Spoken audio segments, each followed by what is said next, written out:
A very good morning, everyone.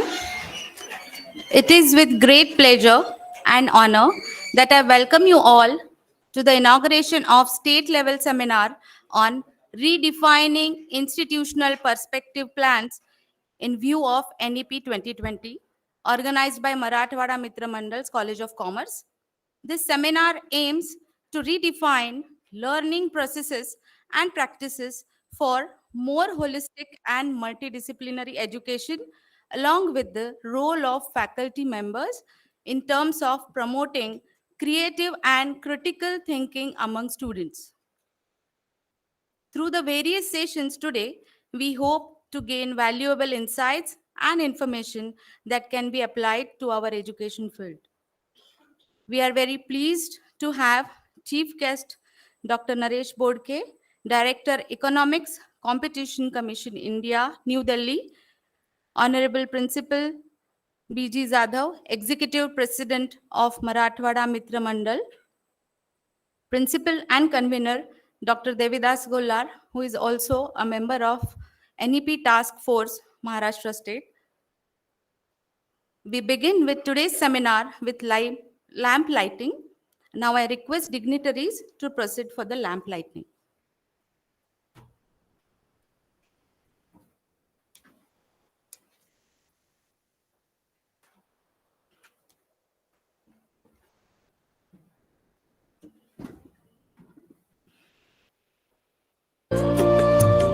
शुभं कुरुत्वं कल्याणम् आरोग्यं धनसम्पदः शुभं कुरुत्वं कल्याणम् आरोग्यं धनसम्पदः शत्रुबुद्धिविनाशाय दीपज्योतिर्नमोऽस्तु ते दीपज्योतिर्नमोऽस्तु ते दीपज्योतिः परब्रह्म दीपज्योतिर्जनार्दनः दीपज्योतिर्परब्रह्म दीपज्योतिर्जनार्दनः दीपो हरतु मे पापम् सन्ध्यादीपनमोऽस्तु ते ओ दीपब्रह्मरूपस्त्वं ज्योतिषां प्रभुरव्ययः ओ दीपब्रह्मरूपस्त्वं ज्योतिषां प्रभुरव्ययः आरोग्यं देहि पुत्रांश्च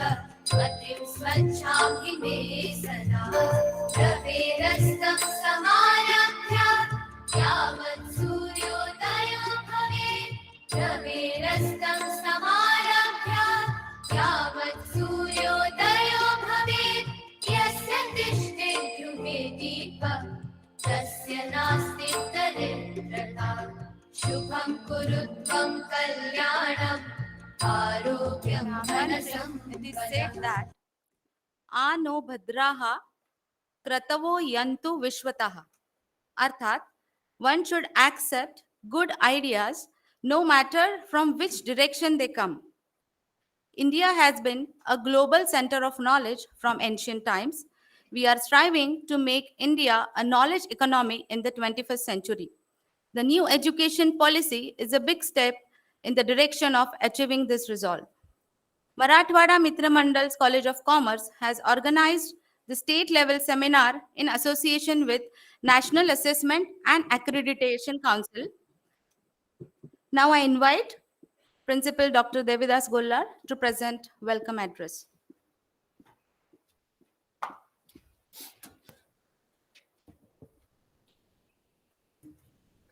Very good morning. It's the second program in this month's time. The first was very much on a theme of Industry Institute partnership, and the second now is on a broader theme of redefining the Institute perspective plan. When it comes to perspective plan, I think all the perspective plans of an institution necessarily are influenced and guided by the institute's vision. And I take this pride over here that the vision of Marathwada Mitra Mandal is to reach the masses with quality education is a very guiding and very enriching and a unique one as well. And all credit goes to the founder, President, Sri late Shankaraoji Chauhan, whose anniversary is going to be celebrated a little while ago from now. And that's the reason Professor Principal Jadhav is struggling with the time that to attend this program as well as the program downstairs. But the vision, sir, the founder president laid down, and you actually gave a shape to that particular vision by establishing several institutes, but without compromising on this motto of the welfare of the masses. That is credible one. And I think that particular motto is guiding us in a way to redefine or define our perspective plans in days to come. So thank you so much for coming and gracing the occasion, sir. My friend, Dr. Naresh Bodke, I've been witness to his entire journey from his college days to his professional career. Very striving one. Somebody had said yesterday to him that, Sir, तुमच्यामध्ये अजूनही खूप भूक आहे. And I think that perhaps keeps him going. Presently, he is on deputation as a director of economics at Competition Commission of India. We all are curious because Competition Commission is broadly, if you look at it, it is not just a field or a discipline to be named in itself. It's a combination of various disciplines. And we are all curious to know about the Commission one and the possible collaborations or the institutional roles or the Commission's role into institutional development. That's what we are eager to know it from you in your address. Constantly, I remember during my initial days, my formative days, wherever I used to go for interviews and there were interviews happening, I used to be haunted with this one question that, where do you like to see yourself 5 years from now? This question was something which I always wanted to evade every time, and it came time and again to me. And every time my answer used to be different. Reason, I used to keep asking other people that, what did you tell about how did you answer this particular question? And they used to copy that particular answer and answer the question to the interview in that manner. It took some time for me to understand that having a vision, having a purpose in life is very important. Even that purpose may be or long-lived, and purpose have to be in that context. So the first and foremost thing, perhaps if I have to answer that question as an individual, I need to introspect myself. I need to introspect myself irrespective of the external world. And the same analogy applies to the institutions as well. When an institution wants to think about where it has to reach in another 5 years or maybe another 10 years, it certainly has to look at the ecosystem that it operates in, but more important, it has to introspect and look within itself that what is the purpose of my institute, what is the vision of my institute, and the kind of composition of the student that we have, and then later on, the kind of society that we operate in. I guess all of this collective exercise actually would be more meaningful in terms of defining our purpose and hence the perspective plan of the institute. I think this one-day workshop is going to deliberate on all of those issues because every perspective plan has to be unique. As I said in the beginning that I used to borrow answers from my other students as to how to answer that question. Similarly, institute shouldn't be influenced from other institute in defining their perspective plan. It has to work on its own perspective plan. So we are going to deliberate on how the institute has to introspect, one. Second, what demography that it operates in. And the third is that what is the development of that particular demography or the society which operates in, and accordingly, how does it reciprocate to the development? So in that context, because this is the time now we have to introspect on this, because gone are the days we used to have some genuine excuses or otherwise an excuses that we are under a university system and that's the reason we have constraints, we can't operate.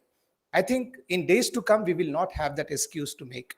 We'll be autonomous, we'll have our own jurisdiction, we'll have our autonomy to operate, and that is where perhaps we need to start reciprocating to all those requirements, and hence the perspective plan is equally going to be important. All of those speakers that we have called today are going to dwell upon various issues, and collectively we are going to come across with some understanding as to how we start this journey of understanding ourselves in the context of the society that we are operating in. I also thank NAAC for collaborating with us and supporting us to organize this particular program. And all the speakers and all you participants, I welcome you all wholeheartedly and wish or hope that we have a very good deliberation in another 4-5 hours that we are assembled today. Thank you so much.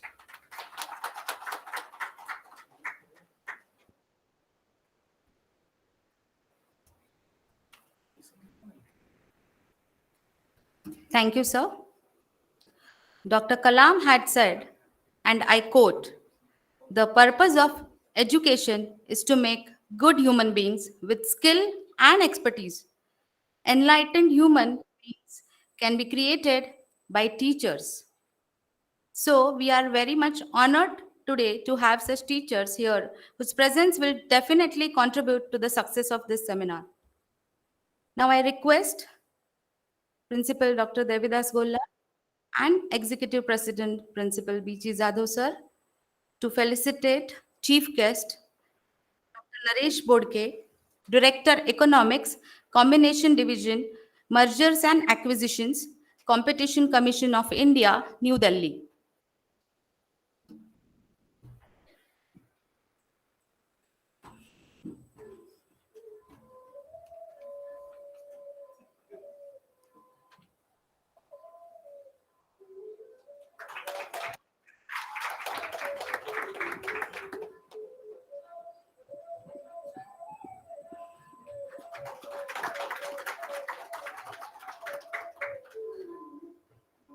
Now I request Principal Sir to felicitate.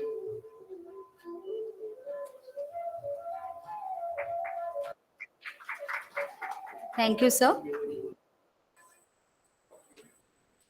Now I request Principal Sir to felicitate Guest of Honor, Principal B.G. Zadhav sir.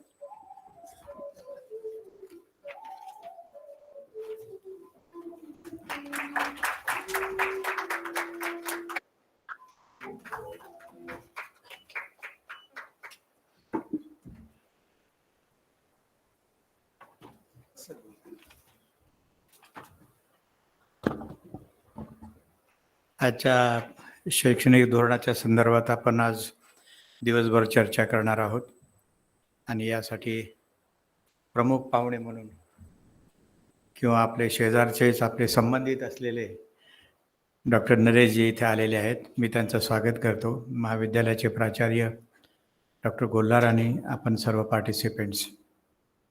मी मध्येच एवढ्यासाठी बोलतोय की मला थोडंसं काही खाली कार्यक्रम असल्यामुळे जायचं आहे. आपल्या संस्थेचे संस्थापक अध्यक्ष श्री शंकरराव चव्हाण साहेब, त्यांचा उद्या स्मृती दिन आहे आणि मग उद्या रविवार असल्यामुळे तो आज आपण त्यांच्या स्मृतीला उजाळा देण्यासाठी म्हणून आज लोकसत्ताचे संपादक श्री मुकुंद संगोराम यांना बोलवलेला आहे. तो कार्यक्रम 11 वाजता सुरू होणार आहे आणि म्हणूनच मी या ठिकाणी उद्घाटनापुरता या ठिकाणी आलो. चव्हाण साहेबांच्यामुळं आजचा जे काही आपण रोपटं लावलं त्या रोपट्याचा आज वटवृक्ष झाला. रोपटं त्यांनी लावलं, पण वाढ करण्यामध्ये तुमचा आमचा सगळ्यांचा वाटा आहे. असंच आपण पुढं जाऊया. शैक्षणिक धोरणापुरतं बोलायचं झालं तर तुम्हाला मला आवडो किंवा न आवडो ते सुरू होणारच आहे, बदल होणारच आहे. तुम्हाला त्याबरोबर यावंच लागेल. आता काय तुम्हाला करायचं ते करा, आम्ही त्याच्याबरोबर नाही असं म्हणून चालणार नाही. आणि परदेशांसुद्धा विद्यापीठं येणार आहेत. स्पर्धा खूप वाढणार आहे. आपण आपल्यापुरतं आपल्या कॉलेजपुरतं बघून चालणार नाही. जे बदल आहे ते आपल्याला आत्मसात करावेच लागतील, समजून घ्यावे लागतील. मला वाटतं महाविद्यालय या पद्धतीने जो प्रयत्न करतो ते खूपच स्तुत्य आहे.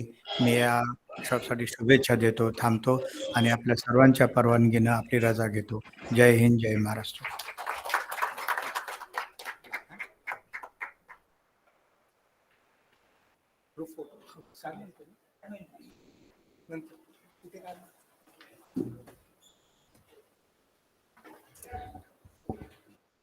We are fortunate enough to have Executive President and Visionary as our guest of honor, who encourages us to keep in step with technological developments and educational advancement. Thank you, sir. And I think we have got a lot of insights like what NEP 2020 visions we have from our Executive President. Now today we are moving on to the special activity of releasing second edition of newsletter MMCC Connect, which binds roots and all branches of Marathwada Mitra Mandal. I would like to mention here that entire newsletter is written, designed and edited by the students of Department of Journalism and Mass Communication. So let's release second edition of a newsletter.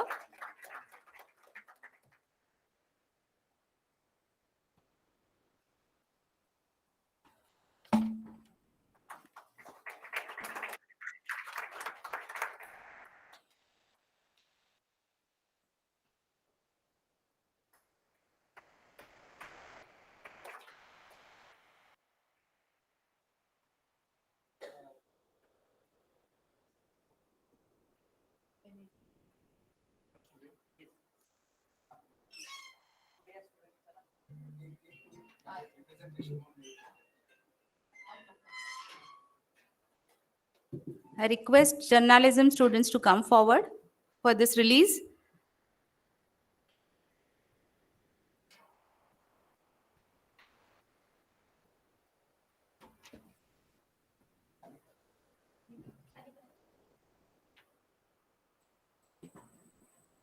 So let's have a big round of applause for the students' efforts. MMCC Connect second edition.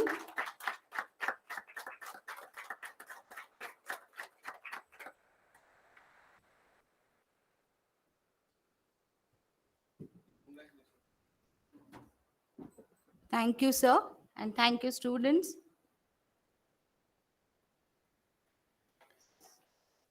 We have undoubtedly come a long way since the days of blackboards.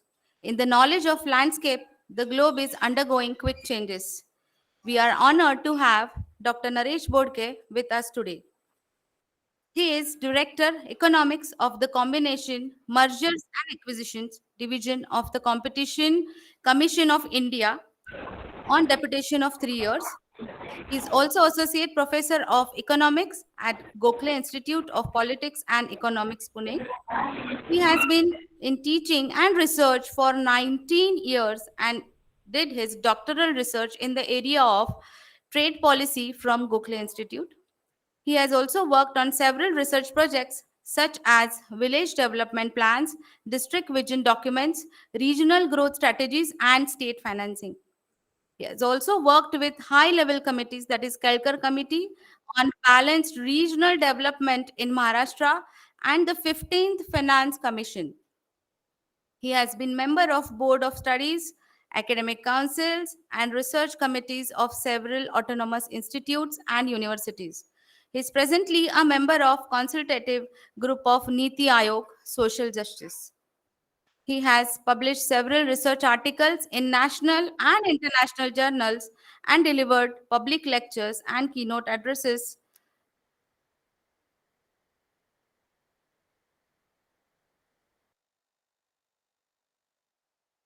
Local governance, competition in law and economics. We are honored to have you here, sir. Now I request Chief Guest Dr. Naresh Bodke to give an inaugural speech.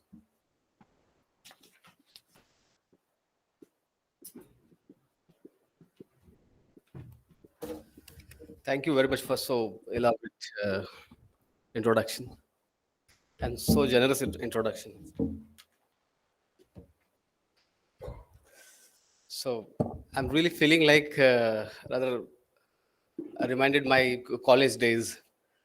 College days in the sense that not that as a student, but as a faculty in a commerce college, uh, which has not come into the introduction, but I'll tell you that story also. I was a lecturer in Hazarima Somani College of Commerce in Mumbai, Bandra East, almost for 7-8 years. And then I've joined Gokhale Institute for last 12 years around. And of course, now on deputation as a director at Competition Commission. Let me first express my gratitude and thank uh, Honorable Principal Dr. Devidas Gollar and the executive member of the society, Honorable Jadhav sir. I know Jadhav sir almost for a decade now, and I have been here several times. And just to know, just to let you know that I was even a student of law college here, and I'm still a student of law college here. But unfortunately, I have not continue that this thing, my bachelor's degree. I'll If I come back and I join, I wish to complete that degree as well. So I'm a student, I'm faculty, and I'm a like a family member for you all. I don't know where to start, but let me start with Competition Commission, because Honorable Principal has asked me to speak about the Competition Commission also, so that many of us do not aware about the what exactly Competition Commission does. Many times I have got a question that ये कोई स्पर्धा परीक्षा वाला है क्या?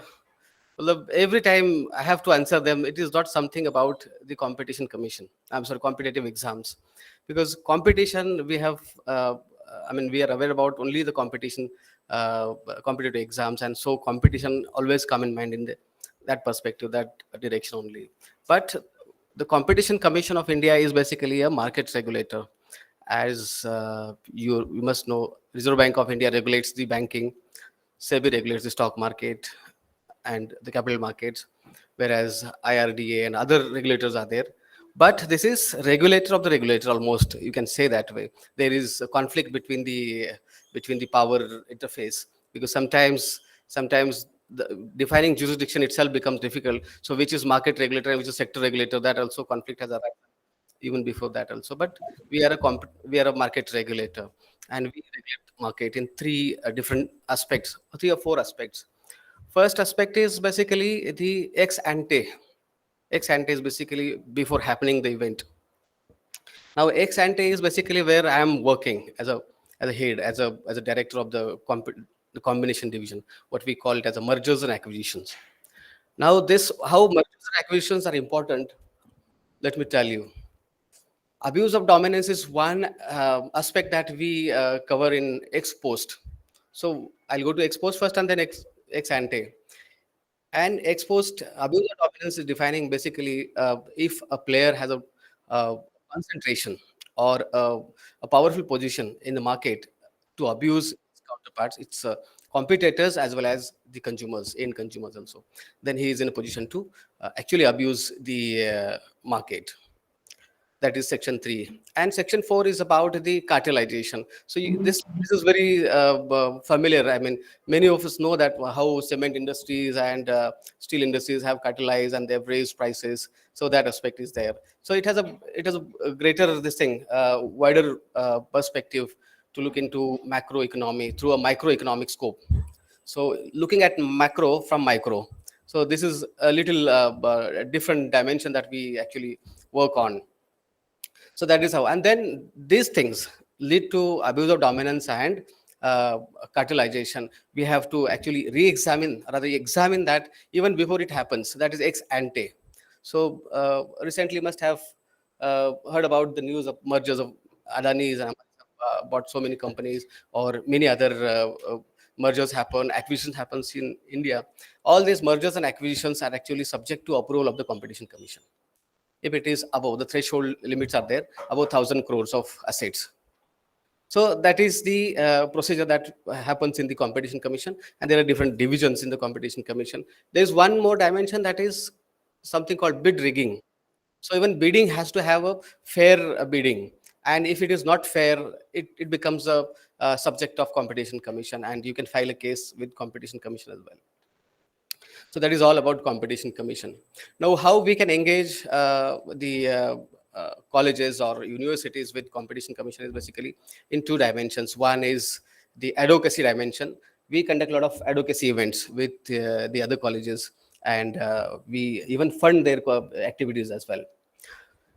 Then there is a research activity that we conduct a lot of market studies, market research, and these market studies and research are actually to be conducted on a this thing competitive basis. So you can bid for that research and you can win the research as well. So these are the activities that we do in the Competition Commission in short. Actually, Competition Commission activities are very complex activities. The assessment is very complex, which is really difficult to even explain in a general public. because how we actually analyze, how the data is actually gathered, and how, because getting data itself is a bigger problem. You don't get data so easily, and corporates don't submit data so easily. That is the problem in India. Whereas is a trust-based regime that we believe what corporate has submitted. But many times we have found that corporate submits even insufficient, incomplete information, and any assessment based on incomplete, insufficient assessment, this thing, data can lead to a problem, and that has happened in India also. You must have heard about the Google case. Recently, there was a Google case where we have fined Google twice. In one case, roughly 1,300 crores, and in one case, 900 crores. In both the cases, they have appealed to the Supreme Court, but the Supreme Court has already told them that you go back to the Competition Commission and maybe appeal with the appellate body. So that is the Competition Commission actually looks after market. Then there was a case of Amazon also. There was a case of Flipkart. There was a case of Walmart that has happened in India. So these are the cases. Maybe I think I'll come later to the Competition Commission because that's not the subject area of the today's discussion. So let me begin with my comments on what I have to talk about the new education policy and implementation. Let me start with the vision and perspective plans. As I was introduced, and I've been working in the vision documents.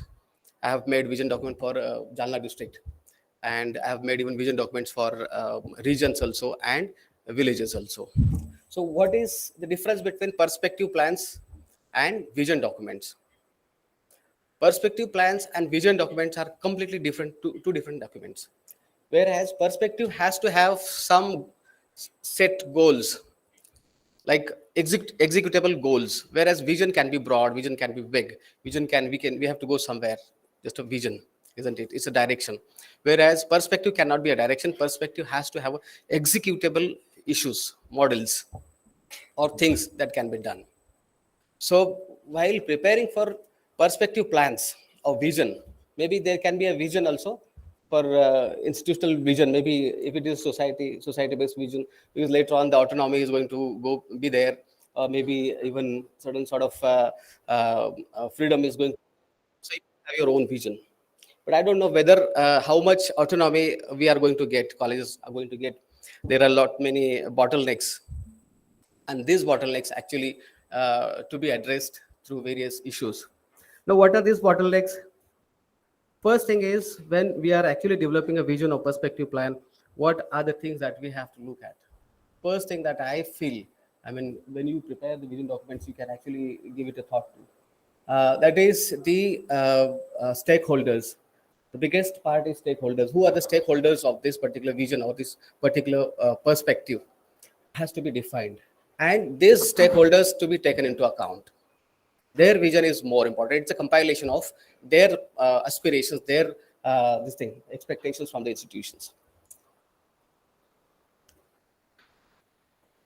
Can this fan be faster? Okay, so their stakeholders' views are quite important. How do we gather the stakeholders' view, and who are the stakeholders as far as the colleges are concerned?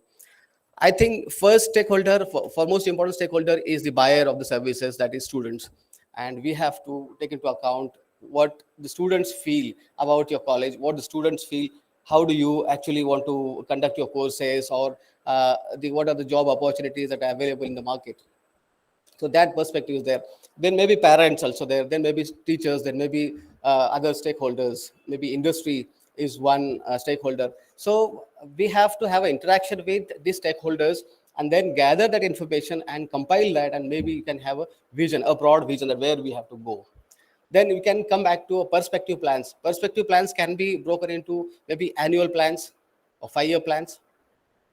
And then that can be defined, that where we have to reach in first year, second year, third year, fourth year, and gradually monitoring that progress also becomes an important task. So that is about the exercise of developing vision documents and the perspective plans. What we have done in Jalna vision document is that we had gone to the villages and we have spoken to the villagers, spoken to a group of women, then even with the farmers, industry, even youth. There are several stakeholders that we have actually engaged in interaction with, and then we have come up with a vision document that is available on the websites. So that is one way to look at the vision. Now let me come to the reality. Vision is something is at very imagination, but reality is different because I have myself experienced this. I have made so many policy documents for the government. Unfortunately, the executive mechanism is not so this thing accommodative. Many times it becomes just a document and it is just kept in the shelves to show or showcase something like that. It never gets implemented. Then there is no use of actually having vision document or perspective plans if it is not executable. So that's the bottleneck. That's the limitation of having perspective plans and the vision documents. Now let me come back to the reality, and the reality is that is there autonomy to have your vision document at first? Is there autonomy at present? I don't think, because I have worked in the college and म्हणजे मराठीत म्हणते की हातपाय बांधायचे आणि त्याला आता पोह म्हणायचं, पोहायला त्याला टाकायचं नदीमध्ये किंवा पात्रामध्ये. अशी एक परिस्थिती आज संस्थांची झालेली आहे. But that is an extreme condition because we have been promised that 15 in the course of due course of 15 years of time, it is going to be phased out and then autonomy is going to be there. 15 वर्षात तुम्हाला autonomy मिळायची शक्यता खूप जास्त आहे आणि तुम्ही मग कालांतराने तुमचं स्वतःचं ऑटोनॉमस विजन तुम्ही तयार करू शकता. So it's a प्रिपेअर्डनेस basically. सो आतापासून प्रिपेअर केलं तरच आपण तिथपर्यंत पोहोचणार आहे. दुसरा एक प्रश्न मला अजून एक पडतोय, जो मी कॉलेजला असताना मी स्वतः अनुभवलाय, तो म्हणजे रिसोर्सेसची क्रंच. म्हणजे खरंच रिसोर्सेस आपल्याला मिळणार आहेत का, आणि ते रिसोर्सेस जर नसतील तर खरंच ह्या सगळ्या गोष्टीला, ह्या सगळ्याला किती महत्व आहे. म्हणजे होप एव्हरीबडी अंडरस्टँड्स मराठी. मी एकदमच मराठी शिफ्ट झालो. खरं तर मराठी बोलायची सवय आता हल्ली दिल्लीत भेटतच नाही बोलायला, त्यामुळे मी जिथे संधी मिळेल तिथे बोलायचा प्रयत्न करतो. आणि कधी आठवण झाली तर मी महाराष्ट्र सदनला एक फेरफटका मारून येतो. म्हणजे तिथे गावाकडे गेल्यासारखं वाटतं. महाराष्ट्र सदनला सगळे महाराष्ट्रातील लोक भेटतात. हा एक प्रॉब्लेम दिल्लीतला आहे, फूड आणि लँग्वेज, ह्या दोन गोष्टी. ऍटलीस्ट हिंदी आपल्या सगळ्यांना येतं, साऊथला तो वेगळा प्रॉब्लेम असतो अजून एक, पण दिल्लीत तो प्रॉब्लेम नाही आहे. हा, सो ऑटोनॉमीच्या विषयावरती आपण बोलतोय. Are we really autonomous? हा माझा प्रश्न आहे सगळ्यांचा. म्हणजे बहुतेक सगळे फॅकल्टीज आहेत, त्यामुळे आपण सगळे कली आहोत. आपल्या सगळ्यांना मिळून हा विचार करायचा. मी काही चीफ गेस्ट असलो म्हणून मी काही विशेष नॉलेजवाला आहे ह्या विषयात मी काही तज्ज्ञ नाही. सो डिस्क्लेमर, मी कालच्या कार्यक्रमात असं एक डिस्क्लेमर दिलं होतं. युनायटेड नेशन्सचा कार्यक्रम होता. मी म्हटलं मी काही डिप्लोमॅट नाहीये आणि मी काही राज्यशास्त्र विद्यार्थी पण नाही, त्यामुळे मी जे काही बोलेल ते एक जस्ट एक रीडर म्हणून किंवा एक जनरल पब्लिक म्हणून मी बोलेल. तसं आजच्या विषयात पण मी काही तज्ज्ञ नाहीये सर, कारण टास्क फोर्समध्ये काम केलं सरांनी, त्यामुळे आणि सरांच्याच पुढे हा विषय मांडायचा आहे, त्याच्यामुळे जरा मला तसंही बर्डन आहेच आहे. बरं, आणि सर माझे मित्र पण आहेत, म्हणजे दुहेरी बर्डन आहे अजून एक. तर खरं सर, तुम्ही आता टास्क फोर्समध्ये काम केलं, याच्यावर विचार झालाय का? मला खरं तर आवडेल तुमच्याकडनं पण ऐकायला की ऑटोनॉमीचा विचार ज्यावेळेस झाला आणि फायनान्शियल क्रंचेसचा विचार झाला किंवा फायनान्शियल रिसोर्सेस किंवा इतर रिसोर्सेसचा विचार झाला, त्यावेळेला ह्या गोष्टी विजन करताना किंवा हे NEP ठरवताना या गोष्टीचा विचार झालाय का? हा एक सगळ्यात मोठा प्रश्न आहे. अदरवाईज ह्या सगळा एक्सरसाइज, हा सगळा जस्ट एक एक्सरसाइज राहील असं मला वाटतं. किंवा मग आता दुसरं, मग त्याची दुसरी बाजू आपण बघूया की जर रिसोर्सेस नसेल तर मग आपण तिथेच थांबायचं का, असा एक मुद्दा आहे. रिसोर्सेस नसेल तर तुम्हाला आता सेल्फ फायनान्स कोर्सेस आलेत, आता बरंचसं आपण हे करतोय, मार्केटमध्ये बऱ्याच गोष्टींची डिमांड येते. तर आपण असं मॉडेल एखादं इव्हॉल्व्ह करू शकतो का की आपले स्वतःचे रिसोर्सेस आपण गॅदर करू शकू, स्वतः आपण एक हे करू शकू, कोर्सेस डिझाईन करू शकू इंडस्ट्रीज डिमांड बघून, आणि ते कोर्सेस आपण जर मार्केटमध्ये लॉन्च करू शकलो तर त्या कोर्सेस थ्रू आपल्याला बरंचसं स्पेस मिळेल सुद्धा, मला असं वाटतं. ती एक दुसरी बाजू आहे की अपॉर्च्युनिटी पण आहे तुम्हाला, पण फ्रीडम, अकॅडमिक फ्रीडम आजच्या परिस्थितीला तरी मला वाटत नाही की आपल्याला तेवढं अकॅडमिक फ्रीडम आज आहे. पण न्यू एज्युकेशन पॉलिसी इम्प्लिमेंट होता होता 15 वर्षात हे फ्रीडम मिळेल नक्की. दुसरा एक प्रश्न असा आहे, म्हणजे जो मी माझ्या अनुभवातून सांगतोय, not as a expert in that area. मी बऱ्याच कॉलेजेसच्या, ऑटोनॉमस कॉलेजच्या BOS वरती आहे. तर त्या BOSच्या याच्यात मी बघितलं की म्हणजे आता मला माहित नाही हा विषय मांडता येईल की मांडायला पाहिजे की नाही पाहिजे, पण रियालिटी आहे ती की सिलेबस जो आहे हा खूप जास्त अशी एक मागणी टीचर्सकडनं येते आणि मग ती कदाचित विद्यार्थ्यांकडनं येते. मी एका कॉलेज म्हणजे नाव सांगणार नाही, पण त्या कॉलेजमध्ये मला सांगितलं गेलं की आपल्याला थोडा सिलेबस कमी करावा लागणार आहे. मी म्हटलं मला कळलं नाही नेमकं सिलेबस कमी करायचं म्हणजे नेमकं काय. त्यातल्या महत्त्वाच्या कॉन्सेप्टच आपल्याला घेता येणार नव्हत्या. त्या नको, कारण आमच्या विद्यार्थ्यांना कळत नाही. आमचं कॉलेज थोडं आदिवासी भागाची विद्यार्थी आमच्याकडे आहेत वगैरे वगैरे. मी म्हटलं मग ते कायम तिकडेच राहतील ना, म्हणजे जर तुम्ही त्यांना शिकवणारच नाही, तर टीचरची जबाबदारी आहे. जसं बाबासाहेब आंबेडकरांनी म्हटलं होतं कॉन्स्टिट्यूशन लिहून झाली आता, पण हे इम्प्लिमेंट कोण करणार आणि त्यांच्या डोक्यात काय चाललंय हे मी सांगू शकत नाही. तसा हा विषय आहे की विजन असेल किंवा कुठलीही एखादी गोष्ट असेल, ही जर आपल्याला इम्प्लिमेंट करायची असेल तर ती टीचर्सच्या याच्यावरती डिपेंड करणार आहे. Ultimately teacher is the biggest stakeholder process. आपण जर हे करू शकलो तरच होणार आहे, नाही तर होणार नाही. खरं बदलाची सुरुवातच आपण ऍक्च्युअली खरंच बदल करायचा असेल आपल्याला कुठेही, तर teacher is the source of change. आणि तिथून जर झाला तर झाला, नाही तर होणार नाही. कुणाकडनं अपेक्षा आपण करू शकणार नाही. Teachers is the only hope for me that who actually can bring a change in to the society. Otherwise there is no hope from politics, there is no hope from economy, there is no hope from anybody else. आपल्यालाच करावं लागणार आहे. Now let me even comment on. So ऑटोनॉमीचा एक विषय झालाच आहे किंवा फायनान्शियल रिसोर्सेसचा एक विषय झाला आहे. ह्या सगळ्या विषयाचा आपला विचार करावा लागेल विजन डॉक्युमेंट बनवताना, आणि त्याचं सुद्धा आपल्याला नियोजन करावं लागेल की फायनान्शियल रिसोर्सेस आपल्याकडे कसे येतील आणि कुठून येतील वगैरे वगैरे, आणि त्याचं इम्प्लिमेंटेशन आणि त्याचं यूज कसा करता येईल. There is one more issue that I have always been thinking of, demand supply gaps in the market. म्हणजे इंडस्ट्री नीड जोपर्यंत आपल्याला माहिती नसेल तोपर्यंत आपल्या सगळ्या ह्या एक्सरसाइजला काहीच महत्त्व नाही आहे. आपले कोर्सेस आपण शिकवतो, आपले कोर्सेस तसेच येतात जातात. BA BCom BSc तेच कोर्सेस रटाळवाने आपण शिकवत असतोय इतके दिवस झाले, आणि आपल्याला इंडस्ट्रीची नीड माहिती नसल्यामुळे बऱ्याचदा विद्यार्थी जॉब मिळवण्यात तेवढे हे होत नाहीत, म्हणजे त्यांना जॉब मिळत नाही म्हणता येईल की असंही म्हणता येईल आपल्याला, कारण तेवढ्या स्किल्स आपण त्यांना देत नाही कदाचित, किंवा तो गॅप आपण ब्रिज करायचा प्रयत्न कधी केला नाही. तर मला असं वाटतं एक डेलिब्रेट प्रयत्न असं होणं गरजेचं आहे की ज्याच्या थ्रू आपल्याला विद्यार्थ्यांना एम्प्लॉयबिलिटी मिळेल, त्या सॉफ्ट स्किल्स त्यांना देता येईल आपल्याला.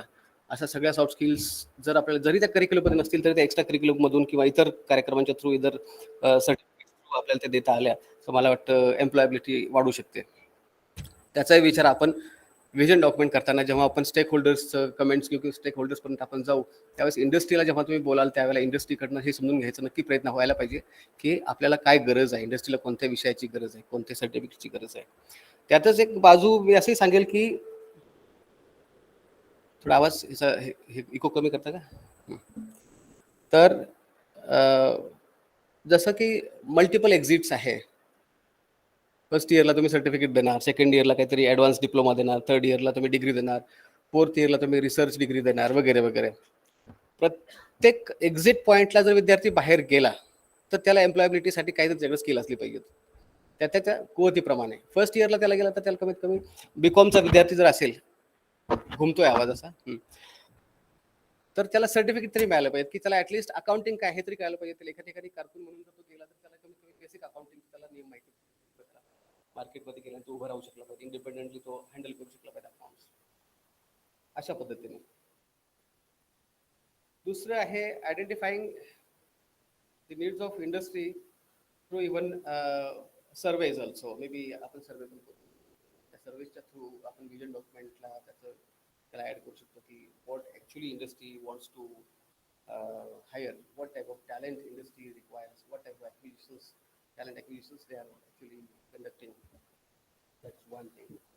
Now these needs can be classified, maybe local needs. आता पुण्यात जर कॉलेज असेल तर पुण्याच्या अवतीभोवती कुठल्या इंडस्ट्रीज आहेत आणि मुंबई आहे किंवा लोकलच्या नीड्स काय काय असतील, त्या लोकलच्या नीड्स आपण बघून आपण ते ठरवू शकतो की लोकल जी मुलं आहेत सर्टिफिकेट घेऊन बाहेर पडतील किंवा ॲडव्हान्स डिप्लोमा घेऊन बाहेर पडतील, त्यांना लोकलमध्ये कुठे जॉब मिळू शकतील काय, त्यांच्या गरजा काय.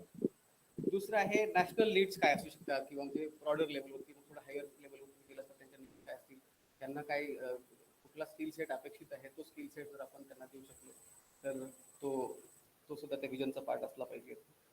आणि देन लेटर ऑफकोर्स ग्लोबल आहेच, कारण आपण असं अंडरस्टिमेट करू शकत नाही की आपली मुलं ग्लोबल जाऊ शकणार नाही. आज असंख्य मित्र आहेत माझे की जे खेड्यापाड्यातून आले पण आज ग्लोबल लेवलवरती ते लीड करतायत आणि चांगल्या कंपन्यांमध्ये चांगल्या अकॅडमिक इन्स्टिट्यूटमध्ये ते काम करतायत. तर असं काही नसतं ॲक्च्युली. मी स्वतः ग्रामीण भागातून येतो, की जालन्यासारख्या ठिकाणातून, बुलढाण्यासारख्या ठिकाणातून शिकलो. तर it is all about exposure. आणि लँग्वेजेसचा मुद्दा ऑटोमॅटिक येणारच आहे पुढे, की आता मदर टंगमध्ये सुद्धा आपल्याला एज्युकेशन द्यायचं आहे. आता याच्यावर मोठा डिबेट आहे सर. आता तुम्ही त्या डिबेटचे भाग आहात.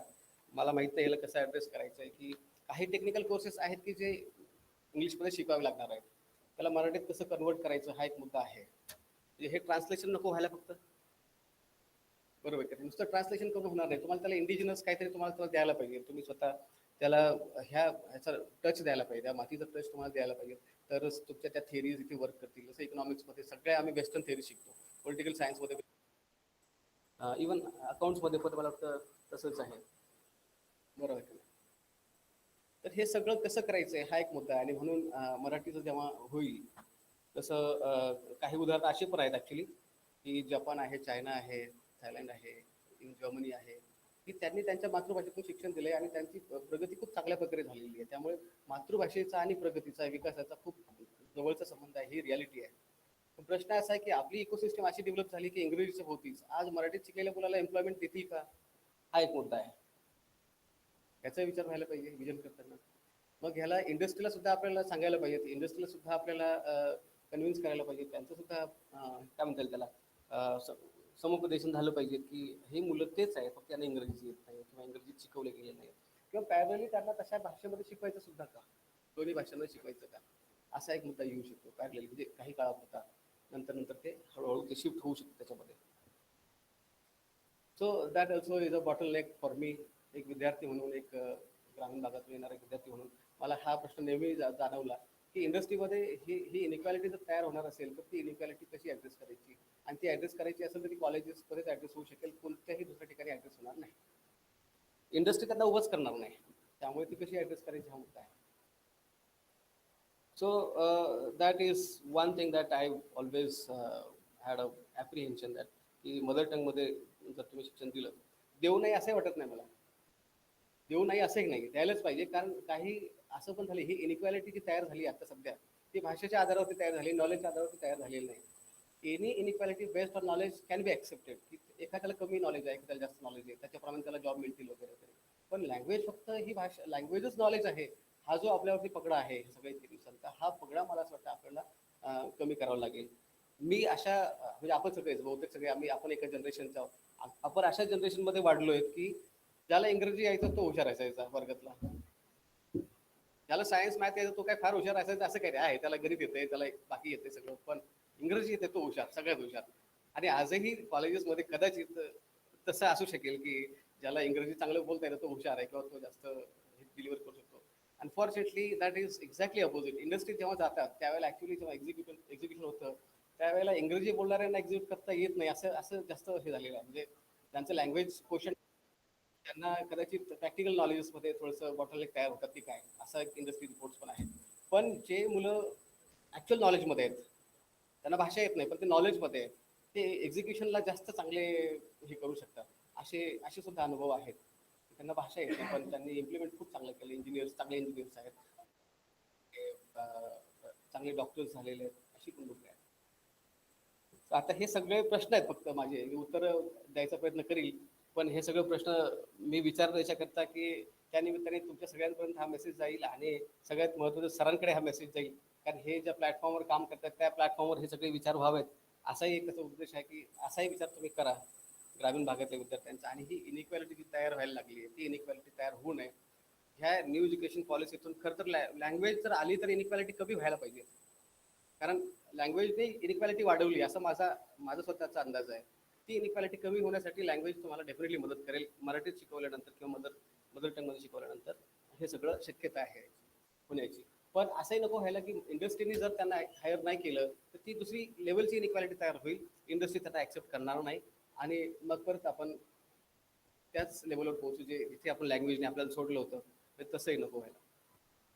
सो that also to be considered. Evolving curriculum as per the industry and local needs is the basic challenge that we have to face. कारण जोपर्यंत आपण हे करत नाही आहे, जोपर्यंत आपण इंडस्ट्रीची गरज समजून घेत नाही, तोपर्यंत आपण खरंच विजन बनवून काय उपयोग होणार नाही आहे. आणि ते जर झालं तर मला असं वाटतं आपण जास्त चांगल्या प्रकारे याला न्याय देऊ शकू. कॅपॅसिटी बिल्डिंग ऑफ एज्युकेटर्स हा सगळ्यात मोठा मुद्दा आहे आता.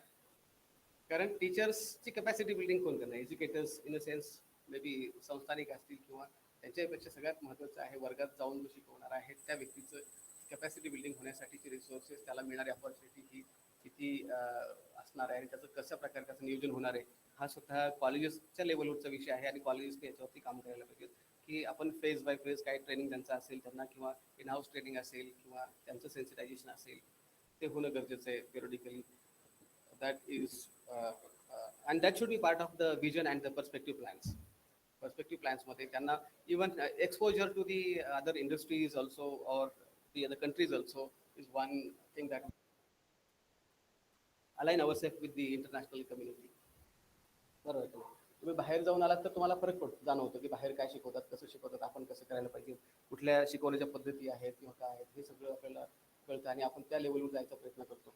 So that exposure also is going to be the problem. Then evolving a trust-based, robust education system. मला नाही माहिती कसं याला एक्सप्लेन करायचंय. Trust based robust education system. मी काहीतरी बोलतोय, तुम्ही काहीतरी ऐकताय, हे सगळं ट्रस्ट बेस्ड चाललंय. म्हणजे मी खरं बोलतोय आणि तुम्ही ऐकताय, तुम्ही त्याला खरं म्हणून घेताय. तसंच विद्यार्थ्यांचं आहे. आपण जे विद्यार्थ्यांना नॉलेज देऊ ते सगळं ते ॲज अ घेत आहेत आणि ट्रस्ट बेस्ड रिझ्यूम ॲक्च्युली आपण उभी केलेली आहे. आणि इथे मात्र मॉरल्स आणि एथिक्सचा रोल खूप महत्त्वाचा आहे तो, की जर आपण विद्यार्थ्यांना खरंच आपण ते नॉलेज देतोय का, आपण 40 तासाचं तास घेऊन आपण बाहेर पडताना आपलं समाधान आहे का, हे जास्त त्याला जरूर कळतं. टीचरला तर 100% कळतं. माझा त्याचा अनुभव आहे की आपल्याला त्या दिवशी व्यवस्थित लेक्चर. तर मला असं वाटतं आपल्याला स्वतःला एक ट्रस्टी म्हणून आता याच्याकडे बघायला पाहिजे. जशी गांधीजींची ट्रस्टीशिपची कॉन्सेप्ट आहे, त्या सगळ्या कॉन्सेप्टकडे आपल्याला आता परत जायला लागेल असं मला वाटेल. तो ती सिस्टम इव्हॉल्व करणं, हे सिस्टम इज बेसिकली टीचर्स, दुसरं काहीच नाही. अल्टिमेटली सगळे टीचर्स हे भोवती येऊन फिरणार आहे. त्यामुळे जे टीचर्स आहेत त्यांचीच ही महत्त्वाची आहे, भूमिका महत्त्वाची आहे आणि ती भूमिका आपल्याला मांडायला लागेल तशा पद्धतीने.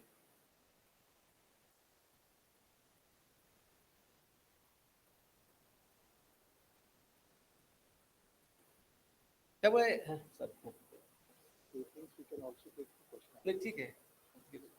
ॲक्च्युली म्हणजे सांगायला काही हरकत नाही. I was not keeping well, but it's best just because of sir.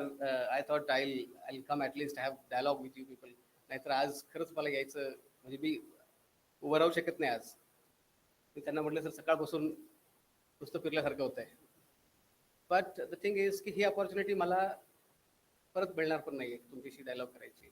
आता योगायोगाने मी पुण्यात आहे आणि मला जर तुमच्याशी संवाद करता आला काही प्रमाणात, तर मला असं वाटतं मलाही एक समाधान असेल या ट्रिपचं की मी काहीतरी एक डायलॉग करतोय आणि ह्या प्रोसेसमध्ये मलाही समजून घ्यायला आवडेल की काय घडतंय नेमकं बॉटमला. तर नुसतं व्हिजन असून किंवा नुसतं प्लॅनिंग असून नुसतं ॲनालिसिस करून काहीच होणार नाही आहे. ते एक्झिक्युशन हाच त्याचा की पॉईंट आहे. कारण आउटकम बेस जर तुम्हाला सगळं बनवायचं असेल, व्यवस्था बनवायची असेल, तर आउटकमचा कायमस्वरूपी विचार करावा लागेल आणि आउटकम काय म्हणतो आपण त्याला, आउटकमचं इव्हॅल्युएशन करावं लागेल. नुसतं विचार करून चालणार नाही. तर तुम्ही केलेलं जे काय हे काम आहे त्याचं हे काय होणार आहे, म्हणजे आउटकम काय आलं आहे आणि ते आउटकम एक्सपेक्टेड आहे का, की त्यात काय गॅप आहे आणि तो गॅप असेल तर तो कशामुळे, काही बॉटलनेक्स आहेत का, ते बॉटलनेक्स आयडेंटिफाय करून ते परत ब्रीच करणं, हा असा कंटिन्युअस इव्हॅल्युएशन आणि मॉनिटरिंगचा विषय आहे आणि तो संस्थेच्या लेवलवरती होणं अपेक्षित आहे. कारण विद्यापीठ भविष्यात कालबाह्य होणार आहे, त्यामुळे विद्यापीठ नावाची गोष्ट नसणार आहे. त्यामुळे ते फ्रीडम तुमच्याकडे असणार आहे. विद्यापीठ तुम्ही स्वतःच विद्यापीठ आहेत, ऑटोनॉमस असल्यामुळे काय तसं तुम्हाला कोणी सांगणार नाही आहे किंवा कोणी करिक्युलम ठरवणार नाही, तुम्हाला तुमचं ठरवायचं आहे. So and that is by trust base robust system आपल्याला ती तशी उभी करायची आणि ती करायची असेल तर त्याची तयारी आजपासूनच व्हायला पाहिजे. Educating the industry and government is also one thing. Zari new education policy गव्हर्नमेंटने तयार केली असेल तर ती सगळ्याच गव्हर्नमेंटने तयार केलेली असते. सगळ्या गव्हर्नमेंट सिस्टमला माहिती नाही आहे. त्याचा एक विंग आहे, त्या विंगने ती तयार केली, त्या विंगला ती माहिती आहे. बाकी गव्हर्नमेंटलाही माहिती नाही. तर गव्हर्नमेंट ऑफिशियल्सपर्यंत आणि इंडस्ट्रीपर्यंत त्याचं जे काही हे आहे त्याचा उद्देश आहे ते उद्देश केले पाहिजेत आणि त्यांच्या गरजा पण याच्यात अकोमोडेट केल्या पाहिजेत विजनमध्ये. आणि त्यानंतर कदाचित ही पॉलिसी जी आहे ही जास्त चांगली होईल. कारण 1986 नंतर म्हटलं पहिल्यांदा ही पॉलिसी बनते. एज्युकेशनवरती विचार झाला आणि एज्युकेशनवरती विचार होताना या सगळ्या गोष्टी इम्प्लिमेंट करायचा विचार झाला, लँग्वेजेसचा विचार झाला आहे किंवा नवीन जे काही व्हर्टिकल्स तयार केले त्यांना UGCचे 4 व्हर्टिकल्स असणार आहेत वेगवेगळे, फायनान्स आणि अकॅडमिक्स आणि रिसर्च आणि हे सगळे. तर तो सुद्धा एक चांगला विचार आहे. ॲक्च्युली मला ती खरं तर आवडली कॉन्सेप्ट की असे 4 व्हर्टिकल्स आहेत आणि ह्या 4 व्हर्टिकल्सच्या आधारे ते सगळं मॉनिटरिंग होणार आहे. तर स्पेशलाइज्ड एजन्सी असणार आहे. Even NAAC is going to be part of that vertical. So ते सुद्धा वेगवेगळं करायची गरज आहे तुम्हाला की NAAC साठी वेगळी तयारी, परत UGCचं वेगळं काही डॉक्युमेंटेशन, ह्याचं डॉक्युमेंटेशन. तर कॉलेजेसचं काम कमी होणार आहे.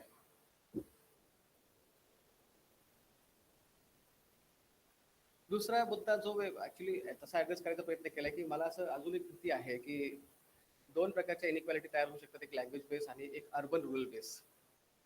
ह्या ऍड्रेस करण्यासाठी आता तुमचं कॉलेज अर्बन असल्यामुळे तो मुद्दा येणार नाही, पण जी कॉलेजेस आहे त्यांच्यासाठी मात्र हा नक्कीच महत्त्वाचा मुद्दा आहे की त्यांच्या मुलांना त्यांनी काय कसं टॅकल करायचं आहे, ती इनइक्वॅलिटी कशी ब्रीच करायची आहे, शहरातल्या मुलांशी ती कशी स्पर्धा करणार आहेत आणि ती स्पर्धा करताना काय नेमके चॅलेंजेस त्यांच्या पुढे आहेत आणि ते चॅलेंजेस आपण कसे सॉल्व्ह करणार आहेत किंवा काय त्याला असू शकेल मेकॅनिझम, तो मेकॅनिझम आपल्याला इव्हॉल्व्ह करायला लागेल.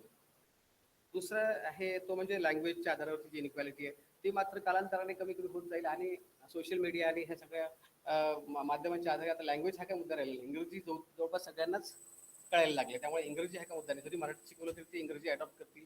मी स्वतः 10वी 12वी पर्यंत मराठी मीडियमचा विद्यार्थी आहे, त्यामुळे लँग्वेज अडॉप्ट करणं हा काही फार मोठा विषय नाही. नॉलेज अडॉप्ट करणं अवघड विषय आहे, पण language can be later on adopted, language can be learn.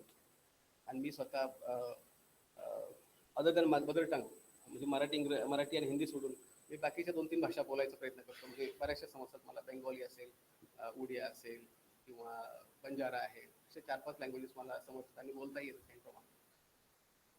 तो language is not a bottleneck. अशा प्रकारे मला असं वाटतं ह्या सगळ्या ह्याच्याकडे प्रक्रियेकडे आपण बघायला पाहिजे आणि ह्या प्रक्रियेकडे जर आपण या दृष्टिकोनातून बघितलं तरच ह्या सगळ्या प्रक्रियेला काहीतरी अर्थ आहे. अदरवाईज हा सगळा एरिया मागला तशीच परिस्थिती राहील, कॉलेजेस बदलणार नाही आणि गव्हर्नमेंटचं स्पेंडिंग सुद्धा वाढणं गरजेचं आहे. या निमित्ताने जोपर्यंत एज्युकेशनवरचा खर्च वाढणार नाही तोपर्यंत चांगले रिसोर्सेस, चांगले ह्युमन कॅपिटल आपण तयार करू शकणार नाही. आणि ह्युमन कॅपिटल जर चांगलं नसेल तर definitely can expect country to excel after certain limits. एका लिमिट तुम्ही जाऊन एक्सेल नाही करू शकणार. आणि ते करायचं असेल तर again we have to come back to education and that is why I said that education is the source. Education is the source of change. तर काही जसं सर म्हटलं तसं आता क्वेश्चन आन्सरच्या थ्रू पण आपण करू शकू, सो दॅट मला बसून बोलता येईल आणि तुमचे काही इश्यूज असतील तर ते आपल्याला ॲड्रेस करता येईल.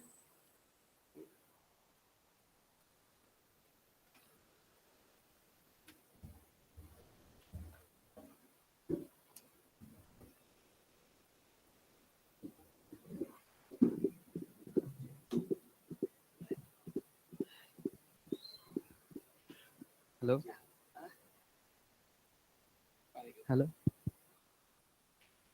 Sir, may I ask one question? Recently in Gadchiroli, a school was the entire school termed as it's not legal because they in Gondi language or Gondi language in Gadchiroli, Gond language. And recently I read this article in Daily Lok Satta. So how to bridge this key localization and at the same time competition with globalization. सो ह्या दोन्हीचा कसा समन्वय NEP मध्ये आपल्याला साधावा लागेल. आणि तुम्ही खूप छान सांगितलं की नॉलेज आणि लँग्वेज या दोन्ही वेगळ्या गोष्टी आहेत. बरोबर. आणि ग्रामीण भागातून येणारी मुलं किंवा आजचा आदिवासी विद्यार्थी तो ग्लोबल कॉम्पिटिशन मध्ये त्याला कसा तयार करायचा आहे आणि ती इकोसिस्टीम आपण कशी डेव्हलप करणार, हा एक प्रश्न. म्हणजे मी खरं तर स्वतःच्या अनुभवातून सांगतो. आवाज येतोय का? स्वतःच्या अनुभवातून सांगतो की knowledge is the key. Language can not be की ऍक्च्युली ग्लोबल कम्युनिटीमध्ये जर्मन लोकांना बऱ्याच लोकांना इंग्रजी बोलता येत नाही, फ्रेंच लोकांना इंग्रजी बोलता येत नाही, युरोपमधल्या लोकांना बऱ्याचशा लोकांना इंग्रजी बोलता येत नाही. इव्हन आपलं मिडल ईस्ट असेल किंवा त्यातल्यात आपले जे एशियन टायगर्स आहेत, इथे कुठेही इंग्रजीचं काहीही नाही. त्यांचे इव्हन मोबाईल्स, कम्प्युटर सगळं त्यांच्या लोकल लँग्वेजेसमध्ये आहे. तर मला असं वाटतं ग्लोबलायझेशन आणि लोकलायझेशन ह्या दोन गोष्टी ज्या आहेत त्या लोकलायझेशन पासूनच सुरुवात होतील, लँग्वेज पासूनच सुरू होईल ते. आणि नंतर तुम्हाला जसं ग्लोबल कम्युनिटीशी कनेक्ट व्हायचं तसं तुम्हाला ती भाषा अडॉप्ट करता येईल. It's evolving basically. तर आपल्याला ती इव्हॉल्व करायला लागेल की आपल्याला कसं त्या कोणत्या एरियामध्ये कसं इव्हॉल्व करायचं आहे. जसं की कम्प्युटर नॉलेज असेल तर कम्प्युटर नॉलेजला फक्त तुम्हाला स्पोकन इंग्लिश असण्याची गरज नाहीये, पण तुम्हाला बेसिकली तुम्हाला कोडिंग असेल किंवा त्याच्या तत्सम लँग्वेज आहेत, त्याच्या कम्प्युटर लँग्वेजेस आहेत, त्या लँग्वेजेस तुम्हाला अडॉप्ट करावं लागतील. आणि जर तुम्हाला बेसिक थिअरेटिकल फ्रेमवर्क माहिती असेल त्या कोडिंगचं तर ते इंग्रजीत करायला फार अवघड जाणार नाही त्याला. पण नॉलेज मात्र त्याला लोकल लँग्वेजमध्ये द्यावं, म्हणजे ॲटलिस्ट कम्युनिकेट करताना भले त्याचे सिम्बॉल्स तुम्ही इंग्रजी वापरले तरी चालतील. म्हणजे इट्स अ मिक्स बेसिकली, की त्याला लगेच सगळं फॉरेन वाटायला नको. अगदी कुठल्या तरी एखाद्या लोकल भाषेत शिकवले, तिथले सिम्बॉल्स वापरून त्याला शिकवल्यानंतर त्याला सांगितलं की आता इंग्रजी सिम्बॉल्स वापरायचे, 1 2 3 लिहायचं आहे किंवा ABCD तुम्हाला लिहायचं आहे सगळं. तर मला वाटतं तिथे थोडंसं बॉटलनेक असू शकतो, पण तो काही फार मोठा बॉटलनेक आजच्या दिवशी मला दिसत नाहीये. We can definitely evolve over that, but knowledge is the key. Thank you sir.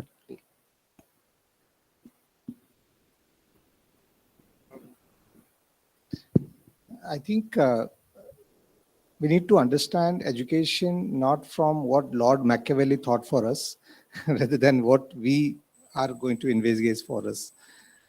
British काळामध्ये इंग्रजी माध्यम आणण्याचं कारणच कदाचित हे होतं की it becomes easy for them to establish themselves politically and economically. म्हणून त्यांना ग्लोरिफाईड क्लर्क्स तयार करायचे होते basically. So we have inherited more or less the same kind of ethos. Our education is still focusing on creating services or creating people who could serve, not create some ecosystem on their own. तर म्हणजे हा जो प्रश्न आहे की how about local versus global? I think the belief has to be somewhere challenged now. Why would a student, a youth from a very remote area, tribal area, aspire to be a clerk in a bank? In a way, what we are doing is we are trying to put that particular person into our education system and trying to train that person to be employable in certain sectors, maybe one of the sector. But how about the ecosystem where the youth is born and brought up with? Does that mean that before the existence of those institutions where the employment existed at this point in time, there was no ecosystem there, there was no employment there? There existed employment, there existed a industry itself, an autonomous indigenous industry that existed in the tribal areas. So the attempt now needs to be that how do we actually regenerate that particular livelihood opportunities in that particular area? And for that, the medium of instruction is secondary. The content is far more important. So the NEP in a way tries to focus on indigenous development. So indigenous development will come only when we try to leverage the ancient resources or the skill sets and artifacts that existed in that particular area. There is a choice. If a youth from that area wants to come into a so-called modern education or so-called modern employment opportunities, the person should have a choice. But otherwise, the person should also have a choice that whatever the small livelihood opportunities that we have over here, how can we scale up that opportunities? How can take it to the next level? म्हणजे आज खूप प्रयत्न होतोय. For example Fabindia is a classic example in that context. We started with leveraging small artifacts and artisans, and then it has come to a stage now where it has become a brand of elites. So that ecosystem that they have created.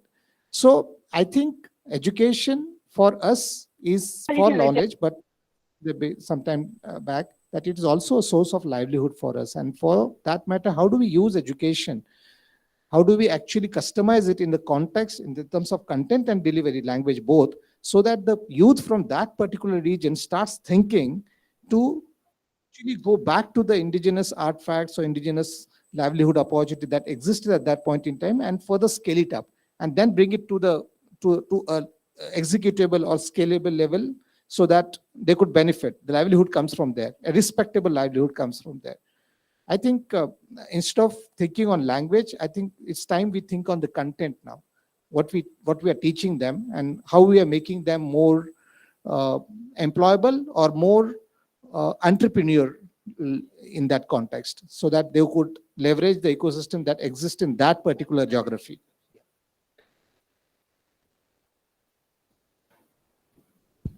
I personally feel that entrepreneurship is the future. Karan, you cannot expect system to actually hire you, later on, maybe with the advent of artificial intelligence or machine learning or these things. Many things are going to be the automation based, and these things will eliminate employability, rather reduce employability. So entrepreneurship is the key where we have to train our students, rather build their capacities in that direction. So that type of interaction has to happen with industry and with the entrepreneurs, the upcoming entrepreneurs. त्यासाठी मला असं वाटतं startup India and all these initiatives are there. There are even Atal Innovation and Incubation Center. So this type of incubation has to happen even at the institutional level also. You cannot have one incubation center at some university and you expect your students to go there and do some activities. You can have your own in-house, smaller, maybe a very smaller incubation center. You give them some opportunities, tell them that this is the opportunity, that you utilize this opportunity, show us. Maybe you can have some competitions on those basis also. की आपण प्रत्येकाला एक 10,000 आणि त्या 10,000 त्यांनी business करायचा आहे, किंवा what ever it is. I am just giving, I am not a good businessman, but whatever skills that we can impart, तशा प्रकारचं नॉलेज बेस जर तयार करता आला तर आपल्याला खूप चांगले उद्योजक घडवता येतील भविष्यात. आणि तीच एक मला होप दिसते की आपण स्वतःच एम्प्लॉयमेंट जनरेट करणे. Of course, there are constraints because as a student of economics and a professor of economics, finance is a constraint. Who will finance your ideas, basically? And for that, the Startup India sarke just schemes, this should help the better ideas. Maybe there can be a competition on the ideas, and certain good ideas to be definitely financed by the through the public finance, not through the private finance, basically initially, because no private would invest, because privatization चं सगळं basic काय, त्याचं basis आहे profit मॅक्झिमायझेशन. त्याचा profit maximise होत असेल तरच तो पैसे लावणार आहे. Otherwise, if there is no profit maximization, if his constraint is not going to get optimized, he is not going to invest. May it be bank, may it be private PE firms, or may it be any other investor, a common investor. He is not going to invest in your ideas. So initially, एका level पर्यंत public funding हे जास्त महत्वाचं असेल. भले सगळ्याच ideas आपण finance करू शकणार नाहीत, बट मे बी दरवर्षी 2-4 आयडिया एका कॉलेजमधून जरी आपण फायनान्स केल्या तरी you can create a role models for the next generation. So that's a good idea also, and that can also be part of vision document or a perspective plan, that how we want to evolve our students towards the entrepreneurship. Hello, my name is Nehal. Yeah. Having been worked for a vocational institute for about 3 to 4 years, as there was a degree program which was launched by UGC in line with skill development of the Skill India, the Ministry of Skill India. So there were students, these are suggestions as well as questions for you. Students have been delivered the degree programs by the university, as well as they have got their certifications from skill development. But there's no ecosystem for them to actually use those certificates and get the employments. And to continue with your point of view, sir, if they really want to take up entrepreneurship as the next step, these are the students who are not really from a well-educated background. Majority of them are first learners of the families. They are from the very rural and basic areas, very, very underprivileged backgrounds. So what can we do about such scenario? See, there is a problem. This problem still exists in many other courses also. we don't think of demand, we think of supply only. We create supply without even knowing the demand. आणि मला असं वाटतं ते दिवस आता गेलेत की आता आपण सप्लाय क्रिएट करायचा आणि मग तो जसं JB म्हणायचे every supply create its own demand. that is not true nowadays. And even the Skill India or whatever BHO courses I think you are talking about, Yes. now I don't know whether that ecosystem was thought earlier. It should have thought earlier before this courses to be launched. Yeah. That supply side was to be taken into consideration. Was there an interaction between the industry? Was there a takers initially? So There has to have- the skill development councils are created with the help of the retail. Like I'm talking about particularly the retail sector. The body is created along with the retail players, the which are there in the market, like Future Group and everybody. Reliance is there, everybody. So the association is created with the help of industry members, but the industry members are not sensitized enough to Exactly, employ exactly. the Yeah. students which are coming up. Like they have got the certification from their association itself. Still, they don't employ those like the students. So what can we That's do the about bottleneck. I think then if they are not employing, that means either their demands are different. You would analyze this way: either their demands are different. We have not imparted the skills which are desired in that way. म्हणजे नुसते certificate मिळाले, degrees मिळाल्या, पण त्यांच्याकडे skill नसतील किंवा त्यांना तसे प्रॅक्टिकल्स करून घेतले गेले नसतील किंवा ते तेवढे ट्रेंड झालेले नसतील, तर industry will not hire. That also is true. तर मला असं वाटतं की इव्हन हे करताना सुद्धा हे स्किल्स तितके शार्प आहेत का, आणि ते इंडस्ट्रीला तेवढ्या इंडस्ट्री त्याला, कारण अल्टिमेटली तुम्हाला सॅलरी द्यायची इंडस्ट्री काय. मी स्वतः उद्या एखादा बिझनेस सुरू केला तर I am definitely going to hire the best manpower available in the market. बरोबर की नाही? तर तसा विचार त्यांच्यासाठी it's basically rationality principle in the economics, की every economic agent is rational. मग तो एम्प्लॉयर असू द्या की एम्प्लॉई असू द्या, वर्कर असू द्या, कुणी असू द्या, तो रॅशनल आहे आणि तो रॅशनॅलिटीच्याच आधारावरती काम करतो. आणि we have to assume that rationality even while designing the courses and selling the courses both way. Industry is not going to hire otherwise. आणि म्हणून मी म्हटलं ना की याचं डिमांड साईड अगोदर विचार करायला पाहिजे. सप्लाय क्रिएट करताना असंच झालं बीएड आणि डीएडच्या बाबतीत. हजारो लोक, लाखो मुलं आज डीएड बीएड करून रस्त्यावरती आहेत. आता मध्ये तुम्ही बघितलं असं किती मोठा घोटाळा झाला टीईटीचा वगैरे वगैरे. त्यावेळेस विचार केला गेला नाही का, शासनकर्त्यांनी हा विचार केला नाही का की एवढ्या शिक्षकाची गरजच नाही आपल्याला, एवढे डीएडचे कॉलेजेस कशाला दिले, एवढे डीएडची मुलं कशाला केलेत, रिसोर्स वाया घातलाय आपण, किती ह्युमन कॅपिटल वाया गेले आपलं. तर हा सुद्धा त्या एज्युकेशन पॉलिसीचाच भाग आहे. बरोबर की नाही? इव्हन बीओ कोर्सेसचं तेच झालंय, किंवा आज आपलं बीकॉम, बीएससी, बीए हे जे रेग्युलर कोर्सेस आहेत त्याचे तेच झालं. त्या जर नॉर्मल बीए, बीकॉम, बीएससी होऊन जर तुम्ही मार्केटमध्ये गेला तर किती खरंच आपल्याला एम्प्लॉयबिलिटी आहे याचा विचार आपल्याला करायची वेळ आलेली आहे. तेच करून आपण आपलंच नुकसान करतोय परत, कारण next generation is not going to be at a higher level. एक ज्या लेवलवर घेऊन जायचं त्या लेवलवर जाणारच नाही. ते आहे तिथेच आहेत. मी मुंबईत 8 वर्ष जेव्हा काम केलं कॉमर्स कॉलेजला, तेव्हा ऑलमोस्ट सिमिलर एरियातूनच ते कॉलेज होतं. आजूबाजूला सगळे स्लम्स होते, स्लम्सची मुलं यायची. आणि पण तिथे एक होतं की लेक्चर्स रेग्युलर व्हायचे आणि त्यातून मुलांना काहीतरी अकाउंटिंगचे स्किल्स वगैरे मिळायचे आणि त्यातून एम्प्लॉयबिलिटी मिळायची. कालांतराने ते लेक्चर सुद्धा आता होणं बंद झालीत. लेक्चर्स होणार नसतील किंवा मुलं लेक्चर्सला बसणार नसतील आणि त्यांनी बीकॉम केले पण त्यांना बेसिक अकाउंटिंगचे प्रिन्सिपल माहिती नाही आहेत, त्यांना बेसिक मार्केटिंगचे टेनेट्स माहिती नाही आहेत, किंवा त्याला बेसिक इकॉनॉमिक्सचे आयडियाज माहिती नाही, त्याला who is going to hire him? Whose responsibility is this? Is this college, is this student, or is this teacher? मला असं वाटतं इट्स अ कलेक्टिव्ह एफर्ट. कुठल्या एकाच स्टेक होल्डरला आपण दोष देऊ शकणार नाही. फक्त टीचर्सवरती सगळं येऊन पडतं, सगळा दोष टीचरला दिला जातो. पण मला वाटतं टीचर्सवरती दोष देण्यात काही पॉईंट नाही. ही व्यवस्था तशी तयार झालेली आहे. तर it's a both way, sensitizing parents, sensitizing students and sensitizing industry and teachers at letter.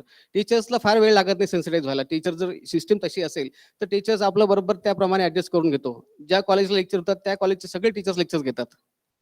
ज्या कॉलेजला लेक्चर होत नाही त्या कॉलेजला कोणतंच टीचर लेक्चर घेणार नाही. सो दे ऍडजस्ट देमसेल्व्स. ग्रामीण भागात आज सरांना मला जेवढी सॅलरी आहे तेवढी सॅलरी ग्रामीण भागात आहे. But we work maybe 10 times more than them. Gokhale इन्स्टिट्यूटमध्ये तुम्ही आता बघितलं असेल, त्यांनी वाचून दाखवले मागच्या 10 वर्षात मी किती कामं केलेत. मी PhD केले, मी 5 मोठे प्रोजेक्ट केलेत, मी टीचिंग पण केले, मी रिसर्च केलं, मी कॅपॅसिटी बिल्डिंग मध्ये काम केलं, मी बोर्ड ऑफ स्टडीजवर काम केलं. हे काम एक टीचर करू शकतो. टीचरकडे हे पोटेन्शियल आहे, पण हे पोटेन्शियल आपण वापरतो का, की आपण परत ते आपल्या त्या याच्यामध्ये अगदी स्टॅटिक होऊन जातो. हा विचार आपल्याला करायला लागेल. ग्रामीण भागात तर मात्र खूपच जास्त वेगळं चित्र आहे. मी ज्या वेळेला गावाकडे येतो त्या वेळेला मला नैराश्य येतं दरवेळेला. म्हणजे ह्या करता येतं की आपण काहीच करू शकत नाही. ह्या व्यवस्थेला बदलू शकत नाही आपण. ही व्यवस्था कित्येक वर्षापासून तशीच आहे. आजही 10वी-12वीचे पेपर्स चाललेत. बहुतेक सेंटरवरती अशा अवस्था आहे की जर तिथे जर जर चिटिंग बंद केली तर none of them will pass the exams. मग आपला 100% रिझल्ट आला. 100% रिझल्टचं काय करायचं त्या? हाही त्या एज्युकेशनचाच भाग आहे. तर हा तुमच्याच प्रश्नाचं उत्तर देतो मी. बरोबर आहे की नाही? ह्यात हा प्रश्न तिथून येतो ॲक्चुअली खालीहून, की 10वी-12वीलाच आपण त्यांना गणित शिकवलं नाही, इंग्रजी शिकवलं नाही किंवा सायन्स शिकवलं नाही. तेच त्यांना कळालं नाही, बेसिक त्यांना कळालं नाही. तेच मुलं पुढे येणार 11th-12thला. तीच मुलं बी.कॉमला येणार. टीचर वरच्या लेव्हलचे टीचर त्यांचं लेव्हल परत वेगळं आहे. ते काही परत 10वीचं शिकवणार नाही, शिकवू शकणार नाहीयेत. तर हे सगळं खालीहून असं बांधत आपल्याला वर आणावं लागणार आहे. आणि म्हणून मी म्हटलं ना, की जर काही चेंज करता आला आपण करायचं असेल, तर education is the only source. मला असं आठवतं एकदा मनमोहन सिंगांना एकदा एका इकॉनॉमिस्टने विचारलं होतं, की what are the 3 things as an economist, I am saying it with responsibility. What are the 3 things as an economist you would do to to excel or rather to grow this economy, to develop this economy? तर ते त्यांनी सांगितलं की first is education, second is education and third is education. म्हणजे जेव्हा एखादा economist सांगतोय की एज्युकेशन हे सोर्स आहे, तर डेफिनेटली आपल्याला तिकडे बघायला पाहिजे. त्या दृष्टीने आपल्याला विचार करायला लागणार आहे. आणि आता ते व्यवस्था परिवर्तनाचे दिवस आलेले आहेत. आता किती दिवस आपण तेच करत राहणार? NEPच्या माध्यमातून ॲटलिस्ट मला माहिती नाही सिस्टम किती चेंज होईल, पण NEPच्या माध्यमातून असे वर्कशॉप्स होतील, चेंज व्हायचा प्रयत्न होईल, लोक विचार करतील आता. आणि विचार केला पाहिजे. नाही केला तर हे सगळंच बंद पडेल. मग याला पर्याय उपलब्ध आहेत. ऑनलाईन एज्युकेशन उपलब्ध आहेत. बरोबर की नाही? पण कोविड नंतर आपल्याला एक शहाणपण नक्की आलंय, की एआयचा जेवढा गाजावाजा झाला होता, की आर्टिफिशियल इंटेलिजन्स आल्यानंतर तुमच्या नोकऱ्या जातील वगैरे, वगैरे. आता ऑनलाईन टीचिंग तुमची जागा घेईल वगैरे. ते कसं काही होणार नाही. म्हणजे भविष्यात पुढचे 100 वर्ष तरी हा विचार होणार नाहीये, की ऑनलाईन एज्युकेशन हा ऑफलाईन एज्युकेशनचा पर्याय आहे, असं अजिबात होणार नाही आता. म्हणजे ती एक पॉसिबिलिटी कंप्लीटली आता आपण हे करून टाकली, की ते सगळे बघून ते ऑनलाईन टीचिंग, तिकडे टीचर काय शिकवतात, इकडे नुसतं ऑनलाईन कॅमेरा चालू आहे. प्रत्यक्षात काहीच नाहीये. मधल्या काळात तर एक्झाम सुद्धा ऑनलाईन झाल्या. त्यात तर मुलांनी अजून कहर केलाय. म्हणजे त्याचा एक वेगळा विषय आहे. तर हा सगळा त्या इकोसिस्टमचाच भाग आहे. आणि मला असं वाटतं डिमांड आणि सप्लायचा विचार व्हायला पाहिजेत. मार्केटमध्ये काय विकलं जातं याची जर तुम्हाला जाणीव नसेल, तर तुम्ही काय बनवता याची काहीच किंमत नाहीये. खूप चांगले बिझनेसेस त्याच्यामुळे बंद पडलेत. खूप चांगले जे बिझनेसेस काही काळ खूप टॉपचे बिझनेस होते ते इतके सडनली डिग्रेड झाले. कारण त्यांना मार्केटचे जे डायनामिक्स आहे, जितकं मार्केट डायनामिझम तो त्यांना कॅप्चर करता आला नाही किंवा मार्केटकडे बघता आलं नाही, की आज मार्केटमध्ये काय चाललंय, अंडरकरंट्स काय, मार्केट कोणत्या दिशेने चाललंय. आणि दिशा काय एकदम बदलत नाही. पुढचे 10 वर्ष तुम्हाला बघायला पाहिजेत. मग 10 वर्षाला आजपासून तुम्हाला इन्व्हिजन करायचंय, तर ते व्हिजन तुम्हाला आज असलं पाहिजे, की मार्केट या डायरेक्शनला चाललंय, आपलं या डायरेक्शनला जायचंय. सडनली अशी वेळ येते, की आपलं मार्केटमध्ये काही सेलच नाही होत आहे. So same applies to the students also, to the courses also, to the teachers also.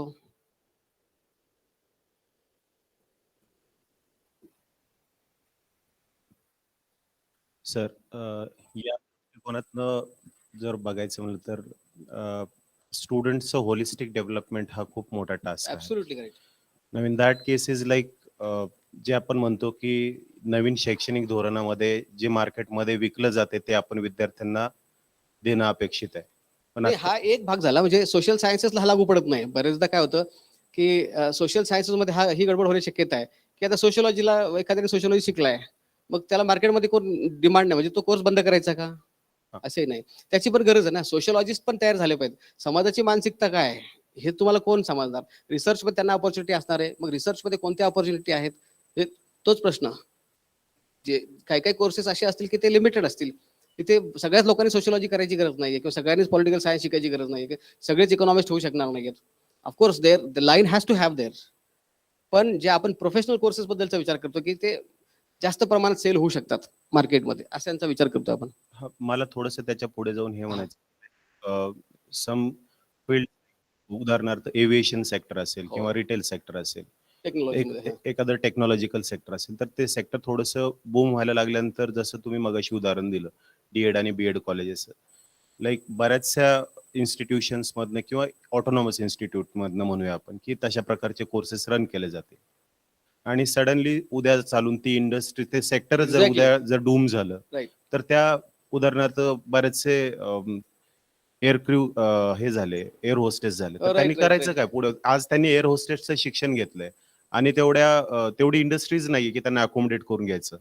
तर अशा प्रकारचं शिक्षण जे आपण म्हणतो की मार्केटमध्ये जी रिक्वायरमेंट आहे त्या प्रकारचं दिलं गेलेलं आहे. तर आज रिटेल सेक्टरचं बरेचसे, like 10 years back retail was a buzzword and most of the colleges have started that particular courses, and nowadays like retail is like exactly. Kishore बियाणींनी स्वतःच त्याच्यातला जो काही होता व्यक्ती, त्यांनीच त्याचे बिझनेसेस विकून टाकले. राईट. मला असं वाटतं you caught the valid point. म्हणजे असं बरेच झालंय, खूप कोर्सेस बद्दल झालंय. एकदा BPO KPOचा एक काळ आला होता. IT इंजिनियर्स मध्ये 98च्या दरम्यान, नंतर मग जे काही स्लॅक आलं परत 2005 पर्यंत, तर इंजिनियर सगळे घरी बसून होते, कुठलाही जॉब नव्हता. तर देर is a risk in the market. म्हणजे आपण असं म्हणू शकणार नाही की आता हा कोर्स केल्यानंतर, कारण जसं मार्केट डायनामिझम हा इतकं डायनामिक झालं मार्केट की तुम्हाला माहिती नाही, तुम्हाला तो अंदाज येता येता 2-3 बॅचेस निघून जातात किंवा 5-6 वर्ष निघून जातात आणि मग तुम्ही परत ते चेंज करताय. So that is going to be there is no solution for this type of dynamic things. Of course. हां. Strategy.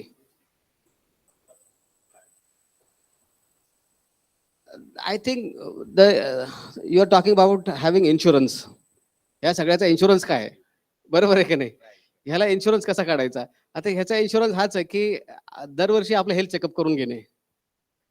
दरवर्षी हेल्थ चेकअप करतो आपण. आपलं ब्लड शुगर व्यवस्थित आहे का? कोलेस्ट्रॉल ठीक चाललंय का? हे चाललंय का? दम लागतोय का? दिसतंय का? डोळे दिसायला कमी लागले, समजा शुगर बिगर तर नाही काहीतरी. तर मला असं वाटतं याचे सिम्पटम्स अगोदर मिळायला लागतात. तर तसं अॅन्युअल ऑडिट जर आपण करू शकलो, जसं व्हिजन डॉक्युमेंटचाच भाग म्हणून आपण अॅन्युअल प्लॅन्स बनवणार आहेत. तर अॅन्युअली याच्यावरती आपण चर्चा जर केली की मार्केटमध्ये आपण मागच्या वर्षी ह्या कोर्सेसची एवढी मुलं प्लेस झाली होती, पण यावर्षी जरा मुलं कमी प्लेस झाली आहेत. हे कमी का प्लेस झाली याचा आपल्याला शोध जर घेता आला की याची प्लेसमेंट कमी झाली आहे, तर मार्केटमध्ये डिमांड कमी होते का, लगेच आपण डायव्हर्सिफाय करायचं आहे, कोर्सेसकडे जायचंय का, किंवा त्याची अजून काही मागणी वाढली का. तर अशा प्रकारचा एक इन्शुरन्स असू शकतो आणि तो व्हिजन डॉक्युमेंटमध्ये definitely that's a good point actually. असे कोर्सेस ज्यावेळेस आपण रन करतो की जे हाय रिस्क वर आहेत, त्या कोर्सेसचं तर ऑडिट नेहमीच झालं पाहिजे. आहेत असे कोर्सेस की ते एक्सपेन्सिव्ह पण आहेत आणि हाय रिस्क पण आहेत किंवा right. So, question from online participant. Under the CCI internship program, focus is on providing training to the students from law, economics, and management background. In a collaborative effort with NEP, are there any exclusive plans for providing training for specialized commerce student? Actually, there is no such program. At present, we only have one program to have this type of exchanges, the internship, 1 month internship. And that is mostly given to the economics and law people, or mostly finance people. Because the functioning of the Competition Commission of India is such that we need a professional experience in either economics, law, or finance. These are the 3 branches that are mostly involved into the day-to-day activities, and even spreading the word or other building capacities in this type of professional education is a priority of the Competition Commission, and therefore commerce students directly do not have any opportunity to work with the Competition Commission of India. Of course, they can apply for internships, and if there are vacant positions, we even think of hiring interns from other fields as well. But the priority is given to the law and economics. Hello sir. Yes. हां, जसे की तुम्ही सांगितलं की आम्ही pillars आहोत. Teachers are the pillars. Okay. And we are thinking about the future of the students. Okay. But suppose एखाद्या कोर्सला एनरोलमेंट कमी असेल, रजिस्ट्रेशन कमी असतील स्टुडंटचे admissions. So will it affect on the recruitment for that subject? Means फॅकल्टीच्या रिक्रुटमेंटच्या counter काही त्याचा इफेक्ट होईल का? डेफिनेटली होणार ना, कारण मी ते सांगत होतो की डिमांड सप्लायचा विषय आहे की जिथे डिमांडच नाहीये तिथे सप्लाय ऑटोमॅटिक श्रिंक होणार. हे त्या कोर्सला जर मागणी नसेल, म्हणजे कोर्स का कमी होतो याचे 2 कारणं असू शकतात. एक तर the course is not being properly conduct in what ever way, or that particular specialization is not demanded by the market. Either of this. So we have to go by that. आणि त्याच्यानुसार आपल्याला reverse calculation करावं लागेल की आपल्याला काय करायचंय. जसं श्रिंक होत जाईल डिमांड, तसं आपल्याला त्या सप्लाय कमी करायचं, म्हणजे परत तुम्हाला नंबर ऑफ फॅकल्टीज कमी करावं लागेल, त्याच्यावरचा खर्च कमी करावा लागेल. म्हणजे संस्थेला ते, कारण नुसता कोर्स चालवणं हा मुद्दा नाही संस्थेचा, तो कोर्स मार्केटमध्ये पण चालला पाहिजेत. So you but sir it may happen that course की कधी डाऊन असेल त्याचे ऍडमिशन्स, कधी अप असतील, depends on the market demand. हा तसं असेल तर अप डाऊन असेल तर मग मात्र we can take a risk. पण जर एकच साईड असेल, डाऊनच असेल, तर then there is a sharp risk. No institutes rather no societies would like to take that type of risk, की ज्या कोर्सला काही मागणीच नाही तो कोर्स ते चालवतील. एक दोन वर्ष 3 वर्ष ते वेटिंग पिरियड असेल, तिथपर्यंत ते सस्टेन करायचा प्रयत्न करतील. पण जर कंटिन्युअसली फॉल होत असेल तर I think that will not sustain. That means that is the indication that market is not absorbing that. Sir, it means that pillars are in danger. Of course, pillars आता, but we cannot be risk free. Actually, आता government job सगळे संपले, आता इथून पुढे सगळे private jobs असणार आहेत. Government is not going to finance. actually, the way we look at, we are actually undergoing a transition. It's very formative at this stage in time. So this uncertainty, apprehensions for the stakeholders and majorly teacher is very obvious. See, in days to come, the corrections in the labor market is going to be massive. One, what Madam asked, that there are vocational programs but there are no employment for them as well. The labor market is also maturing. It's again a formative stage for them as well. We may say that we started vocational 10 years back, but if you look at the timeline or the horizon, 10 years is too small a period from getting out of the conventional to a more modern and more what we call as a need-based education. So in days to come, and this is what I feel, I'm not saying this with complete authority, but this is what I feel, is that in days to come, the conventional degrees like 3 years, 4 years is going to be outdated. Even though on one side NEP is trying to promote 3 years to 4 years and likewise, but you all know these days, today, any newspaper you open, the first page is of complete advertisement either of Byju's or Akash or something. I don't know how you see to this particular development, this transition that is happening. Is to come, this private agencies are only into coaching to get into some courses. What if today, tomorrow, they would start coming into a small capsule-based skill development programs, like maybe of 3 months, 4 months, 6 months, likewise, in all the disciplines across. And the industry reciprocates to it, because today most of the unorganized sector, they are not very much rigid in terms of their graduation with first class or graduation with distinction. This is still there, but only with the very established big conglomerates, right? But most of the unorganized sector, SMEs for that matter, they prefer youth with skills and not necessarily with degrees.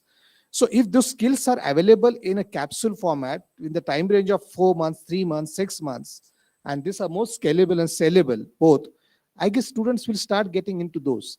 So as an education institute, I think we need to reciprocate to this particular demand before Byju's and likewise kind of institutions start actually coming into it, because they will exploit the market to their own convenience. And this would be a kind of further, it will create a divide between a haves and have-nots further.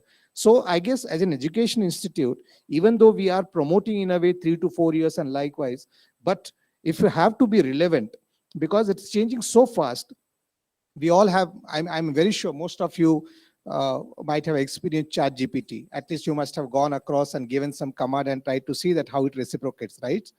So like I just gave a command the other day that I'm looking for a design of 500 square feet, which has less ventilation, less light.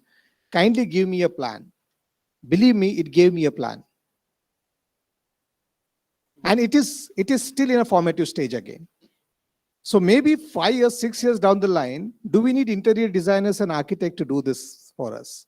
So I think one, the professions will undergo change because of the AI based interventions. Two, there will be a continuous kind of upgradation, and this technology impact will be there in every discipline.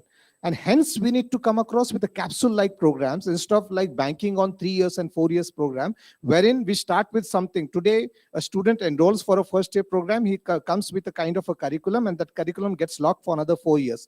But second and third year things might change, it may completely go here, and that's the reason it becomes irrelevant for the student to continue for the third, second or fourth year, and that's the reason the exit. So small capsules which are very need based, collaborative one, I think that's the future in days to come.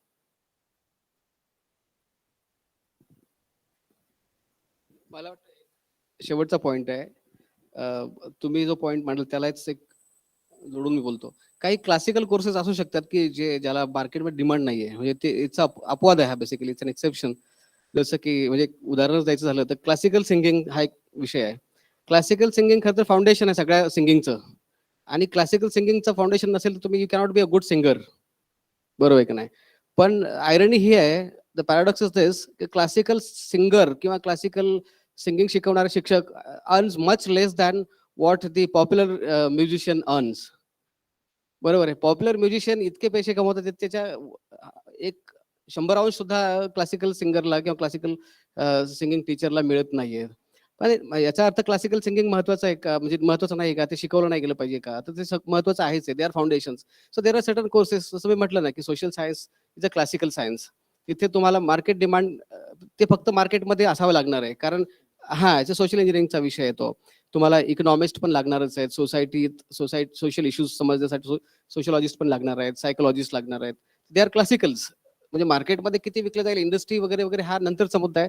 पण क्लासिक्सच्या बाबतीत मात्र आपल्याला विद्यार्थी कमी झाले म्हणून लगेच teachers कमी होतील असं मला वाटत नाही, आणि होऊ पण नाही. म्हणजे त्याचा एक थ्रेशोल्ड असेल, तो थ्रेशोल्ड आपल्याला मेंटेन करावा लागेल. कालांतराने विद्यार्थी कमी होतील, परत वाढतील. जशी मार्केटमध्ये डिमांड असेल, मार्केटमध्ये तसे विद्यार्थी वाढत राहतील, कमी होत राहतील.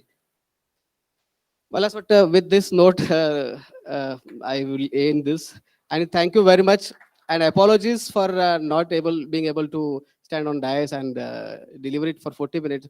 Otherwise a teacher can do it. You know that a teacher has a capacity to talk for minimum 2 hours, and we in Gokhale Institute we deliver lectures of 2 hours continuously. 2 तासाचं सेशन असतं Gokhale institute मध्ये. तर ती सवय गेल्या 2 वर्षात कमी पण झाली आहे म्हणा, पण त्याच्यापेक्षा not keeping well, so apologies for that.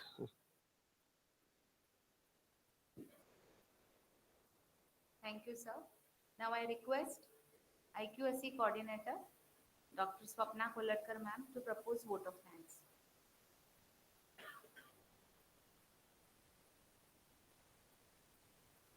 Thank you, ma'am. I wish to share a few lines. Light a candle to remove darkness. Ignite a mind to ensure progress. The dawn of National Education Policy 2020 enlightens our life, putting us all in an overdrive. Realign with the changes, redefine the plans. For the candle that is lit shows the vast expanse. With this, I take the opportunity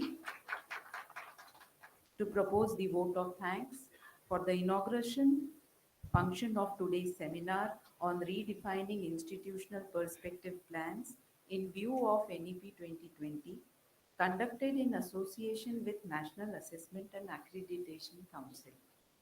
I thank our esteemed guest speaker, Honorable Dr. Naresh Bodke, for his valuable guidance for generating awareness on the intricacies of redeveloping plans, reimagining vision documents, and revamping growth strategies.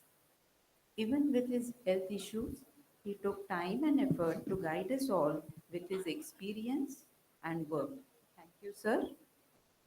My heartfelt thanks to Honorable Principal B.G. Zadav, sir, Executive President, Marathwada Mitra Mandal, for motivating all towards progress with the institutional motto, welfare of masses through various best practices.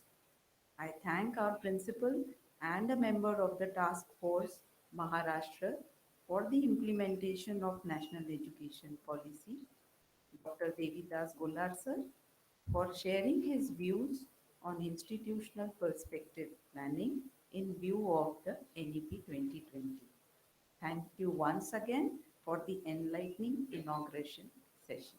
Thank you. Pleasure to introduce this session speaker, Dr. Sanjay Karat, a dedicated, motivated teacher, leading researcher, and principal of P Society College of Arts, Science, and Commerce, Pune. As an academician and administrator of leading college in Pune, Dr. Karat is instrumental in instilling a strong sense of responsibility and discipline among staff, students, while also giving them freedom of thought and action of achieving optimal performance. Dr. Karat has 30 years of teaching experience and 24 years experience in research to his credit. Sir is a recognized research guide for Savitribai Phule Pune University. Sir has completed his PhD in geology from Dr. Babasaheb Ambedkar Marathwada University, Aurangabad.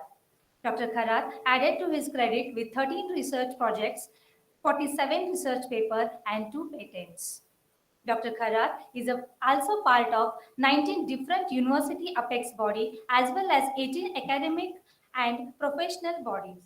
Sir was honored by Jagannath and Best Principal Award by Savitribai Phule University. Sir also received a Senior Scientist Award from Environmental Associates, Ranchi. The Best Teacher Award also was given by the Pune Municipal Corporation. We are glad to have you, sir, on this occasion.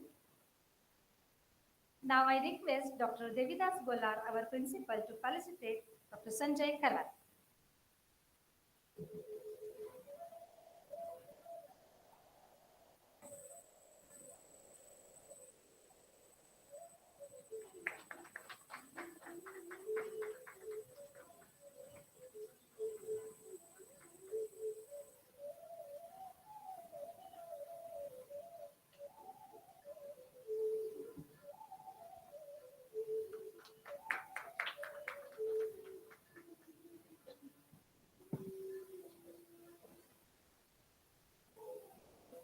Now I request sir to take over the session.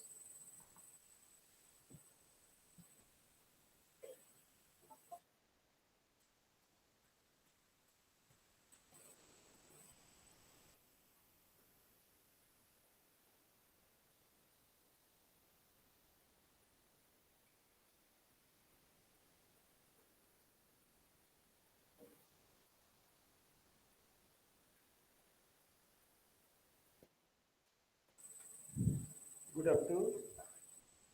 It's a great honor to be here.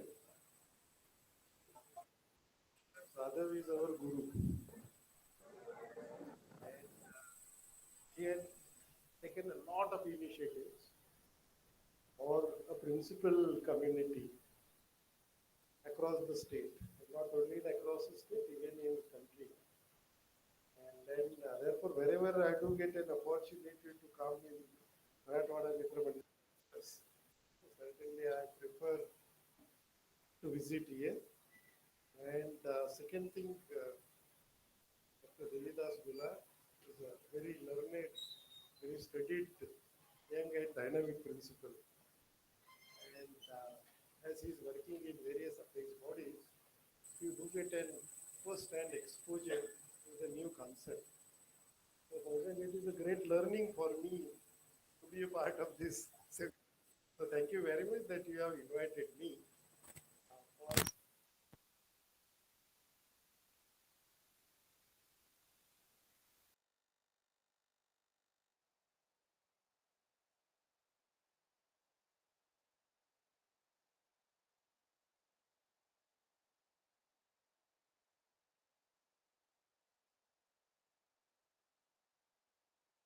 So far as Indian higher education is concerned, till date, accreditation is applicable only for higher education institution.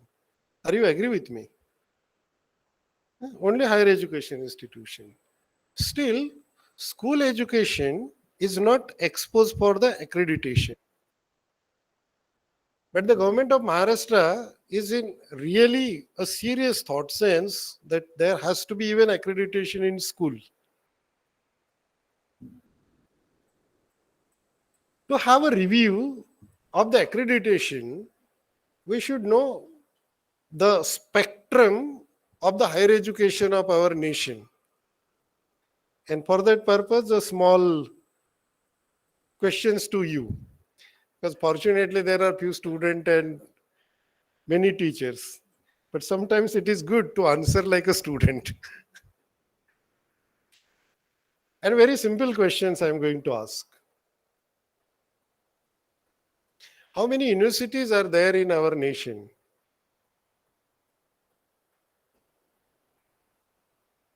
A number of universities, any number?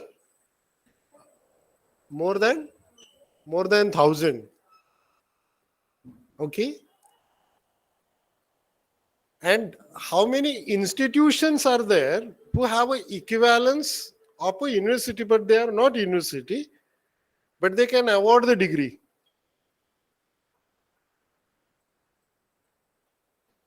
Which institutions have been recognized by the parliamentary law, parliamentary act?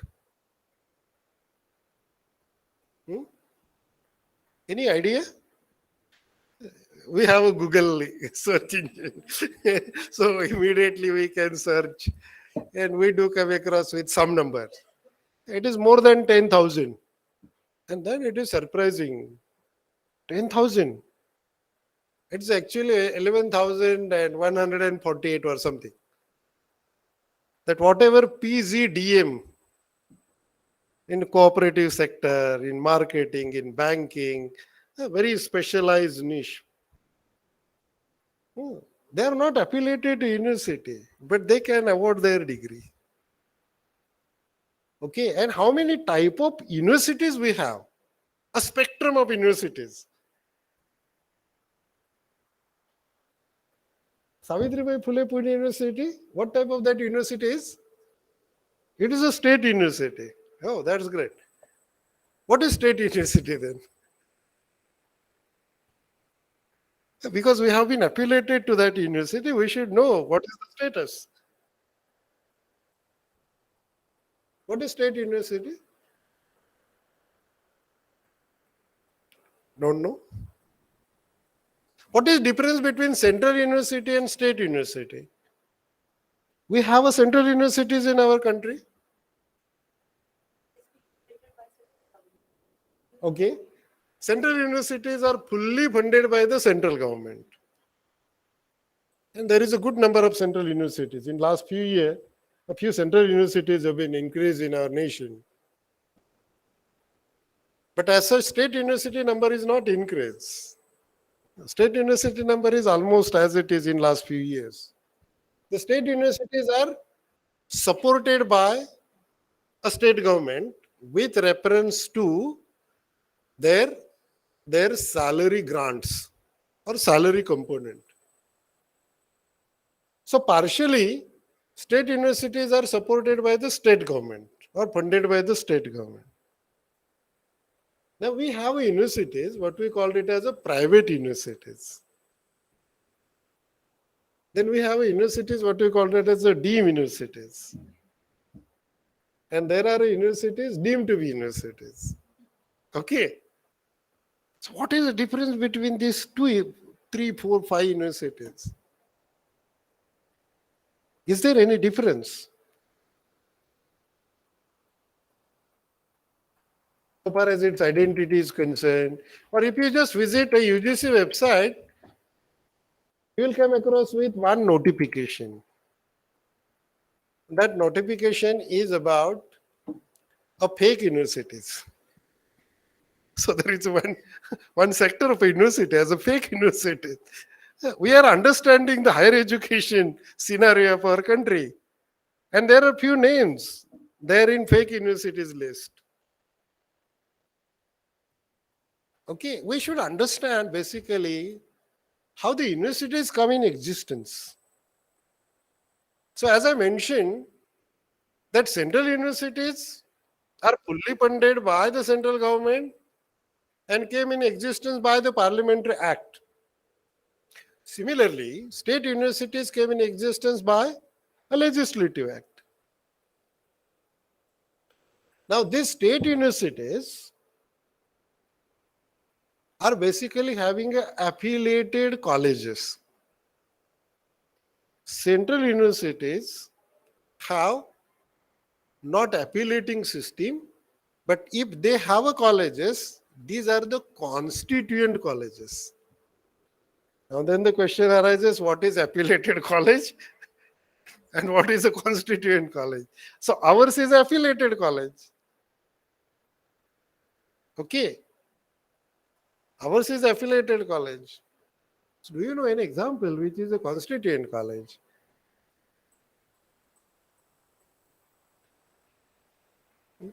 हा tension घेऊ नका, आपण just गप्पा मारताय.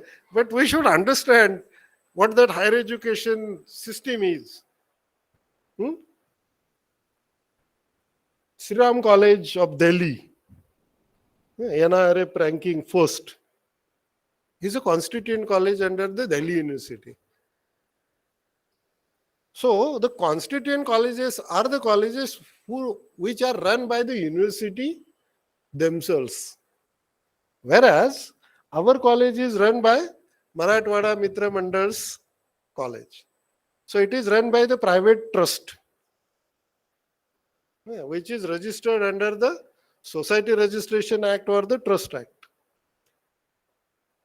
So to establish a college or to establish a university, there is a mechanism. Under University Grant Commission Act 1956, there is a provision of establishment of university. On the same line, for establishment of a college, the Maharashtra State Public University Act have a provision to establish a college. So all these affiliated colleges and constituent colleges, constituent college is a part of the university, affiliated colleges are affiliated to the university, which are not a part of the university, though the degree is awarded by university. Understand? Now, in India, being an affiliated system, which we have taken from the British province as an affiliating system, is a huge number of affiliated colleges to the university. And just to understand the status of Pune University, Savitribai Phule Pune University, do you have any idea how many colleges have been affiliated to Savitribai Phule Pune University? No? Huh? 600? Any number?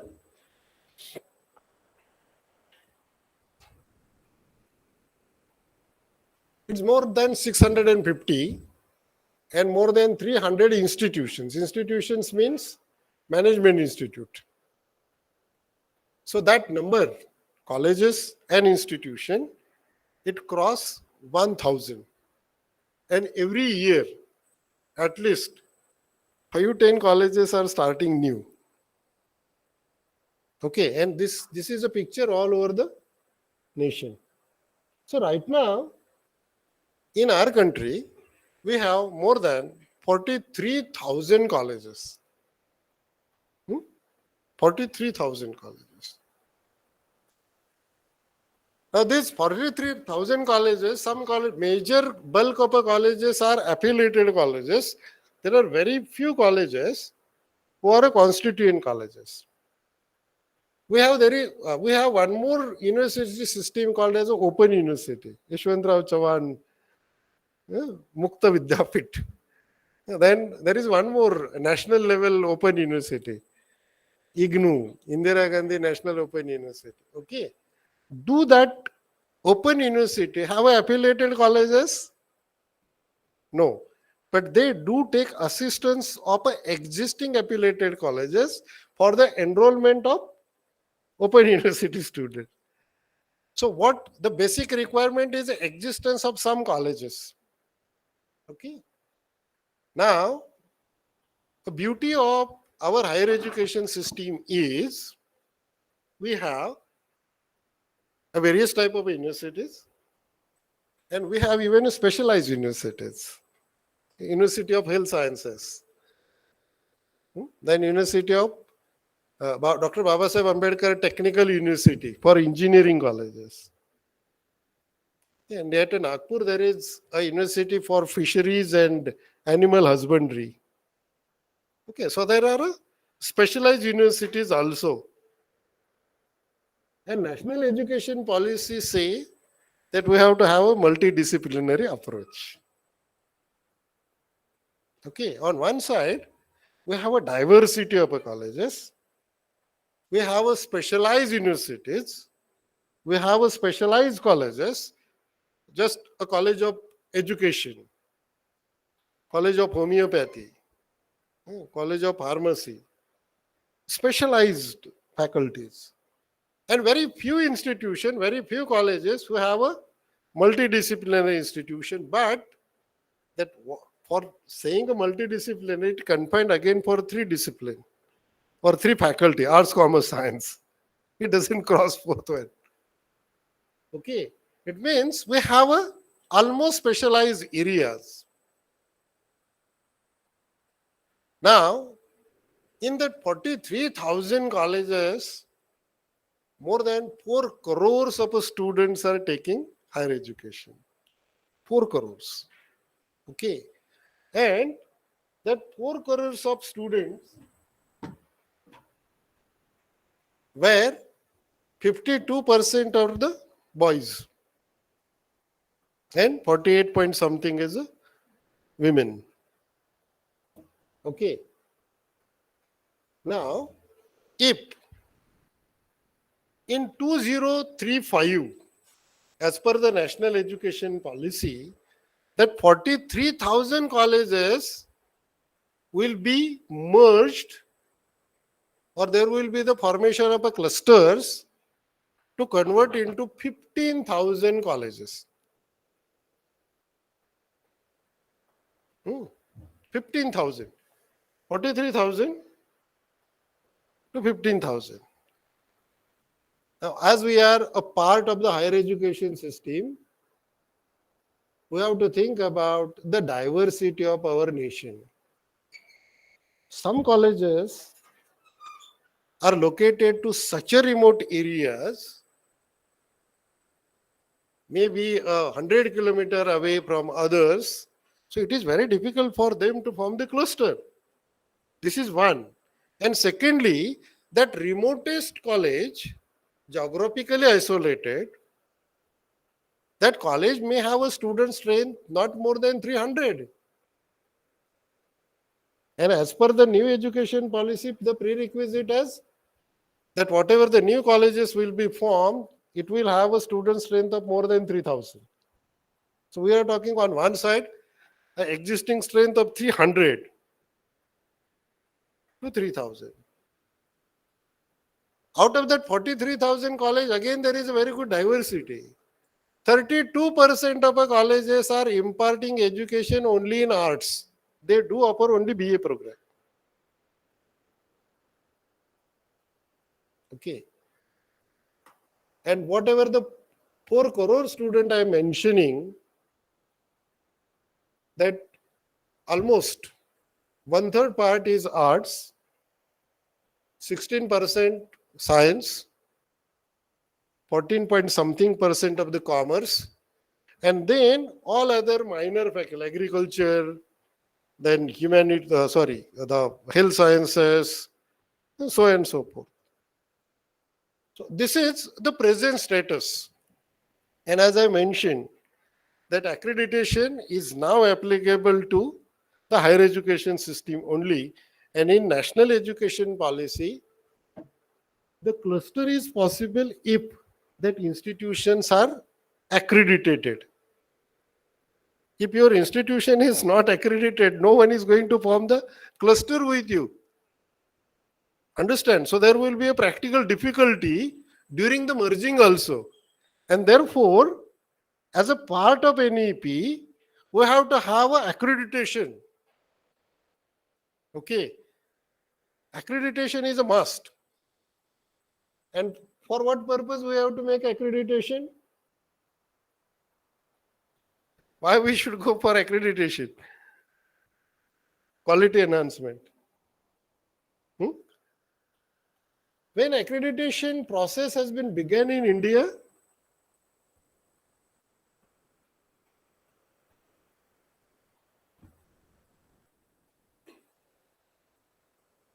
do you remember anything? When that actual accreditation concept discussed in India?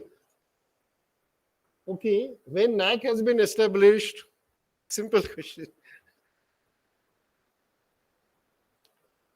No? Okay, don't worry. It's not important because I'm not taking exam and it is not actually a testing of memory. Hey, don't worry. Yeah, we are just trying to understand. There were a concept called as a new education policy in 1986. Now it is a national education policy 2020. In new education policy 1986, it was mentioned that there has to be an accrediting agency for assessment of the quality of a higher educational institution, and the fulfillment of that new education policy 1986 in 1994 in Bangalore, NAAC has been established. Okay. And NBA had been established in the same year for the programs or the courses run under the AICT. So on one side, NAAC, and on the other side, NBA. So both these accrediting agencies has been established in 1994. Now, I would like to pay your attention on a very old paper, and that talk about accreditation, history, process, and problems. And till date, we are also discussing the same issue, history, process, and problems. Now, this paper had been published in 1980. Okay, this paper had been published in 1980, and though this paper was published in 1980,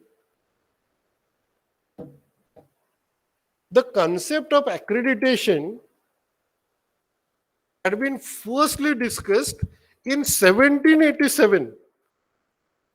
1787. You just imagine. A professor of health science, he come up with the idea of the accreditation. And his thought process was very simple. His thought process was, as we are imparting education in health sciences, we are dealing with the human life. Okay. So while we are dealing with the human life, wherever the education is imparted for the human health, we should set some set of standards that whether a standard education is given or not, otherwise the doctors coming from such institutions, when they will treat the patient, they may not be of that quality. And that's why he come up with the idea of the accreditation in 1787. And in his own university, he identified his university as an accrediting agency in 1787. So you just imagine, we are talking about the accreditation in India in 1994 with reference to 1986 NEP, and they were talking about the accreditation in 1787. And that time, he come up with a few concepts. Rather, he raised few queries in his research papers about the accreditation. He said, what will be the state government responsibilities? It is fine that we have been come up with the idea of the accreditation, but does the state government will support for this activity? Okay. And if that state government is in a supporting mindset, what will be their responsibility? Then second issue was, we have a specialized academic disciplines, as I mentioned, in the even Indian education system. That time they had even more specialized academic disciplines. So can we accredit the institutions with the same set of standards? That whatever the 7 by 96, 7 criteria with 96 metrics. We are accrediting institution, arts, commerce, science, even engineering, even pharmacy, and even a dentistry. Okay, same set of standard. So he had mentioned that, is it possible, can we accredit the institution with the same set of standards? Third, as we have a diverse educational institution, there is a need of some voluntary organizations from the government or from the non-government organization to work as accrediting agency. Okay. And the fourth one, a federal government and its listing and statistical responsibility, means to grade something. So you just imagine, we are talking about accreditation in this era. We were discussing 100 years before. And what is the purpose of accreditation? What are the minimum expectation through the accreditation? The minimum expectation, all these 6 points which I had mentioned, that determining whether an institution is meeting a standard of education, improving enrollment, because nowadays the NAAC grade is equally important for getting the enrollment, and all other, that employability, then placement, then self-improvement. So all these are the requisite, which are nothing but a part of quality enhancement.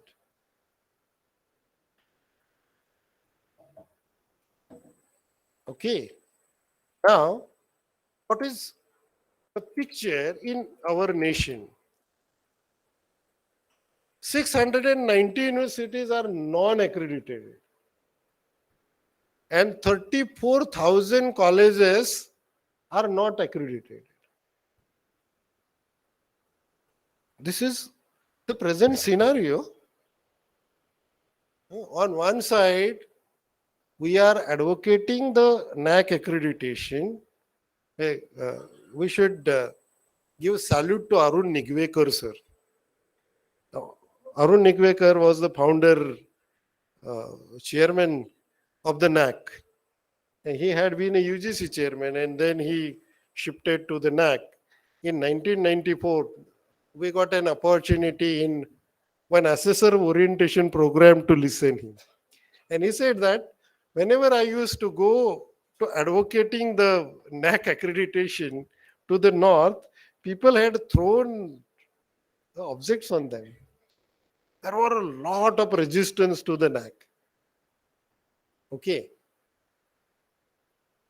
Till date, what is the situation? On one side, we are saying 43,000 colleges we have. We have more than 1,200 universities. And what is the picture? 690 universities and 34,000 colleges are not accredited. Why they are not accrediting? After all, what is accreditation?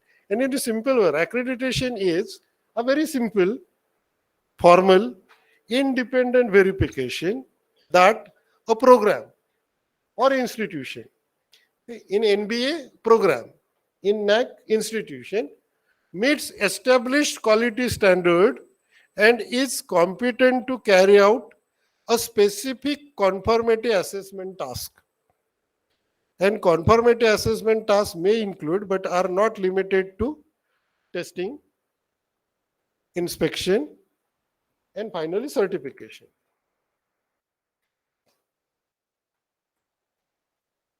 So known accrediting institutions globally and nationally. With reference to India, certainly we have two, the NAAC and NBA, but that International Accreditation Service, Asia Pacific Accreditation Cooperation, Inter-American Accreditation Cooperation, these are also an international accrediting agency, and we can make accreditation through these agencies also. Okay, till date we are simply depend on NAAC and NBA. In last 20-30 years, we are talking a lot about the accreditation, but all over the world, 50 years before the accreditation is well-established concept. It is very difficult to read, so you just forget. Because it is a state-wise number, how many colleges and how many universities of that the state have been accredited.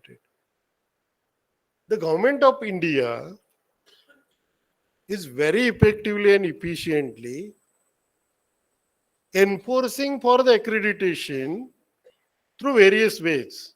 One, through a regulatory framework for our state act, unless and until you don't have accreditation, you are not getting the other benefits of this the university.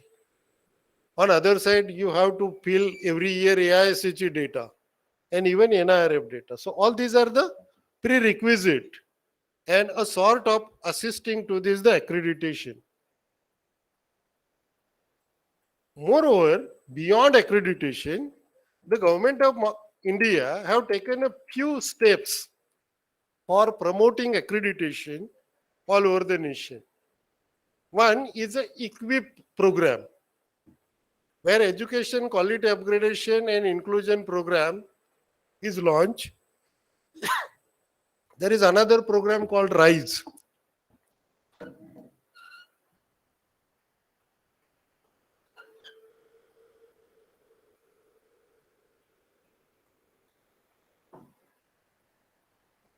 Where it is basically for infrastructure development. Then there is another program initiated by the UGC, is LOCF, outcome-based learning.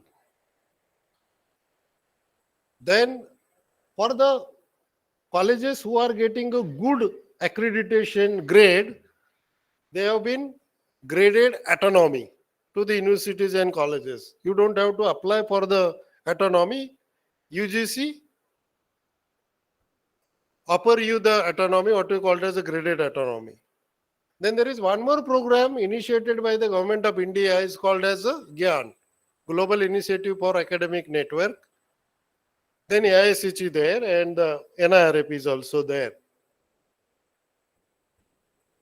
With reference to all these initiatives taken by the government of India, with reference to GAN, RISE or AISH, in the same paper, all these issues has been described. The paper which I was talking about, published in 1980, but it was the original work in 1787, and that time they have taken initiative to promoting the higher education and getting accredited. Okay.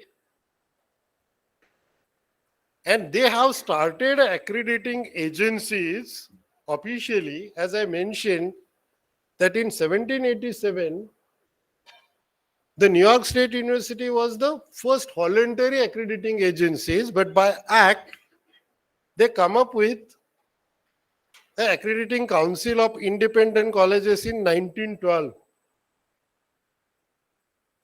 In 1980, Commission on Accreditation of Association of Theological School. Because there is a discipline-specific institution. So they come up with various accrediting institutions. As we have a distance education mode, they have again the different accrediting agencies. So if you just list accrediting agencies in America, they have been established they have a very old history of accreditation, and their recent accrediting agency was somewhere in 2009. On contrary, we have 1984 in NAAC and NBA, as I mentioned. And this is the picture. 1994 to 2023, almost in last 30 years. What is the picture? Nowadays, more than 14,000 colleges have been accredited. In North, 130 universities, but instead of having a look on the region, you just pay your attention on the states. With reference to colleges, Maharashtra is the highest. 1,700 colleges. 1,800 colleges have been accredited. So these 4-5 states are the higher accrediting states of colleges. Okay. So again, the question arises, if in spite of doing a lot of efforts by the government of India, why the colleges are not getting accredited? What are the challenges? And how to overcome these challenges? And therefore, the NAAC, the way the NAAC functions to promote the colleges for accreditation, all these authorities in the NAAC, they are playing a great role for promoting the institution for the accreditation. This is the composition of the NAAC, their governance of the NAAC.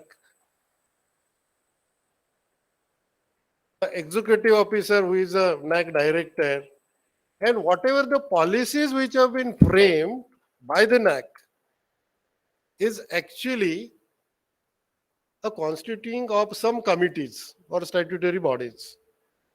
Fortunately, I had been a part of benchmark disclosure committee. You know that very recently the benchmarks have been disclosed for affiliated college and for the autonomous colleges. And I was the part of the affiliated college, and we had a lot of discussion about setting the benchmarks. Okay, if you have a look on the benchmarks, you will surprised to know. For example, the admission status. If suppose your 90% seats are get filled, you get 4 out of 4. If your result is 90%, you get 4 out of 4. If your 80% students are getting scholarship, then and then only you are getting 4 out of 4. 80% students are getting scholarship. And we know what is the real fact. So whatever the standards which have been set are of a higher side. Okay. So, but fortunately, framing the policies is actually carried out by the academicians only. So we are a part and parcel of framing the policies. And certainly at a national level, whenever the benchmarks have been set up, they have to be of a higher standard. What are the major issues?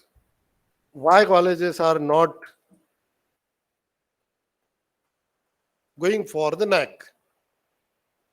First thing, research and innovation. We are lacking in research and innovation, and it is accepted everywhere. Okay, then we have a very poor quality of teaching and learning due to unqualified and untrained faculty. And I was talking in one gathering, and one of the faculty asked the question, how you can define a quality teacher? And then I answered that quality teacher cannot be created within a night. A teacher to quality teacher is a process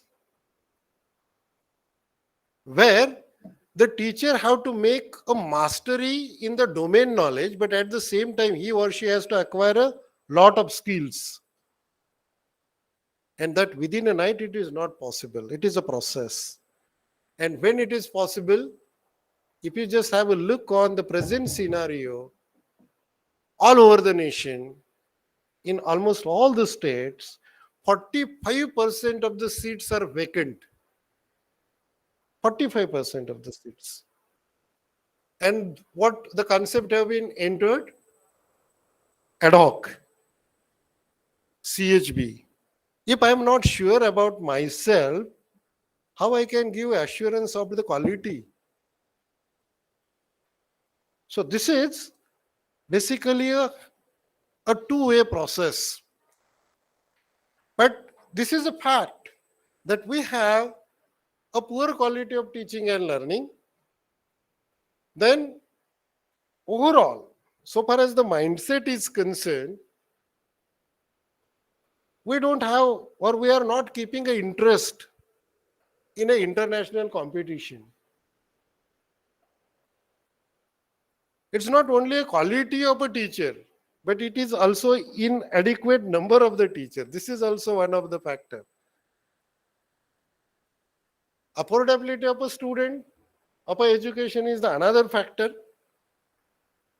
We don't have a meticulous and effective monitoring mechanism in higher education. In school education, there is very poor government funding. And just I will spend 1 minute on the poor funding example.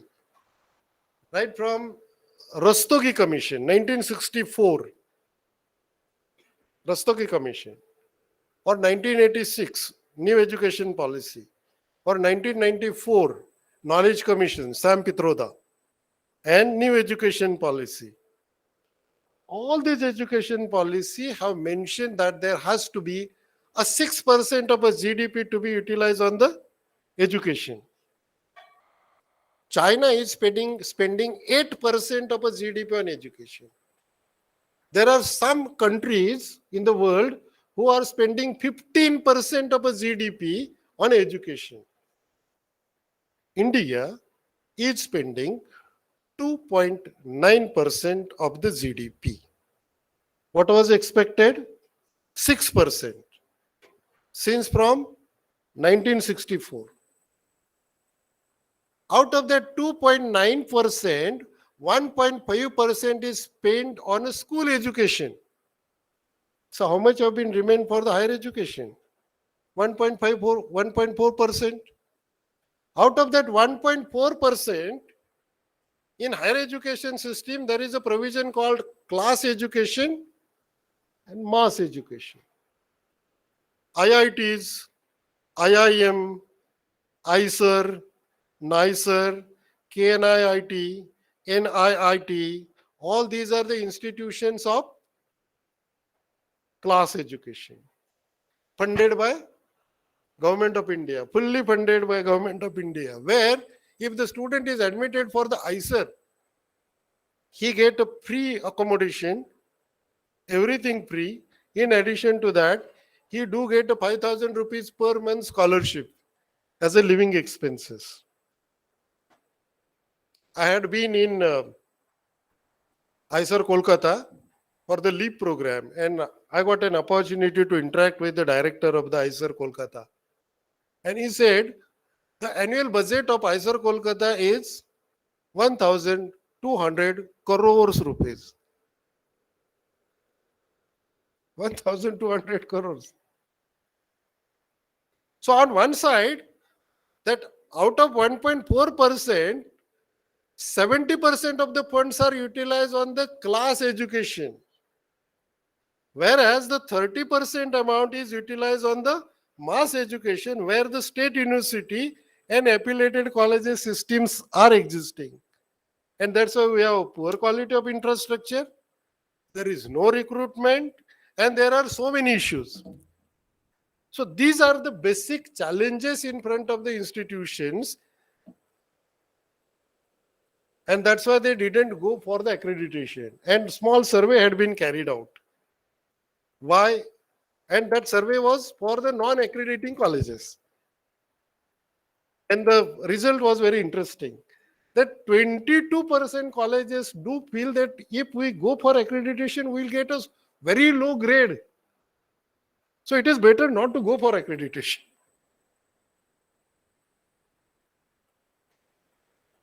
26% of the colleges say we don't have a permanent faculty. How could we go for accreditation? Who is going to work for the accreditation? 5.5% of the colleges are saying right from the inception, we don't have a head of the institution. We don't have a principal of the college. So how we go for accreditation? And rest of the colleges are saying, yes, we are improving infrastructure and very shortly we'll go for accreditation. So continuous process. So this is the picture. And then question arises, does the enforcement to this higher educational institution will help for the accreditation? Because sometimes a punitive measures may work, but not every time. Okay. And that's why a few initiatives taken by the UGC, as we know that Paramarsh was the scheme initiated by the UGC for mentoring the colleges. Then every state have to have a state level quality assurance cell. And now we know that in new act, there is a higher education council. Okay. And under the higher education council, chief minister is a chairman. And you know what are the priorities of the chief minister. Do they prefer the higher education to conduct the meeting of higher education? In last 3 years, not a single meeting had been conducted. Before that, in that previous 5 years, not a single meeting had been conducted. Okay. And therefore, that though act provides a state council of higher education, no more promotion had been made. But at the same time, it is also a fact that the colleges which have been run by the government are non-accredited.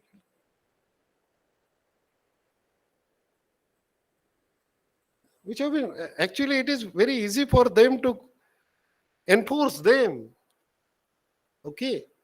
The second thing is that the remotest colleges, they don't have access, even they don't go for the accreditation. And as we know that still there are self-funded colleges, but there is very poor funds. Hardly they get admission. So how they can raise the funds for accreditation? So Maharashtra Public University Act have made a provision.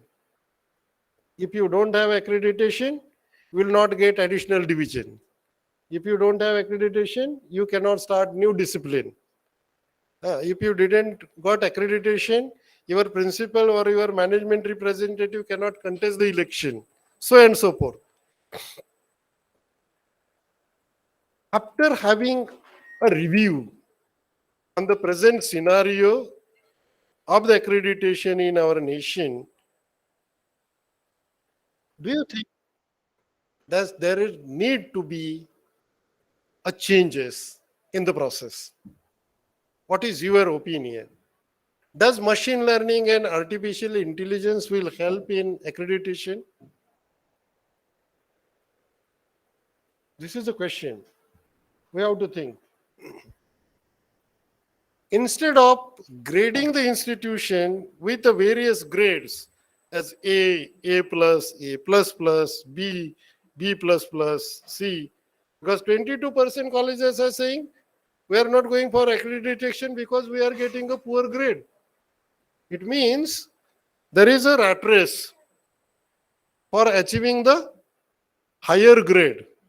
So instead of grading only accredited and non-accredited, binary accreditation.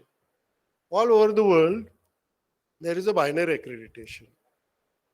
Yeah, you just go on a website of Melbourne University, which is a QS ranking 33, or the Oxford University, a good QS ranking. On their website, it will be simply mentioned accredited. Okay. But the QS ranking is mentioned.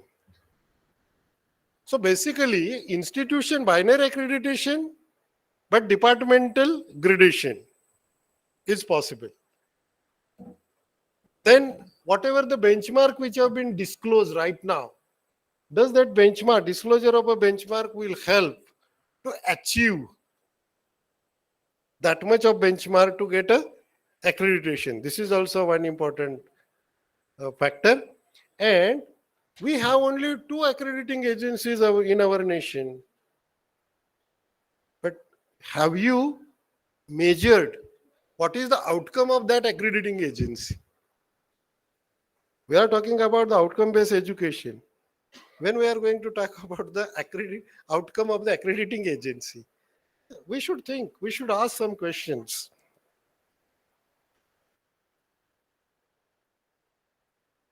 As per NEP 20T0, they are expecting there need to be a more accrediting agency. Instead of 2, there will be more.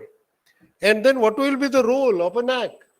The role of NAAC will be, it will get converted into National Accreditation Council, and they will monitor. They will observe and adopt the changing needs of accreditation. And mind well that whatever the QS ranking, HR ranking, whatever the number which is there, and our accrediting process, if you just compare, in our accrediting process, what is the scenario? Previously, the NAAC peer team used to visit the college, and they are the God. जो उनके मन में आएगा वो मिलेगा, खुश है, अच्छा है. So what happened? That process has been changed, and then DVV came in a picture, and peer team visit 70-30. So now our accreditation is almost online, 70%, and 30% is offline. Have you heard that QS ranking team is visiting a university for ranking purpose? No. That whatever the internationally recognized ranking system is in existence, they don't have a peer team visit. That all these accreditation is completed on the perception and the data which is provided.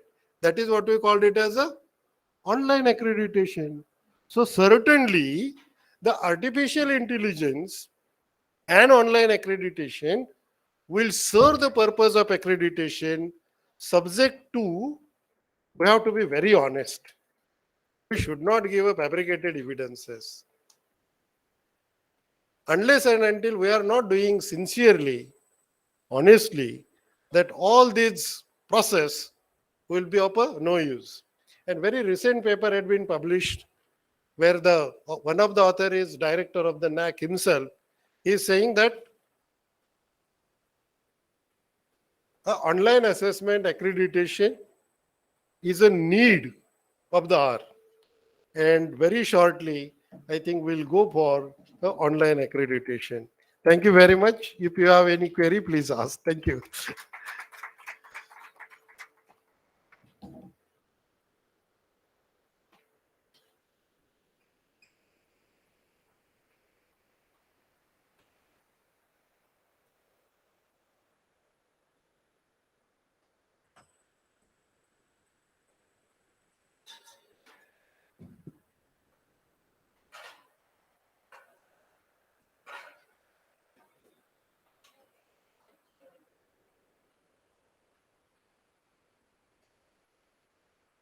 Hello.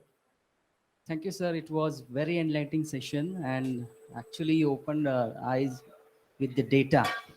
So I'm a question from all the means we collected few questions. It's a basic question. Why the NEP has changed the 5+, 3+, 4 education. Yes. And how a research culture is going to be developed. We have very few ecosystems and infrastructures and even qualified teachers, as you mentioned rightly. So how do we go about it? Thank you, sir.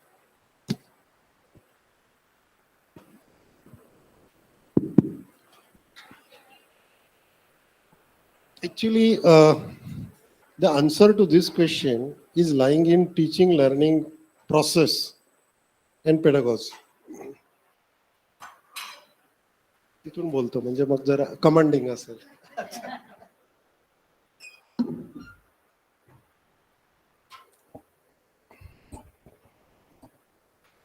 See, our teaching learning process is basically a rote learning. Goka Oka. Our examination and assessment is to test the memory, not the knowledge, not the skill. And therefore, we didn't promote a student to think. This is one. Secondly, we didn't promote a student to apply the information what they know. And third, we didn't ask the student to apply their knowledge to find the solution. Okay. A very simple example. If suppose I am a teacher of geography, मुद्दामून geography म्हणतोय commerce कॉलेजमध्ये geographyचं कोणी नसेल म्हणून. पण नाही तर मला बाहेर जाऊ देणार नाही. If I am a teacher of geography, if I have to teach a map of India, how I used to teach nowadays as a teacher of a geography, what I used to do in a school, एक मोठा तो folder असतो ना, Indian map, the political map is displayed, and then I used to, this is Maharashtra, this is Assam, this is Karnataka, this is Kerala, on this side there is a seashore, and there is Jammu and Kashmir. Okay. Was there a participation of a student in learning a map of India? No, just I quoted or highlighted the states of the India. Okay. Now, instead of that, if suppose I might have used the method that I have identified, if there is a class of 30 students or 60 students, I will identify a set of a student, and I will assign the responsibility for the one set of a student that you will going to speak on the Kerala. Okay. So you learn what the Kerala is, what are their periphery, what are their culture, so and so forth, and try to explain in the class. So every time what will happen, that every set of a student will learn a different state of our nation, and they will interact with each other, because whatever we are teaching, that student do receive 1/4. Okay. Peer learning, they do receive 2/3. आपल्यापेक्षा त्यांचं ते जास्त ऐकतात. Okay. So where the involvement and participation of a student in learning process आपण करतच नाही आहे. This is one. Secondly, whatever the resources which I have, I am displaying. I am not giving a freedom to student to use their own resources. त्याला काढू दे ना त्याचा नकाशा. हाताने काढू देत, बाजूला करू देत, जो काय करायचं ते करू देत. So he will apply his information or a knowledge to represent his part. And then within 8 days, that entire circle will get complete and all the state will be familiar to everybody. 8 दिवस otherwise मी महाराष्ट्राचं culture सांगणार होतो, केरळाचं सांगणार होतो, हिमालयात कुठे आहे सांगणार होतो. Instead of that, if the student have started to teach by participating the country, I think they will not forget the peculiarity of the state what he had represented for his entire life. Nowadays आपलं आजही teaching काय आहे? Our teaching is for, I'm sorry to say, and it's for complete the syllabus. We are not teaching whether they understood or not. Even our exam, what our exam, how we conduct the exam? We are asking the question. कोणी nationalise बँकेचा शोध लावला? CD. Deshmukh. Answer is C.D. Deshmukh. So this is basically objective type of a question. Here, student have to depend on the memory. He don't apply his knowledge or he didn't analyze the information what we have given. So our teaching methods need to be changed. This is one. Secondly, it is not only a lavish and state-of-art laboratory for the research. Again, by a due respect आणि disclosure चा मुद्दा येऊ नये. Madhav Gadkari is a very well environmental scientist. Everyone is aware of that. And fortunately, we were there in Vidarbha. Maruti Chittampalli, then Madhav Gadkari, and many environmentalists, we were there in Vidarbha for People's Biodiversity Register. आणि मग त्यांनी एक गंमत सांगितली. ते काय सांगितले? तर ते म्हणाले की मला आफ्रिकेला जायचं होतं. He was a visiting faculty to one of the university in Africa. He had been invited to deliver a talk. And the prerequisite was he had to take a injection against the tsetse fly. There is one disease related to tsetse. I forgot the name.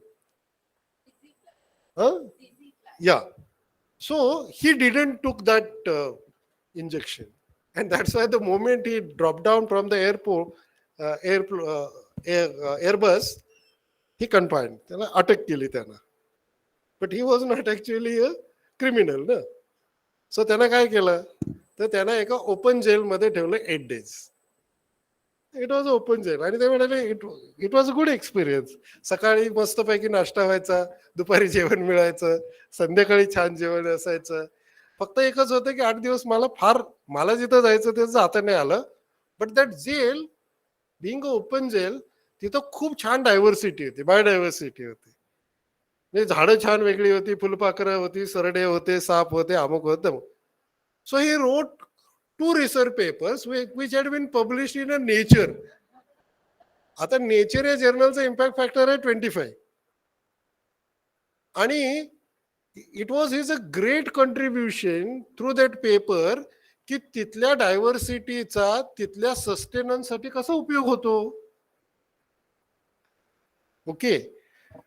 आता गंमत बघा की he applied his knowledge and skill and analytical mind, जे सलीम अलीच्या बरोबर फिरून किंवा त्यांचे धनंजय गाडगिळांच्या बरोबर जाऊन त्यांना काही नॉलेज अक्वायर झालं. ही हॅड अप्लाइड ना. आपला विद्यार्थी काय करेल? आपण काय करू त्यापेक्षा? सो बेसिकली आपल्या टीचिंग पेडागॉजी मध्ये आमूलाग्र बदल झाले पाहिजेत. आपल्या एक्झाम पॅटर्न मध्ये बदल झाले पाहिजेत. And that is what is expected in NEP. What teaching method I am following? माझ्या शिक्षकांनी जे मला शिकवली, he is role model for me. Whether he was correct or incorrect I don't know, but I am following him. माझे विद्यार्थी मला follow करतात. अरे खरंच सर फार भारी शिकवतात. त्यांना वाटलं. पण इयर्स टुगेदर जर 2-3 पिढ्या तुम्ही गेला तर चेंज कधी होणार? आणि ही पिढी वेगळी आहे ना. It is a digitise.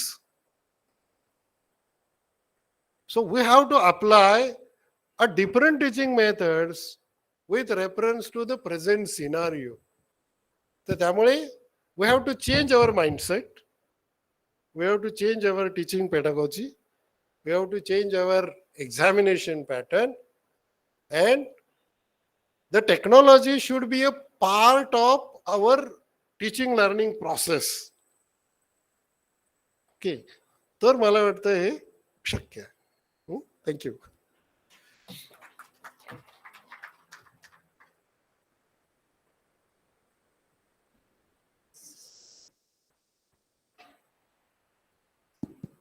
So the next question is, now that NEP is bringing certain changes in changes in the education system, do you think that NAAC should also bring changes in the evaluation system? Actually, there is a revamping. There is a need. म्हणून मी तो प्रश्न विचारला. I had raised the question that do we require a change in accreditation process? Rather, it is expected that there has to be a great change into the accreditation process, because there are so many issues, and the process need to be revamped actually. And certainly even the NAAC is also thinking on that line.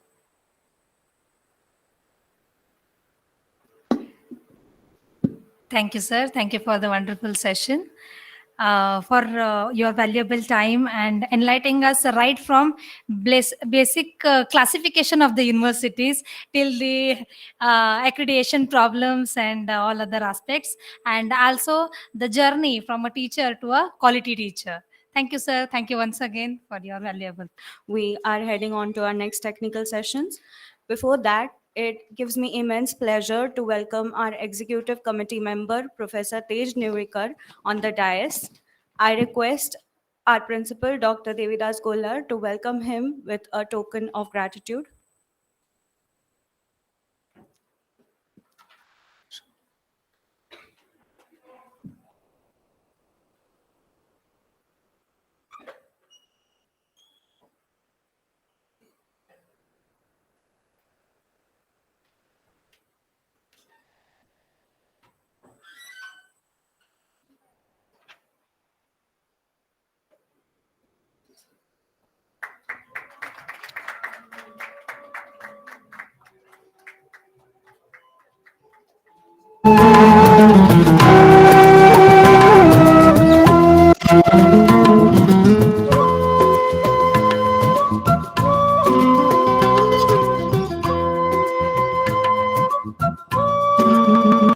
Professor Tej Newikar to speak a few words.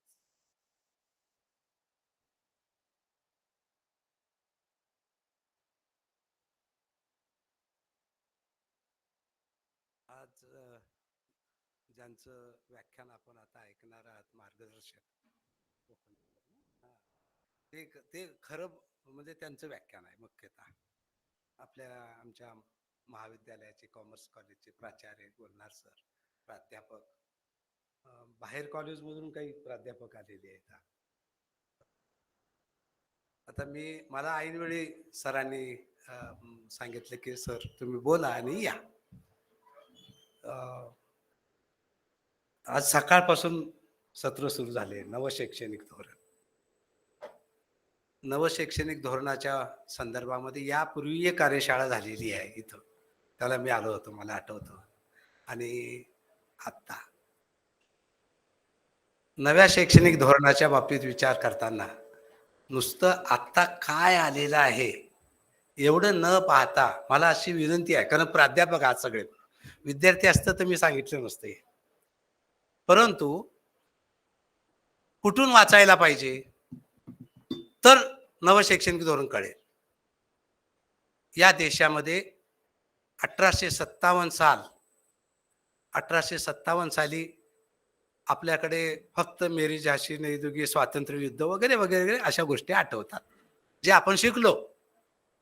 पण आपण higher education मध्ये असल्यामुळं, उच्च शिक्षणाच्या या व्यवस्थेमध्ये असल्यामुळं आपण हे लक्षात ठेवलं पाहिजे की पहिल्यांदा या देशामध्ये 3 विद्यापीठं निघाली. मुंबई विद्यापीठ, कलकत्ता विद्यापीठ आणि मद्रास विद्यापीठ. आता ही 3 विद्यापीठं निघाली, त्याला आधार काय होता? Charles Wood. कोणी जर बीएड झाला असेल, बीएड आहे का कोणी? बीएडच्या सिलेबस मध्ये चार्ल्स वूड वगैरेचा माहिती असेल तर बघा तुम्ही. चार्ल्स वूड मनुष्यनी जो खलिता आला, ईस्ट इंडिया कंपनी राज्य करत होती, त्या खलित्यामधलं जे मॅटर आहे ते काही की तर आता तसं शैक्षणिक धोरण ते जुनं आपण शैक्षणिक धोरण त्याच्यावर आधारित 3 विद्यापीठाची स्थापना झाली. पहिली जी ग्रॅज्युएट बॅच झाली न्यायमूर्ती रानडे मुंबई विद्यापीठाची, ती 3 विद्यापीठं निघाली म्हणून आपल्याला गोपाळकृष्ण गोखले, न्यायमूर्ती रानडे, महात्मा गांधी, बाबासाहेब आंबेडकर बाकी सगळी मंडळी आपल्याला मिळाली. हे लक्षात घ्या पहिला. म्हणून फाउंडेशन बघा आधी, म्हणजे तर नवं शैक्षणिक धोरण कळेल. उगे आपलं नवीन शैक्षणिक धोरण आता काय आता हा बदल झालाय 3 वर्षाच्या ऐवजी 4 वर्ष झालेला आहे, मग आता स्किल बेस आहे हे झालं ते तात्पुरतं पाहणं याच्यात. तसं नाही बघून चालणार. प्राध्यापक असल्यामुळं आपल्याकडे आपण अकॅडमिक लीडर आहोत सगळेजण, तर ते पाहिलं पाहिजे. आणि म्हणून अभ्यासासाठी माझा नेहमी आग्रह असतो की कसा हायर एज्युकेशनचा विचार करताना कसा कालखंड करायला पाहिजे. नंबर 1 1857 ते 1904 हा कालखंड एक अभ्यासाचा घ्यायला पाहिजे. याच कालखंडामध्ये बघा महात्मा ज्योतिबा फुले, याच कालखंडामध्ये बरोबर आहे की नाही 1857 म्हणजे ज्यांच्यामुळं एज्युकेशनवर परिणाम झाला, शिक्षणावर परिणाम झाला. आणि जुन्या काळामध्ये एज्युकेशन समाजकारण राजकारण वेगळं नव्हतं, इव्हन धर्मकारण सुद्धा. या सगळ्याची लीडर एकच असायची, हे नेहमी लक्षात घ्या. आणि म्हणून हायर एज्युकेशन देत असताना जुन्या काळात तर तुम्हाला माहिती आहे की नाही की अशी आख्यायिका अफवा पसरवलं होतं की BA जर झाला तर माणूस लवकर मरतो. तुम्हाला काय सांगायचं? हा शिकायचं नसतं, मुलीने तर चुकून बघायचं नाही, हा त्याला नवराच मिळणार नाही असं असायचं ते. तुम्ही 1868 सालचं मी पुस्तक वाचतो, नावी जोशी, 1868 सालचं, हे लक्षात घ्या. म्हणजे तुम्हाला काय सांगायचं असं अवस्था. म्हणजे इथं फक्त त्या मिशनरीने येऊन फक्त शिका पुण्यामध्ये सांगायचं, तो लोक दगड करून मारायचो, शिकायला सांगतात मुस्लिम, हे लक्षात घेतलं पाहिजे. आणि मुलींनी तर नाहीच नाही, मुलींनी तर बोलायचंच नाही. म्हणून अगदी ताराबाई शिंदे पासून तुम्ही काढलं पाहिजे. म्हणजे नुसतं महात्मा ज्योतिबा फुले आणि सावित्रीबाई फुले पुणे विद्यापीठाला नाव असं नाही चालत. जेव्हा एके दिवशी पोत्यात घालून आणलं, पोत्यात घालून काय आणलं म्हणून पाहिलं तर मुलगी निघाली. तर मुलगी कशाला? शिकवायला आणली, कारण रस्त्याने आलं तर मार बसला असता म्हणून शिकवायला आणली. बघा, आणि त्याच पुण्यामध्ये आता हे बघा कशा ह्या ताराबाई शिंदे आधुनिक बघा. आता काय बोलायचं, याला म्हणायचं परिवर्तन. बदल होणं वेगळं, डेव्हलपमेंट होणं वेगळं, प्रोग्रेस असणं वेगळं. बदल आणि परिवर्तन याच्यात फरक आहे. बदल एक्सटर्नल स्वरूपाचा आहे, हे लक्षात घ्या, बाह्य रूपाचा असतो. आणि परिवर्तन हे आंतरिक असतं, वैचारिक असतं. त्या दृष्टीनं नव्या शैक्षणिक धोरणामध्ये तुम्ही विचार करत असताना आत काय आहे शब्दाच्या मध्ये, कागदावर दिसतं पण आत काय ते कळलं पाहिजे प्राध्यापकांना. आणि म्हणून एक तुम्ही जर अभ्यासाचा हा विषय घ्या, आता नाही तर काय होईल, मूळ वक्ते मीच करवली, अहो असं होईल. अहो ते काय होईल, लग्नामध्ये आम्ही लहानपणी जायचो, ती नवरी बाजूला राहायची आणि करवल्या मिरवून घ्यायचे. तसं काहीच होईल हो, नको. हा तसं होईल तरी. हा मला काय होतं, उभा राहिले की उगीच अंगात आल्यासारखं होतं खरं. काही प्राध्यापकांना माहिती आहे, भविष्याचे कोणी आहेत का, ते बघा त्यांना माहिती आहे, हे लक्षात घ्या. म्हणून मी आता नुसतं उड्या मारत पुढे जाऊ की एक कालखंड घ्या नव्या शैक्षणिक धोरण कळण्यासाठी. फाउंडेशन 1857 ते 1904, 1904 ते 1947 हा दुसरा कालखंड. म्हणजे टिळक युग संपलं आणि गांधी युग 1920 पासून सुरू झालं. त्यावेळेस बाबासाहेब आलेले आहेत त्याच्यामध्ये. बाबासाहेबांची एंट्री याच कालखंडातली आहे. याच कालखंडामध्ये बाळासाहेब खेर मंत्रिमंडळ, म्हणजे काँग्रेस मुंबई इलाका होता, महाराष्ट्र नव्हता त्या काळात. तर त्या काळामध्ये एज्युकेशनच्या संदर्भात फार मोठा डिबेट झालाय त्या सगळ्या ह्याच्यामध्ये. म्हणजे बाळासाहेब खेर मुख्यमंत्री होते, तर त्यांनी कोणतं खातं घ्यावं मुख्यमंत्री पदापर्यंत तुम्ही सांगा बरं. आता त्यांनी ठरवून सृष्टीकडे हे करून एज्युकेशन खातं मागून, पाटबंधारे वगैरे नाही. हे लक्षात घ्या. म्हणजे एज्युकेशनला किती महत्व दिलं होतं त्यांनी, हे लक्षात ठेवलं पाहिजे. आणि बाळासाहेब खेर आणि जयकर हे अतिशय जवळचे. आता हे कित्येक लोकांना माहिती नाही. रँगलर परंजापे फक्त कुलगुरू म्हणून माहिती होते. ते ऑस्ट्रेलियात राजदूत होते. अरे रँगलर परंजापे हे शिक्षण मंत्री होते मुंबई प्रांताचे. हे माहिती आहे का? म्हणजे एज्युकेशनचा विचार करत असताना ह्या सगळ्याचा असा विचार करायचा की आता मी नुसतं सांगतो, डिटेल नाही सांगत. 47 पर्यंतचा हा काल, 47 ते 90-92 हा तिसरा कालखंड घ्या. म्हणजे स्वातंत्र्य मिळून झालेलं आहे आणि स्वातंत्र्याच्या चळवळीतले काही नेते, काही कार्यकर्ते त्यांनी शिक्षण संस्था चालवायला घेतल्या. त्यावेळेचा परिणाम काय हायर एज्युकेशनवर कसा झाला बघा तुम्ही. जुन्या काळामध्ये आम्ही विद्यार्थी होतो त्या काळातले संस्था चालक जर काढून पाहिलंय तर तुम्ही बघा. पण तेही ठीक आहे, ध्येयवादी लोक होते, नाही म्हटलं तरी ध्येयवादी लोक होते. मग त्याच्यात चव्हाण साहेब होते, शंकरराव चव्हाण, अशी कितीक नावं सांगताय, पद्मश्री विखे पाटील, अशी कितीक नावं सांगताय मोठमोठे, की ज्यांनी थोडस ध्येयवाद घेऊन समाजाच्या उन्नतीसाठी हायर एज्युकेशनची सिस्टीम घेऊन शिनी काम करायचं ध्येयवादी. आणि 90-92 ला हा जो काही कालखंड आहे, म्हणजे बघा 47 ते 90-92 आणि 90-92च्या नंतर कुठला करार झाला इकॉनॉमिक्स कोणी आहे का? करार कुठला झाला पी व्ही नरसिंहरावच्या काळात? हा हा बरोबर आहे, बरोबर आहे, सांगा. झालं सगळं खुलं, जागतिकीकरण आलं. मनमोहन सिंग बरोबर का अर्थमंत्री, 8 दिवसापुरती फक्त गंगाजळी, त्याच्यात ते आलं, खुलं झालं. आणि त्या सगळ्याचा परिणाम हायर एज्युकेशनवर झाला. म्हणून आता प्रोफेशनल झालंय, ध्येयवादी राहिलं का? म्हणून मी 3 गोष्टीत फरक करतो, त्याग, ध्येयवाद आणि प्रोफेशनल. आता ह्या प्रोफेशनल अप्रोच मध्ये 92 ला सुरू झालं, आता 22 किती वर्ष झालं आपण सगळी पिढी त्याच्यात घुसमटून निघालो. आपल्याला कळलंच नाही हे नवं तंत्रज्ञान, हे सगळं जे काही आलं ना आणलं, हे कसं आलं? कोणी मागणी केली होती का? केली होती मागणी? कसं अंकावर आलं? पहिलं पुस्तकं वाचलं आणि तेवढं गृहपाठ केलं की प्राध्यापक यशस्वी, ध्येयवादी प्राध्यापक. एकच नोट्स अनेक वेळा, जाऊ दे चला, अख्खा आयुष्य चाललंय रिटायरमेंट, चाललंय. आपण ध्येयवादी शिक्षक होते, पण माणूस ते माणूस अटॅचमेंट होता. शिक्षक आणि विद्यार्थी, ते कालच मी एके ठिकाणी सांगितलं की मी 8वीच्या वर्गात असताना मला आत्रे गुरुजी होते, ते सर भाषण लिहून द्यायचे मला आणि मला पाठ कर म्हणायचे, वक्तृत्व स्पर्धाला जा म्हणायचे. ते लिहिलेलंच भाषण मी पाठ करायचो, तोंड पाठ, खाड खाड खाड जाऊन बोललो की बक्षीस घेऊन यायचो. बक्षीस घेऊन आलं की त्या शिक्षकांना केवढा आनंद, रात्री जेवायला बोलवलं. आणि प्रत्येक वेळी काही बक्षीस मिळायचं नाही, मग काही वेळा नाही मिळायचं बक्षीस. मग त्या सरांच्या मॅडम म्हणायच्या, बाई अरे तू काल कुठे वक्तृत्व स्पर्धेला गेला होता का? म्हणलं गेलो होतो. काय झालं? नाही मिळालं बक्षीस. तरीच रात्रीचं सरांचं जेवण नीट नाही झालं, सर अस्वस्थ होते का तर माझ्या विद्यार्थ्यांना बक्षीस नाही मिळालं.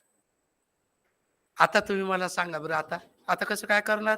100, 150, 200 मुलं तुमच्या पुढे, कोणीतरी येणार, मॅडम मी असं करतो म्हणणार. आता काय करणार त्या मॅडम? काय सर काय करणार? काय म्हणजे बघा मानसिक ताण केवढे, हुशार झाले पण शहाणपण नावाची गोष्ट. म्हणून इन्फॉर्मेशन आणि नॉलेज याच्यात फरक करायला शिका. आत्ताच्या काळामध्ये इन्फॉर्मेशन आहे, नॉलेज मिळताना दिसत नाही. ज्ञान नावाचे, जसं एखादं पीठ आहे मीठ आहे, बरं सोपं उदाहरण देतो महिला मंडळ असल्यामुळं. हा सोन्याची चीप आहे, सोन्याची चीप आहे आणि खिशात घालून ठेवली. माझ्याकडे सोन्याची चीप आहे, चीप आहे, काय उपयोग आहे? दागिना कर ना बाई, दागिना कर तर तुझ्याकडनं सर जाईल. कोण बघणार आहे? दागिना केलं तर माणूस दिसत. तसं नुसतं सिस्टीम शिक्षण व्यवस्था देऊन चालत नाहीये, दागिना करावा लागतो, चिंतन करावं लागतं, मनन करावं लागतं, तर सेल्फ थिंकिंग येतं. सेल्फ थिंकिंग आलं की थेरी मांडता येते. थेरी मांडणं वेगळं आणि हायपोथेसिस असणं वेगळं. हायपोथेसिस म्हणजे उपपत्ती आणि थेरी म्हणजे सिद्धांत. सिद्धांत एकच असतो. सिद्धांत H2O म्हणजे काय? पाणी. इथं जा, इंग्लंडमध्ये जा, कुठे कुठे कुठे एकच आहे. तसं ज्ञानाचा संबंध नव्या एज्युकेशनच्या पॉलिसीमध्ये कुठे आहे ते शोधा. हा म्हणजे मी पॉझिटिव्ह निगेटिव्ह बोलायला नाही आलो बरं काय. हा नाहीतर ते तज्ज्ञ बोलतील त्याचे काय. परंतु तुम्ही काय शोधायचं तुमचं काम आहे. तज्ज्ञ बोलून जातील, त्यांना एक अभ्यासाचा विषय असतो.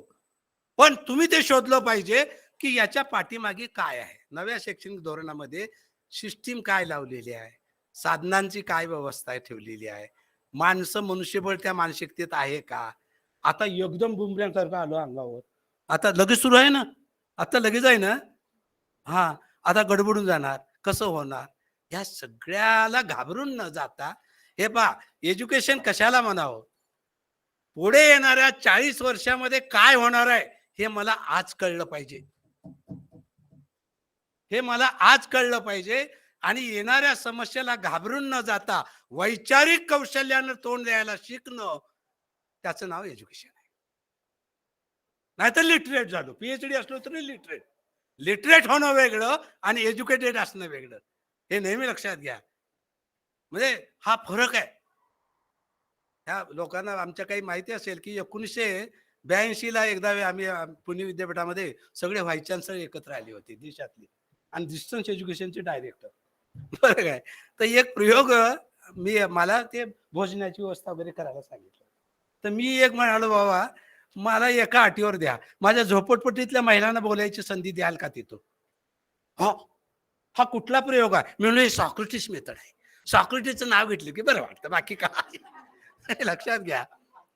आणि डॉक्टर भालचंद्र फडके सरासारखा मनुष्य तिथं असल्यामुळं आणि ताकवले सरासारखा कुलगुरू असल्यामुळं येस म्हणले, काय हरकत नाही, बोलू द्या. पण ते महिला आणण्याचं काम तुझं आहे. म्हणजे मी माझ्यावर जबाबदारी. नवसाक्षर महिला आमच्या. आणि आता काय सांगावं, शिवाजी सभागृहामध्ये समोर सगळे तज्ज्ञ देशातले बसलेले. आता गंमत अशी आहे की ते इंग्रजीतलं सगळं, नॉन महाराष्ट्रीयन. आता आमच्या महिला त्यांच्या भाषेत बोलणार, म्हणून ट्रान्सलेशन करायला डॉक्टर भालचंद्र फडके ठेवले. डॉक्टर भालचंद्र फडके म्हणले मी ट्रान्सलेशन करून सांगतो भाषेत, महिला आमच्या त्यांच्या भाषेत बोलतील. मला म्हणाले, मास्तर काय बोलायचं अशाला. म्हणलं आमचे साहेब आहेत हे सगळे लोक, विमानाने आलेले आहेत, कारण त्यांच्या दृष्टीने विमानाने जो मनुष्य येतो तो मोठा. तर म्हणलं ते दिल्लीहून विमानानं आलेले आहेत. बर, मग काय बोलायचं. काय नाही, आम्ही जे काही तुम्हाला शिकवलं हे केलं ते बोला. आता जाईबाई जाधव ही अतिशय साधी बाई की जिची दखल इंडियन एक्सप्रेसने त्या काळात घेतली, की ती काय बोलली. आता बघा साहेब, येड्यावणीच करताय. आता तुम्ही म्हणता शिक्षणामुळे काय फायदा झाला. आता बघा तुम्हाला कसं सांगा साहेब, उन्हामध्ये चालायचो, फोपाट्यामध्ये पाय लई पोळायचे, प्रौढ शिक्षणाची चप्पल मिळाली, पाय पोळायची थांबले की. आता याचं इंग्रजी ट्रान्सलेशन कसं करावं सांगा. याचं इंग्रजी ट्रान्सलेशन काय असतं, मुक्याला बोलकं करणं, त्याचं नाव एज्युकेशन आहे. अन्याय आहे अन्याय वाटला पाहिजे, शोषण हे शोषण वाटलं पाहिजे. हे ज्या सिस्टीम मध्ये आहे ते खरं एज्युकेशन. ते तुम्ही नव्या शैक्षणिक धोरणामध्ये शोधा, कुठं आहे का सिस्टीमनी, मेथडनी काय आहे का. माणसाचं व्यक्तिमत्व मला आनंद झाला पाहिजे, टेन्शन वाटलं पाहिजे. मला खात्री आहे की आपण या सगळ्याचा अभ्यास कराल आणि खऱ्या अर्थानं तुम्ही पुन्हा अजून मागणी करा, सरांना बंडावून सोडा बरं, कार्यक्रम घ्या असं म्हणून घ्या मनुष्यने. हा ते आवश्यक आहे. पुन्हा पुन्हा हॅमरिंग करायला पाहिजे या सगळ्या याच्यामध्ये. मी थोडस वेगळं बोललो असेल सर, सॉरी. पुन्हा तुम्हाला तुम्हीच कारणीभूत आहात त्याला मी बोलायला. हा मला त्याला जर असं वाटेल की सर काहीतरी बोलून गेले तर असं आहे. खरोखर नव्या मी नैतिकता का दाखवली बोलण्याचं धाडस. मी सगळं नवशैक्षणिक वाचले, खरं सांगतो. म्हणजे तुम्ही म्हणाल काय वाचलं, तर भालबाई विभूतेने मराठीतलं जशा तसं ट्रान्सलेशन केलेलं आहे नवशैक्षणिक धोरणात. मेहता प्रकाशन बाजीराव रोडला आहे, तिथं ते पुस्तक मिळतं. मी स्वतः त्या भालबा केळकरच्या पुस्तक प्रकाशनाला गेलो, तिथं 1-2 व्हाईस चान्सलर आले होते आणि आम्ही मोजून 13-14 लोकांनीच त्याच्यावर डिस्कशन केलं नव्या शैक्षणिक धोरणावर. हे लक्षात घ्या. आणि त्यामुळे मला माहिती आहे, त्यातलं सिस्टीम माहिती आहे. अगदी प्राथमिक शाळेपासून काय काय चेंज चालू आहे, 5वी पर्यंत कसं युनिट होणार आहे, 6वी पासून पुढचं युनिट कसं होणार आहे, 10वी पर्यंत आहे, विद्यापीठ पातळीवर काय होणार आहे, हे सगळं मी सांगेन. पण मी नेहमी म्हणतो तो विषय तज्ञांचाच आहे, आपण त्यात हस्तक्षेप करता कामा नये, म्हणून जनरल बोललोय.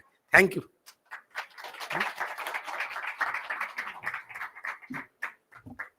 Thank you, sir, for your bright and energetic and enthusiastic view on national education policy and as well as education. We have among us a great personality for our next session, a social activist, a social entrepreneur, Mr. Pradeep Lokhande. I request Professor Tej Newekar to welcome our guest with a token of appreciation.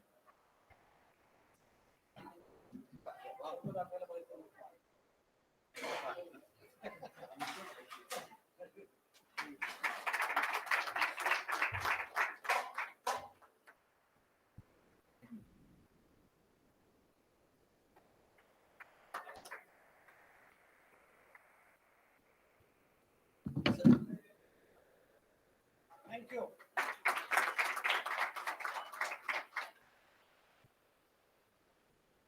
मला meeting असल्यामुळे विद्या साई समितीची meeting आणि माझी ओळख मीच करून देणार आहे. प्लीज तुम्ही बसा. तू पण बस रे, कुठेतरी बस. ती बघ ती खुर्ची पाठी बघ, ती पुढं घेऊन बस. नाही उभं राहायला नको. पाठीमागं पण कोणी उभं राहू नका दरवाजात. बसून घ्या प्लीज, विनंती. सरांना येऊ देत 1 मिनिट. सर तुम्ही खाली गेला, मी इथं शोधतोय तुम्हाला. नमस्कार, माझं नाव प्रदीप लोखंडे आहे. माझ्या संस्थेचं नाव रुरल रिलेशन्स असं आहे. रुरल शब्द आला की आपल्याकडे वाटतं गरीब लोकांसाठी काहीतरी करणारा मोठा शामा. तसं काहीही नसून मी सोशल एंटरप्रेनर आहे. छान पैसे कमवतो, मोठ्या गाडीतनं फिरतो, करोडो रुपये कमवलेले आहेत. भिकारडेपणा मला इथं अजिबात आणायचा नाहीये, जो मानसिकतेत आपल्या फार जास्त आहे. तो सोशल एंटरप्रेनर कसा, तर हे सोशल आणि हे एंटरप्रेनर, कारण 3,000 रुपयाची चीन आहे आणि हे मग 200-300 रुपये ते मिळतं जमलं, तुम्हाला सगळ्यांनाच माहिती आहे. I am a social entrepreneur. मी सरांना ही विनंती केली होती की will keep it more interactive than one way traffic. तर आपण त्याला इंटरॅक्टिव्ह करायची माझी विनंती. बॅकग्राऊंड काय माझं मी त्यांना सांगून दिलं नाही त्यासाठी, कारण ॲक्च्युली ते सांगतात चूक नसती तुमची, पण 99% लोक नीट ऐकत नाहीत आणि जे 1% ऐकतात त्यांच्या लक्षात राहत नाही, म्हणजे ऑलमोस्ट त्याचा काही उपयोग होत नाही. सो हां, त्याचा आवाज येतोय ना बाहेर. म्हणजे संपलंय म्हणून ते आवाज करतात आपल्याकडे घरात, माहिती ना बायको करते बघा. कोणाला तरी जेवायला घेऊन येतो आपण, अहो तुम्हाला कळत नाही का साधं.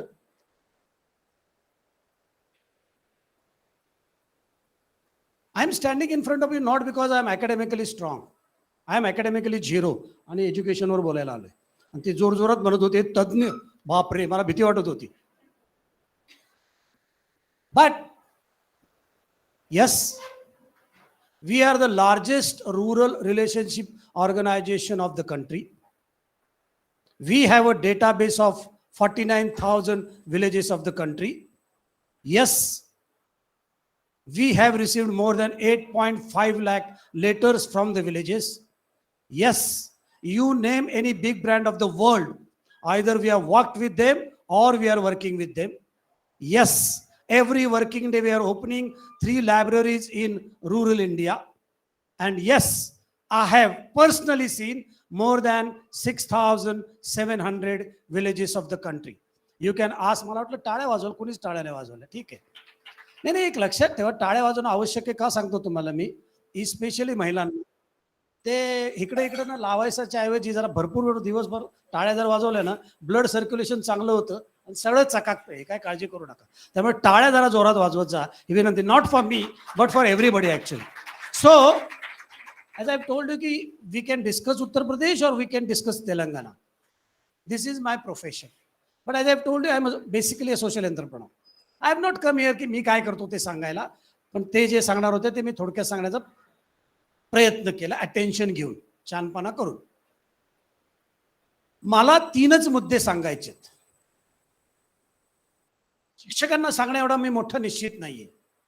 एक, जसं म्हणतात की जगातलं सगळ्यात मोठं noble profession is teaching and doctor. बरोबर ना, जगातले सगळ्यात बेस्ट प्रोफेशन आहे. पण आपल्या देशात रिस्पेक्ट किती आहे त्याला. डॉक्टरला आपण पहिले डॉक्टर घेऊयात. जर मला मरणारा वाचवलं तरच मी त्याच्याकडे बघतो, नाही तर काहीच नाही, नाही तर रोज शिवाय देतोय त्याला आपण. आणि तेही तेवढ्या काही तासांपुरतं. परत ठाकठीक झालो. टीचरचं तर गुरुजी आणि ह्याचं तर काय बोलायलाच नको. Why am telling you this because just 3-4 years back I was in Norway. Happiness index मध्ये नंबर 1 स्टेट आहे, माहिती आहे ना तुम्हाला, नंबर 1 स्टेट. असू दे सर, असू दे, तो रागवलाय माझ्यावर. तुम्ही बस, काय करणार तुम्ही? असू दे सर, ते जेवण आता ते संपले म्हणून सांगतोय तो सगळ्यांना. तर त्या नॉर्वेमध्ये, आपल्या देशात तुम्हाला माहिती आहे ना, तुम्ही कुठल्याही टोलला जावा, तिथे पंतप्रधान, राष्ट्रपती, मंत्री, संत्री कोण जे आहेत त्यांना टोल नसतो, हे माहिती आहे ना तुम्हाला. नॉर्वेमध्ये फक्त टीचर लोकांना टोल नाही. द रिस्पेक्ट टू द, बघा तरी सुद्धा टाळ्या वाजवत नाहीये तुम्ही. आणि ते वाजवत दहाव्याला आपण आलोय का काय असं?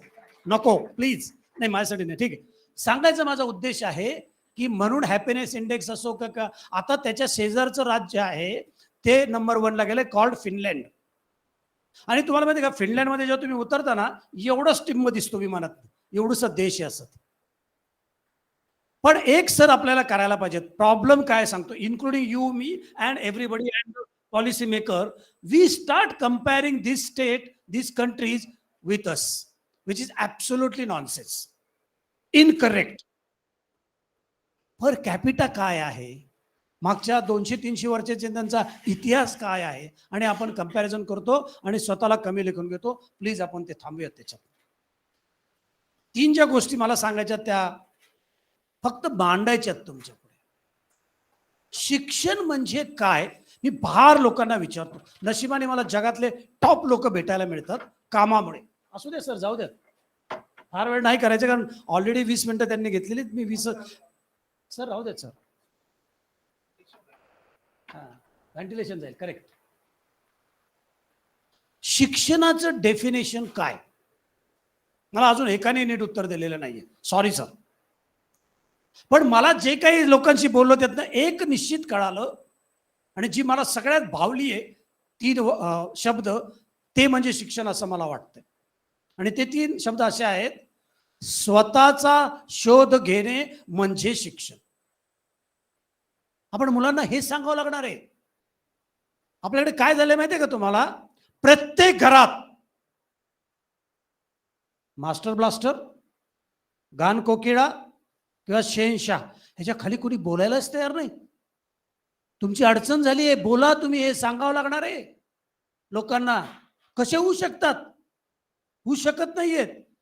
ते ह्या शिक्षणात आलं पाहिजे की त्याला स्वतःचा शोध आणि त्याची जाणीव फक्त 2च लोक करू शकतात, आई वडील आणि तुम्ही. तिसरा माणूसच नाहीये, तिसरा माणूसच नाहीये. आणि तुमचा रोल जास्त आहे, कारण तिकडं आजकाल भयंकर पॅम्पर केलं जातं. टीचर म्हणून तुम्ही इकडे वागता, पण तुम्ही घरात तुमच्या मुलांबरोबर पण वेगळं वागत असणार आहे. तुम्ही त्यांना पॅम्पर करतोय, आपण घाणेरडं पॅम्पर करतोय, विचित्र पॅम्पर करतोय. तर हा पहिला माझा मुद्दा आहे. आणि मी परत जसं म्हणालो, आपण प्रश्न उत्तर करायचे, मी बोलणार नाही जास्त. मी बराच बोलू शकतो, सरांना माहिती आहे, तासनतास बोलू शकतो, ते करायचं नाहीये मला आज. दुसरं काय झालेलं आहे सांगतो तुम्हाला मी,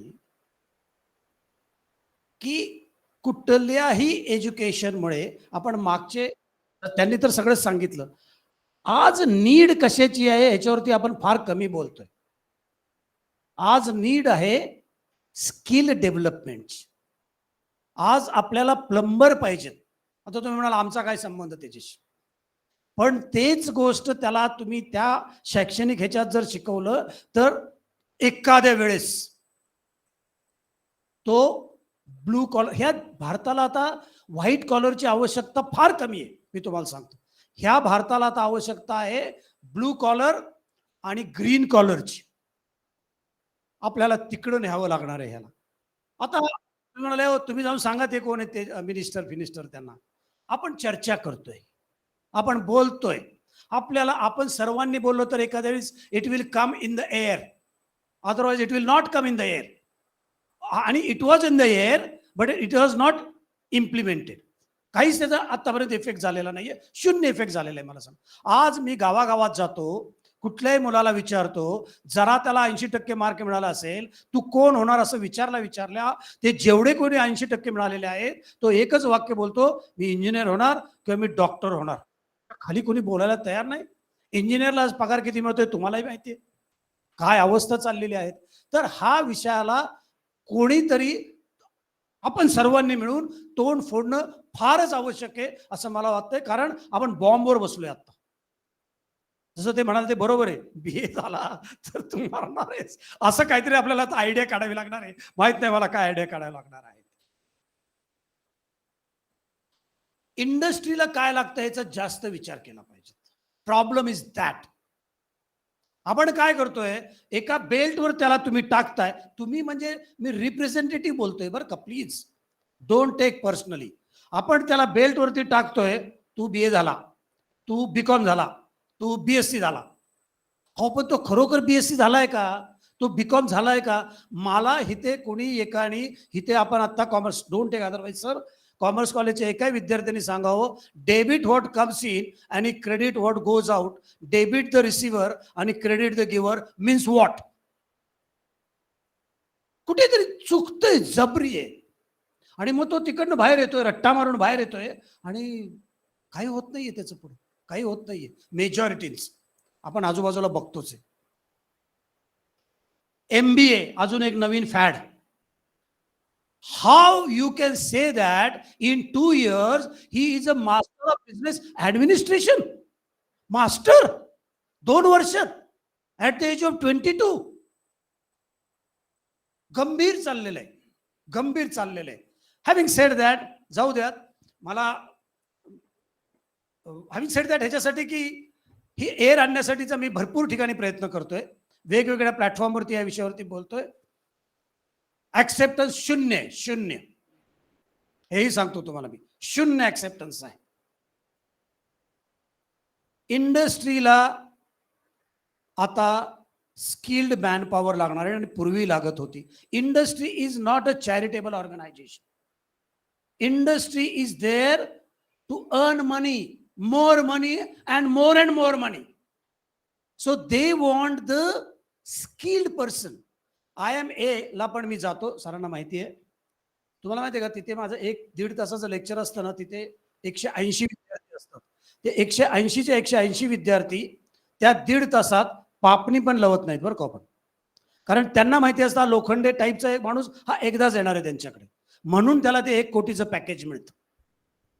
टीचिंग, ऍक्सेप्टन्स, दोन्ही हाताने टाळी, हे घडावं लागणार आहे. नाही तर होणार नाहीये, होणार नाहीये, होणार नाहीये. इन्स्पाइट ऑफ तिथे ते शिकून तो जेव्हा हिंदुस्तान लिव्हरमध्ये किंवा प्रॉक्टर अँड गॅम्बल मध्ये कामाला लागतो, 1 कोटीचं पॅकेज घेऊन कंपनी त्याला कंपल्सरीली 6 महिने गावात पाठवते. म्हणजेच काय, परत टीचिंग. ते कुठेतरी ह्या गॅप फारच वाढलेला आहे, तो आपण कमी केला पाहिजे. आणि ते डोळ्यासमोर ठेवून बहुतेक ही एज्युकेशनल सिस्टीम केलेली आहे असा माझा मी समज करून घेतलेला आहे. कारण हे कधी करणार, इम्प्लिमेंट झालं का नाही, जेव्हा तिथे रिझल्ट यायला सुरुवात होतील त्याच वेळेला, त्याच्या पहिला आपल्याला कळू शकत नाही. दुसरा प्रॉब्लेम सांगतो तुम्हाला, परसेप्शन. मुलांचं परसेप्शन बदला, म्हणजे विनंती आहे तुम्हाला. Very big problem, very big problem. And third is a negativity. Negativity ती एवढी जास्त आहे की तुम्ही आपल्यात पण आहे, including us. We think that nobody is working in this country, everybody is corrupt. But believe me, मी कुठल्याही पक्षाचा नाही. There are only 20% bad people in this country, 80% are good people. आणि जर आपण 80% खराब लोक असली या देशात आणि 20च चांगली असती तर आपला रिपब्लिक ऑफ बनाना झाला असता. झालेला नाही आणि कधीच होणार नाही. Please accept this fact. So the please come out of that negativity. तुमच्यात नसेल तरच त्या पुढच्या मुलात जाणार नाही. आणि बाकी गेलं सगळं जाऊ द्या, सोडून द्या, आपल्या परिवारासाठी तरी आपण असं करूया असं मला वाटतं. आणि मग तशी जर ती इकोसिस्टीम जर बनत गेली तर त्याचा स्पायनल इफेक्ट अतिशय चांगला येईल, असं एक नम्रतेने मला तुम्हाला सांगायचं होतं. परसेप्शनचं बघा, मी जर समजा आज इथे आतमध्ये येताना एक कटोरी घेऊन आलो असतो आणि ती कटोरी खाली असते. तुम्ही काय म्हणला, जायला भिकाऱ्याला धरून आणलाय का? जसं यांनी सांगितलं त्या बाईला बोलवलं, ती बोलली भारी, तसं भिकाऱ्याला. पण असं म्हणलं असतं का कोणीतरी तुमच्यापैकी? आणि तुम्ही सगळे रिप्रेझेंटेटिव्ह अँगलने बोलतोय बरं का मी, प्लीज प्लीज प्लीज, इंडिव्हिज्युअल नाही बोलवते मी. असं म्हणलं असतं का? कोणी म्हणेल का असं की अरे नाही, बहुतेक सगळं वाटून आलेलं आहे? हाऊ आपण हे असं बघायला शिकूयात, असं माझी नम्र विनंती मी सांगतो. मुलांना आपण असं शिकूयात आता, बास त्यातनं बाहेर काढूया निगेटिव्हिटीतनं, आणि ते परसेप्शन ठोक ताळे मांडलेले सगळे ना, त्यात ते तोडायला लागणार आहेत आपल्याला, तरच. आणि ते फक्त आणि फक्त आणि फक्त आणि फक्त तुम्ही करू शकता. Let me tell you, India changing in a big way. Last time पण मी जेव्हा मुलांशी बोलत होतो तेव्हा सांगितलं, do you know that we are the largest elementary education system in the world. There are 15 crore students who study in primary in this country. The entire population of Europe is 29 crore. म्हणजे अर्ध Europe इकडं प्राथमिक शाळेत जात. आपल्याला proud असला पाहिजे तिथं. पण आपण चर्चा काय करतो माहितीये का? आणि आमच्यासारखे शहाणे त्या टीव्हीवरती येणारे चर्चा काय करतात, एका शाळेचं एक छत उडालं की त्याच्यावरती दिवसभर चर्चा, एका मिड डे मील मध्ये एक किडा आला त्याच्यावर दिवसभर चर्चा. ही निगेटिव्हिटी, हे लुकिंग ॲट इट. मी नेहमी कॉमेडीत म्हणतो, मग मी आता 25-30 वर्ष झाली माझ्या लग्नाला, आतापर्यंत तिने मीटर असं काय केलं असेल घरात, एक 70-80 वेळा, 200 वेळा, त्यात एक 3-4 किडे तर मी खाल्लेच असतील ना. आवाज काढला का हो? पण ह्याच्यावरती चर्चा करायला अगदी सगळ्यात पुढे सगळेजण. What is happening in this country? Why this is happening in this country? I don't understand. Should we talk about 15 crore student? ला इम्पॉर्टन्स ऑफ एज्युकेशन कळाला, हे तर झालं का नाही? मी म्हणत नाहीये की IAS आणि IPS करायचे त्यांना सगळ्यांना, नकोच नकोच. पण त्याला त्याच्या घरामध्ये इम्पॉर्टन्स तर केलं. जर 20 कोटी भारतात घरं आहेत आणि त्यातले 15 कोटी घरातली मुलं जर शाळेमध्ये जात आहेत, isn't it a fantastic change in this country? It has happened, it is happening. तर हे दोन्ही मॅरी जर झालं, the new policy and the approach who are going to implement this policy, sky is the limit friends, sky is the limit. I'm telling you, as it is, we Indians have a fantastic brain. आपले पाठ थोपटायला काही हरकत नाही. कारण मी जेव्हा अमेरिकेत जातो किंवा सिंगापूरमध्ये जातो, इकडे तिकडे असले भाषणबाजी करायला जातो तेव्हा बघतो, एक तर any Indian can speak in 3 languages. तो डिकोड किती लवकर करतो बघा. तुम्ही रस्त्यावरच्या पण माणसाला विचारा, त्यांनी सांगितलंच आता, we decode, we have a really fantastic brain. चांगला DNA काहीतरी आपले फॅन्टॅस्टिकली करतो. दुसरं, arithmetic is really fantastic with us. पहिल्यापासून आहे आपल्यामध्ये.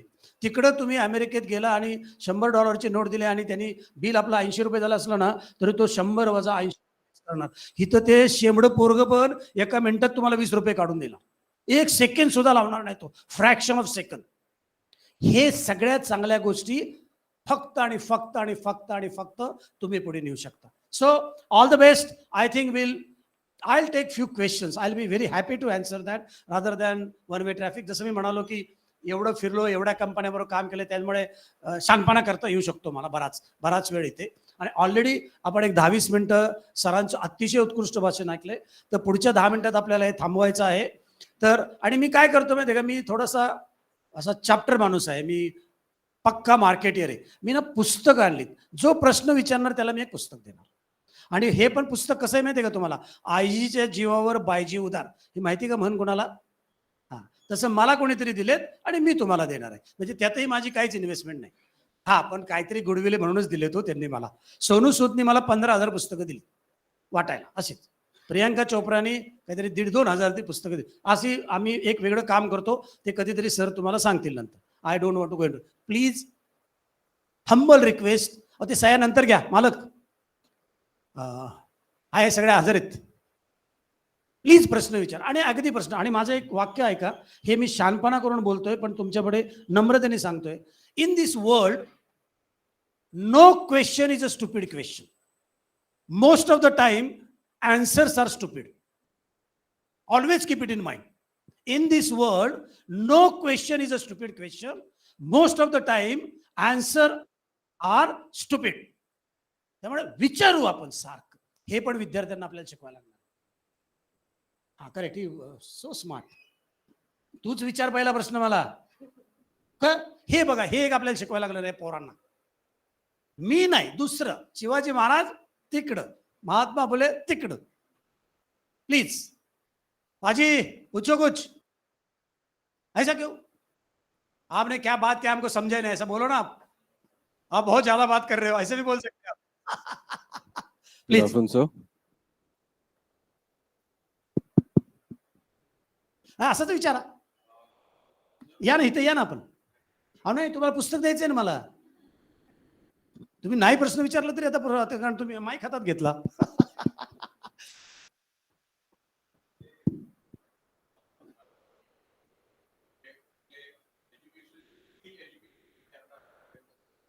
न्यू एज्युकेशन पॉलिसीच्या अंडरमध्ये.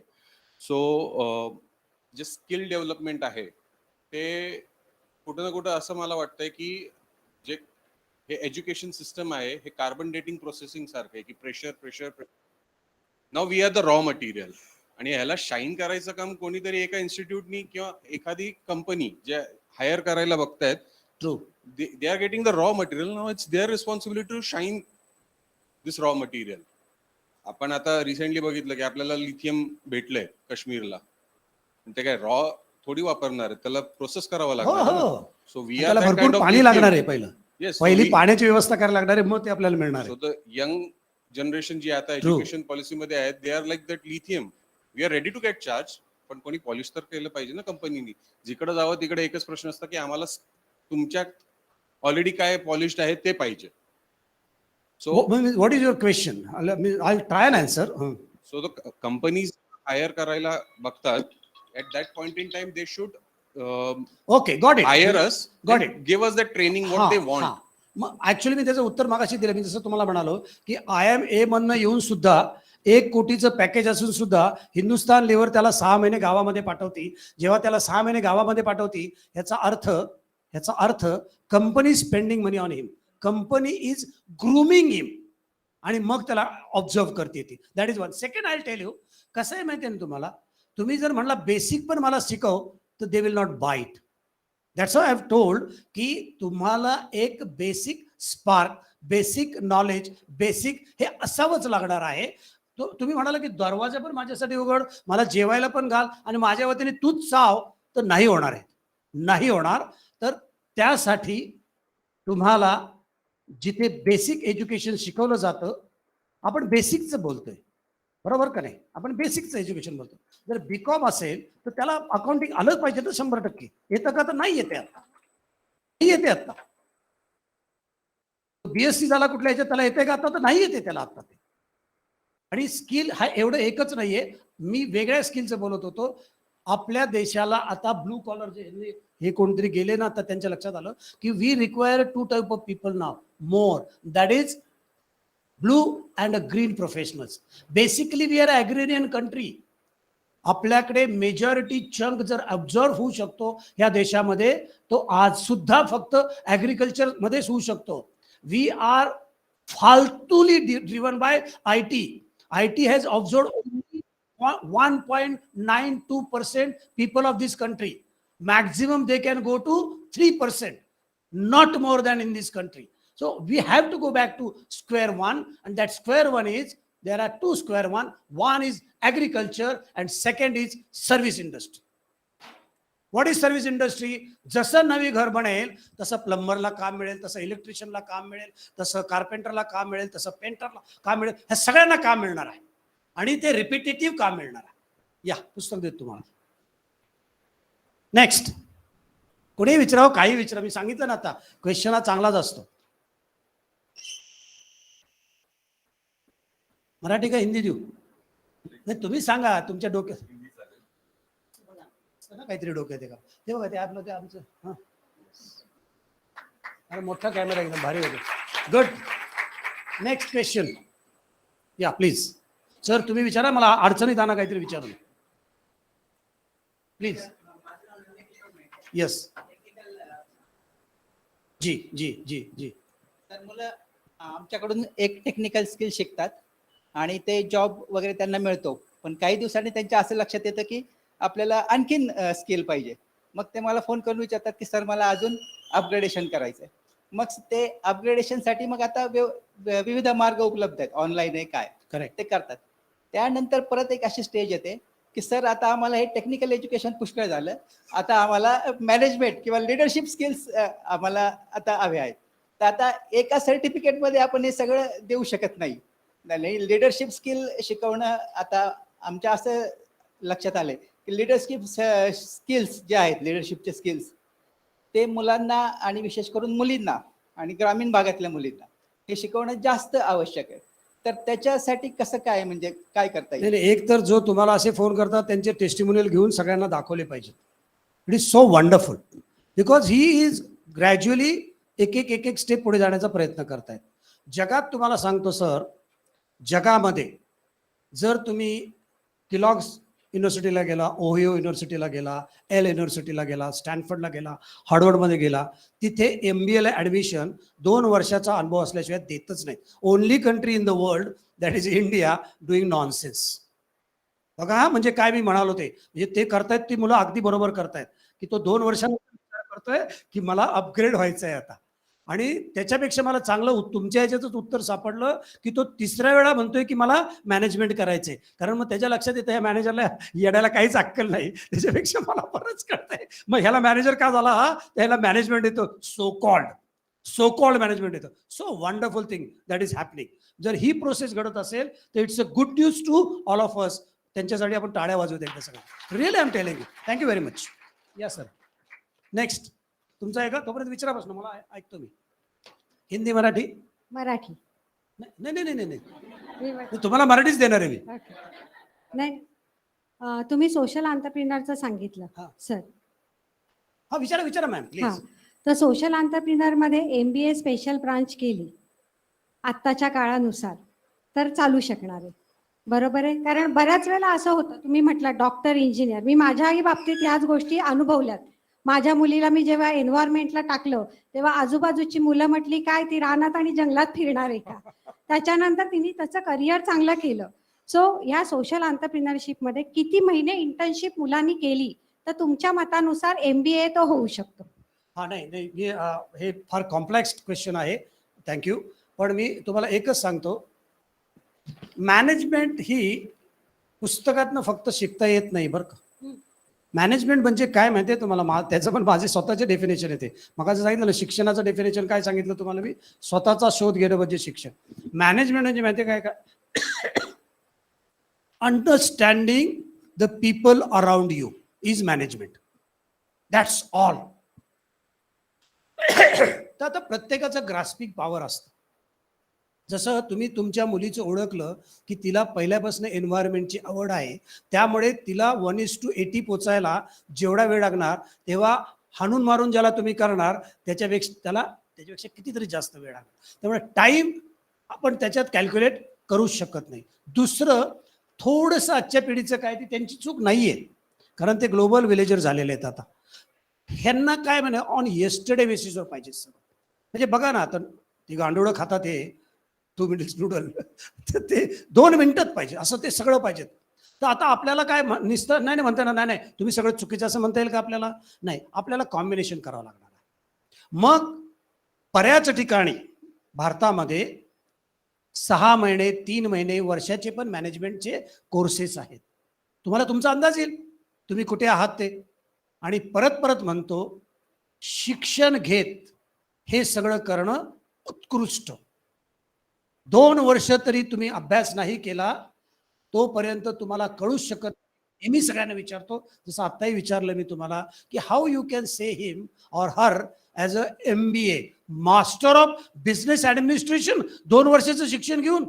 तुम्ही आनंद महिंद्रांना जाऊन विचारा, ते सांगतील. कोटकना विचारा, ते सांगतील. ते ओरडतात लोक कंटिन्युअसली की नका असं तुम्ही भारतामध्ये मुलांना, म्हणजे MBA शब्दच बंद करा इथपर्यंत गेला होता विषय. So understand his capability and capacity आणि अकॉर्डिंगली डिसिजन घ्यावा, हे माझं मत आहे. या ताई, नेक्स्ट. Hello sir. हा, येस सर, आत्तापर्यंतच्या आणि मला सेशन कुठे थांबायचं ते सांगा. हा तर आत्तापर्यंतच्या सेशन्समध्ये स्टुडंट्सना प्रोफेशनल स्किल्स कसे डेव्हलप करता येतील एम्प्लॉयबिलिटीसाठी हे बघितलं गेलं. बट व्हॅल्यू ॲडेड कोर्सेस किंवा त्या रिलेटेड जे कोर्सेस असतात, जेंडर असेल, डेमोक्रेसी असेल, इक्वालिटी असेल, ज्याच्यामुळे सोशल स्किल्स मुलांचे वाढतात, ते आपण फक्त ग्रेडेड सब्जेक्ट्स म्हणून ठेवतो आणि असाइनमेंट्स देऊन त्यांना मोकळं करतो. तर त्याची सेन्सिटिव्हिटी कशी वाढली पाहिजे? एक सांगू का, मी तुम्हाला आता या उत्तराचं माझं आवडणार नाही. माझं एक हे पर्सनल मत आहे, परत हे पण माझं ते ना, सोशल विषय ना आपण जरा मागच ठेवू. आता पहिलं मुलाला शिकवा, तू पैसे कसे मिळवणार आहेस. आय एम सॉरी, तुम्ही जर खोलवर जाऊन त्या कुठल्याही मुलीला किंवा मुलाला विचारलं ना, आज आत्ता आपण इथे गेलो, तिला आता उभी, तिला जरी विचारलं ना, काय नाव ग तुझं? धनश्री. धनश्रीला जर विचारलं ना, तर धनश्रीच्या डोक्यात आता एकच आहे, तुझं नाव काय? ओंकार. तुझं नाव काय? समृद्धी. हे तर समृद्धी पहिला शब्दच घेऊन आलेली आहे. तुम्ही एक लक्षात घ्या, त्यांना आता हे जे आहे ना सोशल वगैरे, आपल्याकडे ना उगच ते जरा त्याचा फार जास्त भाव केला गेलेला आहे. मी तुम्हाला सांगतो, जर तुमचंच पोट भरलेलं नसेल, तुम्ही सोशल कुठनं करणार आहे? नाही करणार नाहीये कोणी. हे जो मी शानपणा करतोय ना माझा आता सोशल एंटरप्रेनरचा, मी भरपूर पैसे मिळवल्यानंतर सोशल एंटरप्रेनर झालो. भरपूर पैसे. आणि डेफिनेशन प्रत्येकाचं वेगळं असू शकतं. That line is very thin. मी माझ्या बायकोला म्हणालो, हे बघ बाई, आता तेव्हा बाई म्हणलो की हे बघ, घर, हे भारी घर, this is my dream house, गाड्या. आणि आपल्या देशातनं 3 गोष्टी तरी कराव्या लागतात मिडल क्लासच्या फॅमिलीला. एक, घर पाहिजेत, गाडी पाहिजेत, आणि 2-4 वेळा परदेशात जाऊन आलेला पाहिजे. झालं, कृतार्थ. आणि ते काही आमच्या रुरल भागामध्ये एक मुलगा झाला तर अगदी कृतार्थ. हे झाल्यानंतर मी केलं सोशल काम चालू. तर आपण, हे my opinion, I cannot challenge educational system, but my opinion is no. First पैसे. तुमच्या आई वडिलांनी तुमच्याकडे तुम्हाला काय सोशल वर्कर म्हणून तुमच्यावरती इन्व्हेस्ट केलेत का पैसे आणि time and money? Not at all. Successful वर आपल्याकडे सक्सेसफुलचं डेफिनेशन काय आहे? मी जर आज तुम्हाला सगळ्यांना विचारलं, who is the richest person of India? Who is the richest person of India? Adani. आता त्याला फापरलं सोडा. पुढं अंबानी. कोण म्हणलं अंबानी? बरोबर, अंबानी. या ताईंसाठी टाळ्या एकदा. बरोबर, वाजू ना आपण. आपल्यापैकी कोणी म्हणालं का हरिप्रसाद चौरसिया सगळ्यात भारतातला श्रीमंत माणूस आहे? का नाही म्हणाला तुम्ही? नाही म्हणणार आपण कोणीच. कारण आपल्या सगळ्यांवरती बिंबवलेलं आहे, 5वी 6वी पिढी आहे ही आपली. पैसे. ऑल ऑफ सडन तुम्ही तोडू शकता का ते? इम्पॉसिबल. तोडूच शकत नाही तुम्ही ते. हे बघा, तुम्ही how you take it is प्रत्येकाचं आपापलं वेगळं आहे. आणि तुम्हाला माहिती आहे का मॅडम, प्रत्येक व्यक्ती काहीतरी सोशल काम करत असतो 24 तास. एका व्यक्तीने, ह्या दिदीने जर समजा एखाद्या व्यक्तीला रस्ता क्रॉस केला ना, तेवढे सुद्धा नोबल कॉजच आहे. जाऊन 300 जणांना जेवण घातलं, 500 जणांना हे केलं, हे नंतर हे सुद्धा. आणि आपण आपल्या रोजच्या जीवनात ह्या गोष्टी करत असतो. आणि त्यालाच थोडंसं जास्त केलं तरी बास होईल असं मला वाटतं. तुम्हाला देतो सगळ्यात शेवटी पुस्तक देतो. Next, any other question? I think next person has come in. Resource person has come in, असंच काहीतरी म्हणतात ना. हा, प्रत्येकाचं डेफिनेशन आहे माझं स्वतःच. न शिकलेला माणूस कसं तरी 10वी बाहेर, म्हणजे माझी मुलीनं मला लय ओरडतात. तिला मी मार्क किती विचारू शकत नाहीत, कारण मला 36% मार्क मिळाले तिला. ती म्हणते 2-3 वर्षाची मिळून मला मिळतात पप्पा तुझे. पण त्याचा ह्याचा काही संबंध नाहीये असं मला म्हणायचंय. Meet the people, understand every person has a personality, and don't copy anybody. Only take the essence of that person. आपल्याकडे आपण कॉपी बहादर झालेलो आहोत. Don't copy anybody. एकदा ना त्या आमिर खानला मी एकदा स्टेजवर विचारलं, म्हटलं अरे भारतातले मी 6700 गावं बघितलीत, एक गाव पण मला असं माहित नाहीये. तू पिक्चरमध्ये दाखवला, लोक टाळ्या बिळ्या वाजवतात, रडतात बिडतात ते गाव. त्या गावामध्ये एवढे वेगवेगळ्या प्रकारचे कपडे कसे घालतात लोक? तुम्ही असं जगात कुठं गाव बघितलंय का एवढे वेगळ्या प्रकारचे कपडे घालणारे? कोणी विचारलं आमिर खानला? ताकद आहे का कोणाची विचारायची? हे आपला प्रॉब्लेम झालेला आहे देशाचा. We don't challenge everybody. We take everybody. जरा कोणी काही चांगलं काम केलं, no, and don't copy him please. I have my personal, I am Pradeep Lokhande. मी आरशाबरोबर राहतो ना, मी म्हणतो मी प्रदीप लोखंडे, मला कॅपॅसिटी आणि कॅपॅबिलिटीज आहेत, हे आपल्याला मुलांना सांगावं लागणार आहे. आणि हे घडतंय या देशात, मी तुम्हाला सांगतो, वंडरफुली घडतंय.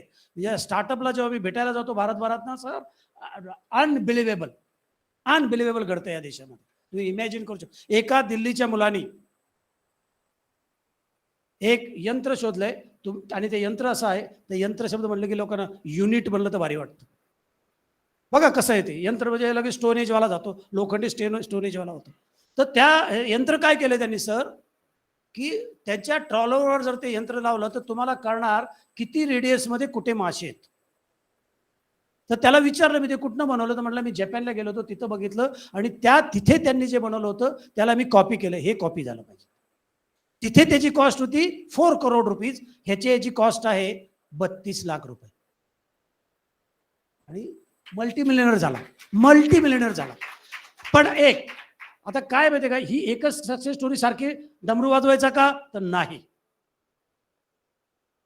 पण असे आजूबाजूला घडत आहेत, हे आपल्याला या तरुणांना सांगितलं पाहिजे. तर ह्या एज्युकेशन सिस्टीम मधनं ते येणारे, निश्चित येणारे, कारण स्किलला, जसा आपला पहिला विषय झाला, भयंकर जास्त इम्पॉर्टन्स येणार आहे. आणि तो आता दिसतोय पण. म्हणजे आता गावागावात प्लंबर 60-70 हजार रुपये महिन्याला कमवत आहेत. तुमच्या माहितीसाठी, एक गोरखपूर म्हणून जिल्हा आहे उत्तर प्रदेशमध्ये, प्रत्येक घरातला एक माणूस पेंटर आहे तिथे. तुम्ही इमॅजिन करणार ना, अख्ख्या भारतात तुम्ही कुठल्याही मोठ्या जर टाउनमध्ये गेला ना सर, तर तिथल्या कुठल्याही पेंटरला विचारा, त्याचं कनेक्शन तुम्हाला गोरखपूरशी दिसेल. काय झालं म्हणजे तिथे त्यांना कळालं की हा रोकडा कमवतोय, चांगलं छापतोय. So anyway friends, nice talking to you all. Thank you very much. Last question. Sir, तुम्ही आता सांगितलं की पैसा कमवणं खूप महत्वाचं आहे. इथे शिक्षक म्हणून आम्हालाच पैसे कसं कमवायचे ते कळलं. त्याचं उत्तर आता गुरुजीला काय शिकवणार मी? तर आम्ही विद्यार्थ्यांना काय शिकवायचं? गुरुजीला कसं शिकवणार? कधी हायफाय आम्हाला जर पैसे कमवायचं कळालं असतं तर आम्ही शिक्षकी पेशात आलो नसतो. आम्ही प्लीज डोंट अंडर एस्टिमेट. मी सुरुवात कशाने केली होती सांगा तुम्ही मला? जगामध्ये 2च नोबल कॉज आहेत, आणि आय एम टेलिंग यू, तुम्हाला माहित नाहीये. तुम्ही एक पिढी तयार करताय, तुम्ही पिढ्याने पिढ्या तयार करताय. हा, मला गुरुजीचा हा प्रॉब्लेम माहिती आहे. ते कंडक्टर आणि तुमच्यात फार फरक नाहीये. कसं सांगा आता? मला विचारा, मीच नाही तर मी सांगतो तुम्हाला. ड्रायव्हर आणि कंडक्टर का सांगतो तुम्हाला मी? तो बिचारा डेस्टिनेशन त्याला माहिती असतं, तो सगळ्यांना घेऊन जातो, परत त्या डेस्टिनेशन जातो, परत दुसऱ्या तिथेच डेस्टिनेशन. हे बघा, 2 ठिकाणी लोकांना हाणून मारून न्यावं लागतं, एक तुरुंगात आणि एक शाळेत. बघा, हे सगळ्या गोष्टी करायत का नाही तुम्ही? सो त्याला तशा ह्याच्यातनं न घेता तुम्ही त्याला हिकडनं घ्या. तुम्ही हिकडनं घेताय. I am again tell you have chosen that. त्याचा आनंद घ्या तुम्ही, की मी पिढी बनवतोय, मी एक पिढी बनवतोय. आणि तुम्हाला माहिती आहे का, मी नेहमी म्हणतोय, मी हे लेक्चरला जातो ना, मला माहिती असतं 200, 500, 1000 विद्यार्थी ऐकत असतात, त्यातले ॲक्च्युली 2च घेणार असतात. पण त्या दोघांसाठी त्या 500 जणांकडे, तसंच तुम्ही हजारो विद्यार्थ्यांना, लाखो विद्यार्थ्यांना शिकवता, त्यातले 20 जरी उभं राहिले ना, तरी मला वाटतं तुम्ही कोटी नाही त्याच्यापेक्षा कितीतरी बना. हे खरंच आहे. रोकडा बराय पगार आता 7वा पे कमिशन येते, काळजी करू नका sir. Thank you very much friends. Thank you very much. हा, या ताईंनाही फोन देतो, त्यांनाही देतो. It's for you. वंडरफुल. ह्या बाजूला बघ.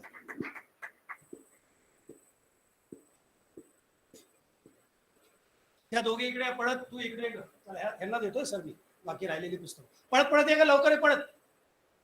अरे पळत ये म्हणलो, पळत करतं ना मराठीतलं. तर तुला येत नाही हिंदी? तुला हिंदी का? हा, का हिंदी का? तुझं आडनाव काय? समज तुला पलीकडं.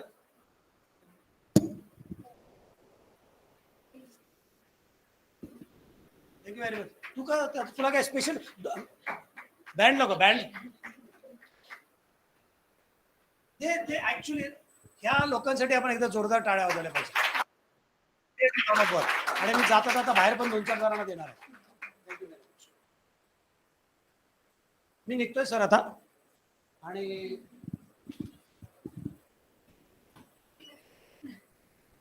ओंकारचा विजय असो. वाचतो का तू? घरात देऊन कपाडात ठेवायचं. घरात देऊन कपडा हो म्हणतोय. चलो friends, thank you very much. Thank you sir. खूप कमी वेळात तुम्ही खूप जास्त इन्साइट्स दिलेत आम्हाला आणि आम्ही त्याचा खूप चांगल्या प्रकारे वापर करू. It gives me an immense pleasure to introduce Mr. Advait Bamboli, a partner, AVB and Company. Mr. Bamboli described himself, chartered accountant by profession and constant learner by passion. Mr. Advait holds 15th rank in CA final and 21st rank in CS intern, advanced diploma in management accounting from UK and Harvard Management and Leadership Essentials. And he has also completed his diploma from information and audits. It gives me an immense pleasure to state that looking at his work credential, Mr. Bamboli has been nominated by the Honorable Governor of Maharashtra State as a Senate member of Savitribai Phule University. We are really glad to have you, sir, on this occasion. Now I request Dr. Shilpa Kabra Madam to felicitate CA Advait Bamboli.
I'm audible at back?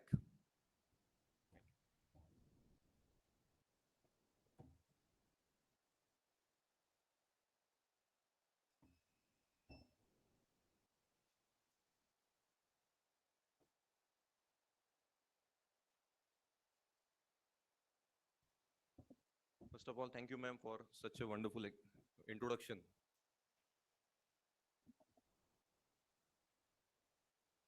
But my friends, to be very frank, I'm actually feeling great sense of inadequacy. This inadequacy is somewhere actually making me a little bit hesitant to talk in front of you. So whenever I feel about myself in form of inadequacy, I always share one story. It's a very, very practical one.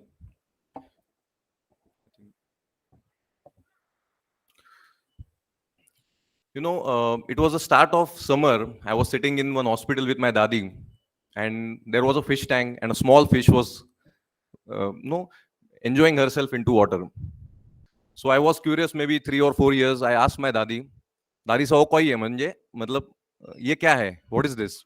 So she said it's a fish. I asked her what will happen to her after few years. She said the fish will grow. Then I asked her a curious question, curious student. I asked her, "Am my voice is consistent?" Yeah, because I'm having some throat problem. So asked my dadi, what will happen if she grows her size? Then I don't know what happened to dadi. She told me that God will put her into a bigger fish tank. Now I asked, what will happen next? Then she said, further bigger fish tank, further bigger fish tank, further bigger fish tank. Now this story somewhere actually made a deep impact within me on a small child of 4 years. And it is somewhere similar to a story of All Is Well, we all hear in Three Idiots. So if I look back my career, it has exactly come that when I was started feeling inadequate, it was the point where I changed my fish tank and went to a bigger fish tank. When I passed my 10th exam, I was an average student from purely Marathi medium school, New English School, Tilak Road. I was brought to a fish tank of BMCC. In BMCC, I could see a lot of students admiring to do chartered accountancy. Looking at them, with them, I went to a bigger fish tank of ICAI and somehow managed to qualify all exams in first attempt. So my friends, I also got opportunity to stand 15th in all India exams in my CA final. I could also do company secretary and plan to do CIMA from London. Now the CIMA is probably the biggest and toughest exam I could ever face. It may be new for all of us, but the last exam of that curriculum is of having only two questions. One is of 90 marks and second one is for 10 marks. They will not give you any specific question. They will give you an industry to study. And first time in my life, I failed in that exam because somehow I was not prepared in that curriculum. But luckily, when I passed it, I was again under 1,000 globally to clear that exam. So when I feel inadequate about my own self, I always tell them this story to me. That gives me confidence and tells that I don't have to be arrogant, feeling that I will not make any mistake. Rather, I should not feel that I'm not allowed to make mistakes. So I believe in making mistakes. Only thing I try to do is that I don't repeat any mistake. Thursday morning, I was just reading one article on a book called Alchemist. How many of you have read this book, Alchemist? This book actually is about finding a treasure within yourself. Summary of that book is that this gentleman spent more than 40 years finding a treasure, and where he has started, he found a treasure there itself. The relevant article on that I was reading, and I could make out that the global treasure finding time or treasure hunting time is near about 9 years. I just finished my tea and went back to work. That same day afternoon, I got a call from Golar sir. He was speaking to me about what is the program structure and how we should come there and how it will help all of us and help me also indirectly. And when I finished the call, he is such a nice leader, I would say, that he has given me all the options, ensuring that I will not have option to say no.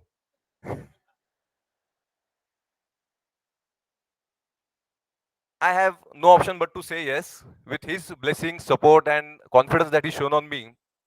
When I exactly cut the call, my friends, I don't know what telepathy it is. It was exactly timing of 9 minutes. Now, a great principal like him can find a treasure within me, which is average of 9 years. He could find it in 9 minutes, I can say. So thank you, sir, giving me this opportunity, showing confidence on me, and also because of you, I could look back whatever happened through on me with me on my career part. So I'm thankful to you and owe you this for you. It will be also important to play a tribute to founder of these institutions, Mananiya Shankar Ravji Chauhanji, the one which led this organization, Shri Vilas Rao Deshmukh ji. So I have high respect for such great leaders of our of this organization and also globally. As our motto said, येथे बहुतांचे हित. या 3 वाक्यामध्ये मला एवढा म्हणजे असं वाटतं की शॉर्ट आणि स्वीट आणि इतकं मिनिंगफुल याच्यावर एखादी व्यक्ती तासन तास बोलू शकेल. येथे बहुतांचे हित हे खरंच आपण मागचे more than 35 years we are practising. So I am thankful for such a great institution. I feel dignified to be part of such a good initiative, spreading awareness about our new education policy. But I understand law of effective meetings. I purposefully said meetings because I requested sir that sir, this communication should not be one to many. We try to keep it one to one or rather many to many. So I want all to participate, especially when a session of post lunch is difficult to concentrate. But I request you to pay all attention to it. So as I've made my mind to make this session completely target oriented or outcome oriented. with little experience of industry and working as a professional, as a practicing chartered accountant, I would add some of my insights and maybe we'll collectively contribute in order to connect industry and institute or other industry and university in turn. As a chartered accountant, I would tell you that there were in all 18 papers. For each paper, you will at least have material of 1000 to 2000 pages. So you have only option for passing this exam is to art of summarizing. So if you want, or if you ask me what is a summary of national education policy, I would summarize it into 5 numbers. That is 53344. Sir, if you remember, in our ancient landline days, when landline was a presence, we used to have these numbers, 2-digit numbers, and we used to remember the numbers that time. Now we don't even, I don't even sometimes remember or miss tile my wife's number, and I request you not to share it with her, otherwise she'll get in problem or create trouble to me. So 53344. Now, being into higher education, the last 4 is probably the most important for all of us. But it is important to understand what is the real input that we are going to get as an intellectual brains on which we expected to treat. So the first phase of 5 years, I will quickly summarize, is of a foundation phase. No, my friends, current education policy actually starts after 5 years. This has just preponed the funnel of education system and focused on development of a child while its brain is getting developed. So as the child psychology study says that 85% of brain gets developed till he or she turns 5. So we are participating in a process while his brain is getting developed. So the structure is based on a entry on an early time. This is play, enjoy, and learn. We are somewhere inculcating habits or habit of going to school, or that child is expecting or rather enjoying going to school. As sir said that शाळेत जायला लोक तयार होत नाहीत. So this is where actually our counter somewhere to ensure that children are more inclined going to school. You know, I was thinking that parents dominate students, पण आता मला parents झाल्यानंतर वाटते उलट. I feel now that sometimes children dominate us. तर मला असं वाटतं की जेव्हा 3 वर्षाचा मुलगा शाळेत जायला लागेल, that time he will feel, जर समजा आपण असं सो कॉल्ड अपोजिशन आहे शाळेत जाण्यासाठी, तर तिकडे तो मुलगा म्हणेल बाबा मला शाळेत जायला आवडते, मला शाळेत जाऊ दे. कदाचित पुणे मुंबईमध्ये अशी स्थिती येणार नाही किंवा येत नसेल, पण गावामध्ये इन rural education, rural part of it, definitely this students initiative to go to school will contribute. So it is more of a creating attachment with the process of education. First, 5th number. Now second number stands for 3. That is basically a preparatory stage. Preparatory stage involves study and also activity based learning. याच्यामध्ये आपल्या सगळ्यांना माहिती असेल की mother tongue किंवा national language मध्ये आपण शिकवू शकतो असा ऑप्शन दिलेला आहे. Now when I read the policy, it has never said that you cannot teach in this phase in, or you are mandatorily required to teach in mother tongue only. So याला आपण थोडंसं कन्स्ट्रक्टिव्हली विचार केला तर एखादा विद्यार्थी जो लहान आहे, जो आता भाषा शिकतोय आणि पॅरलली नवीन गोष्टी पण शिकतोय, for him maybe speaking in mother tongue or understanding it in mother tongue, especially in rural areas, will create a good positive impact. So in my opinion, this is a very constructive remark made by government that allow them to teach or learn into local language. आता याच्यामधला अजून एक आपला problem solve होतो की जिथे विद्यार्थी शिक्षकांची पण प्रोफिशियन्सी नाही आहे लँग्वेजवर, there it can contribute significantly, and rather than language we focus more on a learning part. The third phase, the next 3 years stands for a middle stage, wherein fortunately computer knowledge, AI based knowledge, various vocational courses and traditional courses like maths, science and arts have been introduced. Now I was just speaking to my friend in Canada. I told him that why don't you go to my other friend in Canada and get together so that we have a joint call together. So he said, yeah, I'm sorry I cannot go because I have booked a carpenter's appointment. I said, what a big deal. I mean, it's a Friday. You can anyways book it on Monday. It's not a big deal. So to my surprise, he told me that it takes 4 months to have a carpenter's appointment because I want to get something repaired in Canada. मग याच्यातनं मला हे लक्षात येतं की it is important for all of us to have this vocational courses through our education system, get it develop in a very structured and professional manner, so that ह्यामधनं आपल्याला जे वोकेशनल एक्सपर्ट्स मिळणार आहेत, आय वुड से, किंवा जे कारागीर आहेत त्यांना एक मानाचं काम पण मिळेल. सरांनी जसं सांगितलं असं प्लंबर 70-80 हजार रुपये कमवतोय, that's very nice to understand. आणि I see that shortage of such skilled manpower if it is not been introduced. So या मिडल एज मध्ये वोकेशनल कोर्सेस इंट्रोड्यूस केल्याबद्दल it's a very positive move according to me. The next stage comes is a secondary stage. आता आपण सगळेजण somehow all students get divided into 3 streams, commerce, science and arts, and we have no option but to study all subjects of that particular stream. But this stage actually is not of any particular stream. It is multidisciplinary and it is motivating somewhere critical thinking.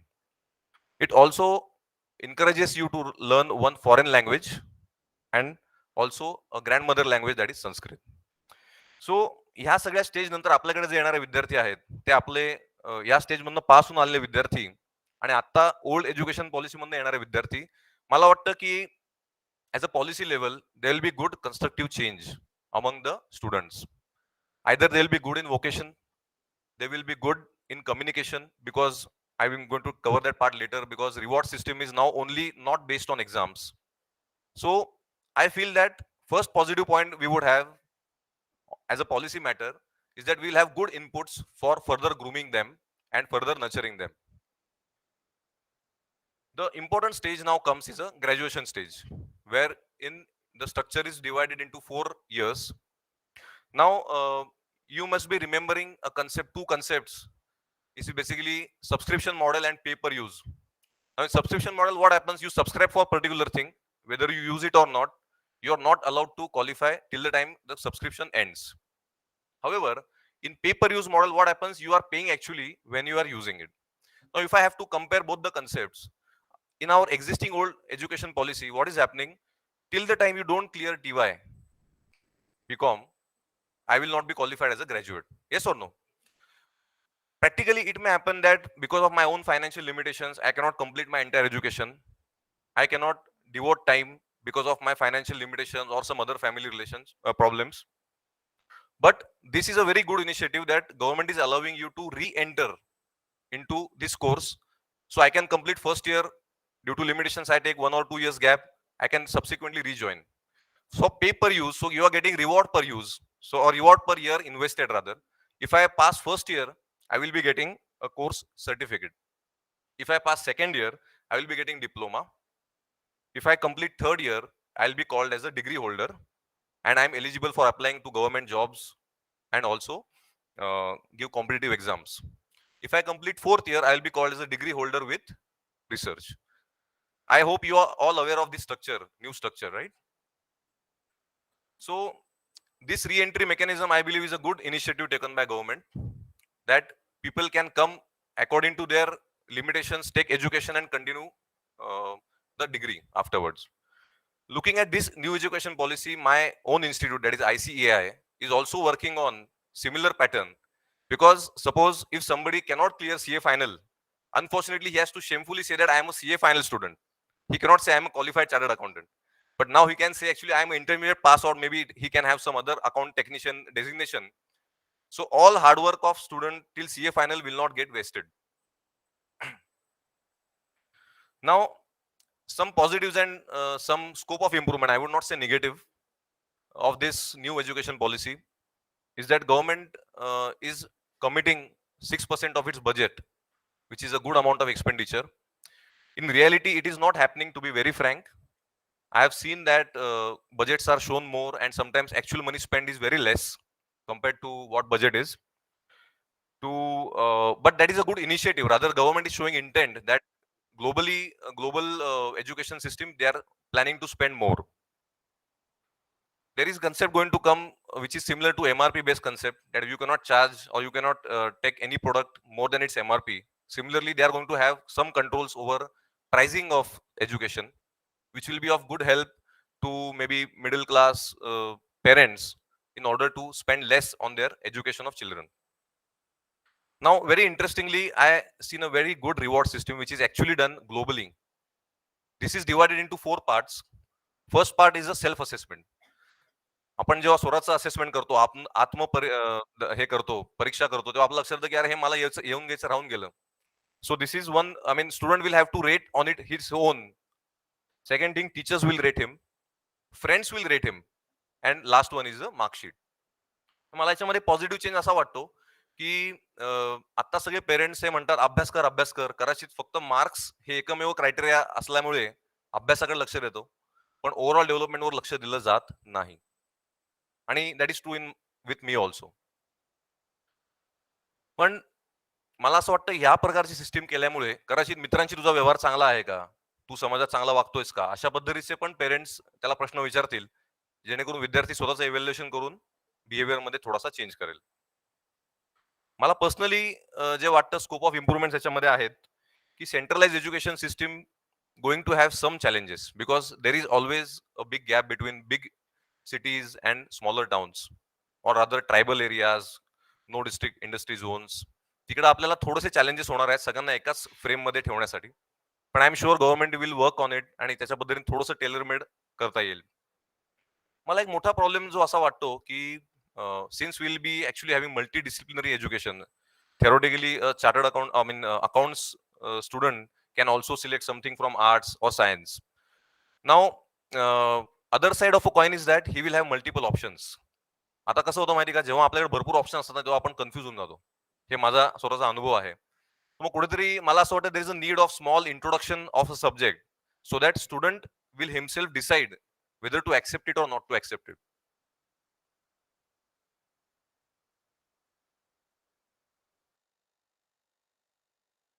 Subject business communication. So there also I was confused for quite a lot of time. So I would say that that confusion can create or can have students taking wrong decisions. So इथे थोडंसं आपल्याला काम करायला पाहिजे असं मला personally वाटतं. Coming to my institute, I mean, which is now a core topic. Till now I was maybe slight repetition for all of you. But what I understood is that when I qualified as a chartered accountant, or rather entering into process of chartered accountancy, I faced several practical problems. So to define exact gap between a graduate and a chartered accountant or ideal chartered accountancy student, I would divide into 2 parts.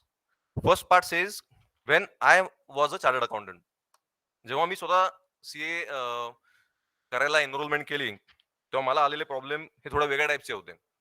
In 2008, government has recently started this online filing of return, ज्यामध्ये आम्हाला काहीच idea नव्हती. आय was not habitual to computers. Second thing, I have to also understand what is customs, what is VAT was there that time. No, I did my articleship from Deloitte Haskins and Sales, which is a multinational auditing firm. So they used to audit companies like Tata Motors, Hindustan Unilever, Mahindra and Mahindra. So all these companies already implemented automatic robotic accounting. आता आम्हाला प्रश्न असा पडायचा, यार voucher कुठे, bill कुठे, जे आम्ही articleship मध्ये करायचो, आणि तिकडे म्हणायचं सर आमच्याकडे अकाउंटिंग होतच नाही. मग आम्ही म्हणायचो नक्की अकाउंटिंग होतं कसं, कंट्रोल साईन कशी करत असतील सर बॅलन्स शीटवर. Soon we understood what is automation accounting, जे आता आपल्या ग्रॅज्युएशनच्या कोर्स पासून खूप लांबचं आहे, कदाचित 10 पावलं पुढचं आहे. But I could face that problem and modify my communication as an auditor and somehow face that difficulty. There was also a problem of clashes of exams. Like काय व्हायचं की मे महिन्यामध्ये सीए ची एक्झाम असायची आणि आपली एक्झाम परीक्षा संपते मार्च मध्ये. मग असं व्हायचं की मार्च मध्ये पूर्ण फोकस सीए परीक्षेवर असल्यामुळे मार्चच्या परीक्षेचा समोर हर्डल वाढायचं. तर 3 तास आपण परीक्षा द्यायचो आणि त्याच वेळात विद्यार्थी 3 तास झोपायचे. असं वाटतं झोप सॅक्रिफाईस करून परीक्षेला द्यायला लागते. सो हा क्लॅश हा मला वाटतं प्रॉब्लेम होता आमच्यावेळी. आमच्यावेळी एक जो प्लस पॉइंट होता that was no diversion of social media. म्हणजे there was hardly any cell phones and WhatsApp was not available that time. Which is, I'm coming to a second point. Now, when I start taking interviews of graduates, I see that this is the biggest diversion and people scroll on and average screen time is more than 6 hours, which is a big reason to worry.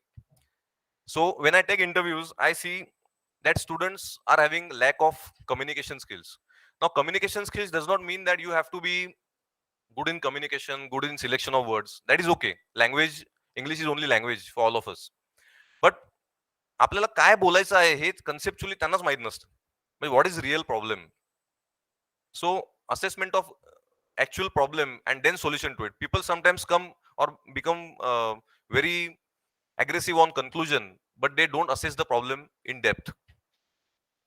There is lack of practical orientation, and there is more important lack of understanding of business. Now, as an accountant, we all know that accounts is a support system.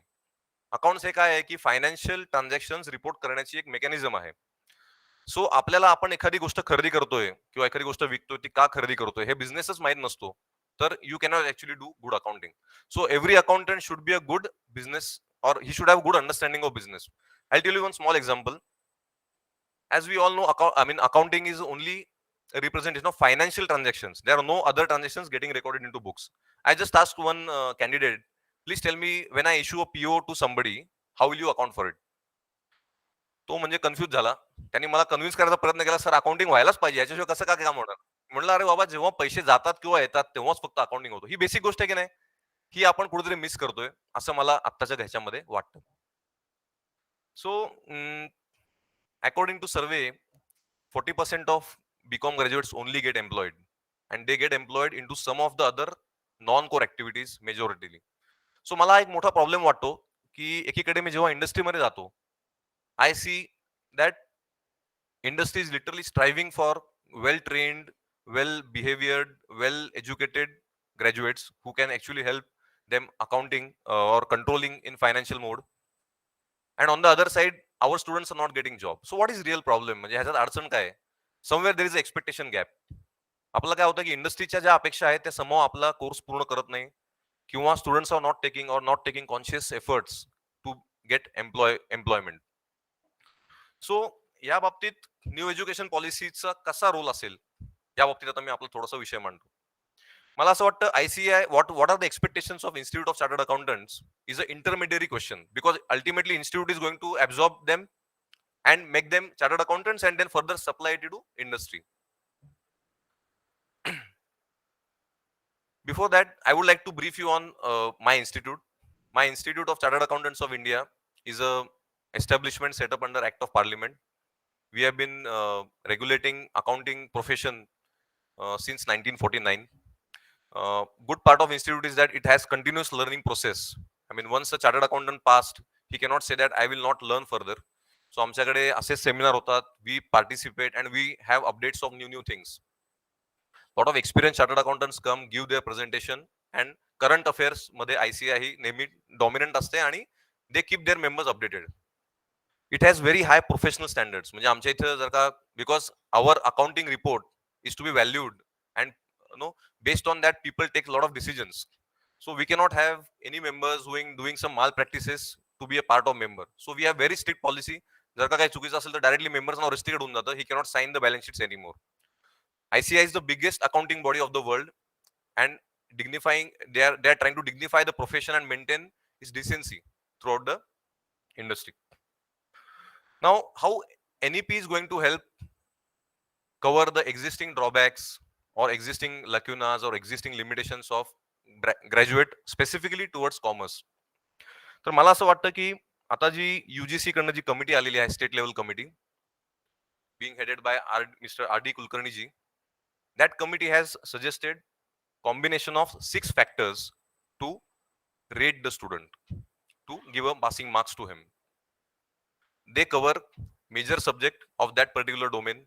मला असं वाटतं आता major आणि minor हे university आणि colleges will decide collectively, but accountancy हा major subject असेल कदाचित कॉमर्स स्ट्रीम मधला. They have also come up with minor subjects. There is a skill enhancement courses, हे खूप महत्वाचं होतं, ह्याची कुठेतरी गरज होती. And also ability enhancement courses. Now, skill and ability, what is the difference? Can anybody tell me what is skill and what is ability? I think ability is something which can be developed and skill can be acquired. आता माझ्याकडे ability आहे काम करण्याची, ती मी develop पण करू शकतो एक्सपिरियन्सनी. So both are different things. It also rates you on value enhancement courses and last but not least open credit system.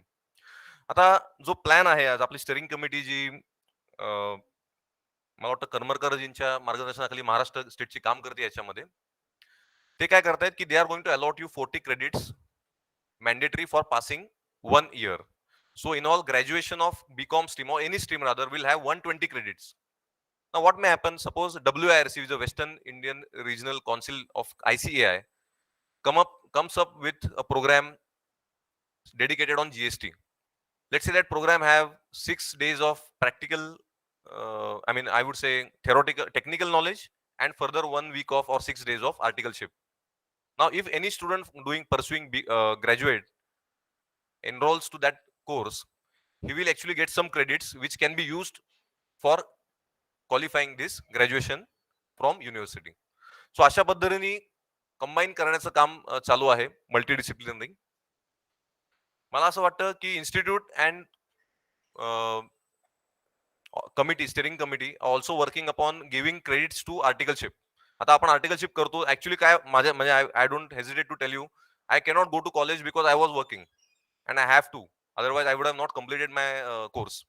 So somewhere this practical experience, which counts a lot, was not getting identified by Pune University. So that way, I believe that this collaboration will work out. And त्याचे पण credits CA करणाऱ्या विद्यार्थ्याला BCom करताना graduation करताना मिळतील. There is a new concept called SKP, which is basically skill knowledge provider brought by UGC. त्यामध्ये असं आहे की they are going to recognize some criteria, let's say 10 years of practice or some other professional experience in industry, and these SKPs will come and deliver guest lectures, so called, into to the students on a practical aspects of particular domain.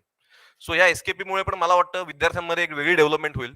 सो आपला जो graduate होऊन विद्यार्थी बाहेर पडेल तो for ICAI किंवा for industry better पद्धतीने prepared असेल, and he will have better experience to work or be employable.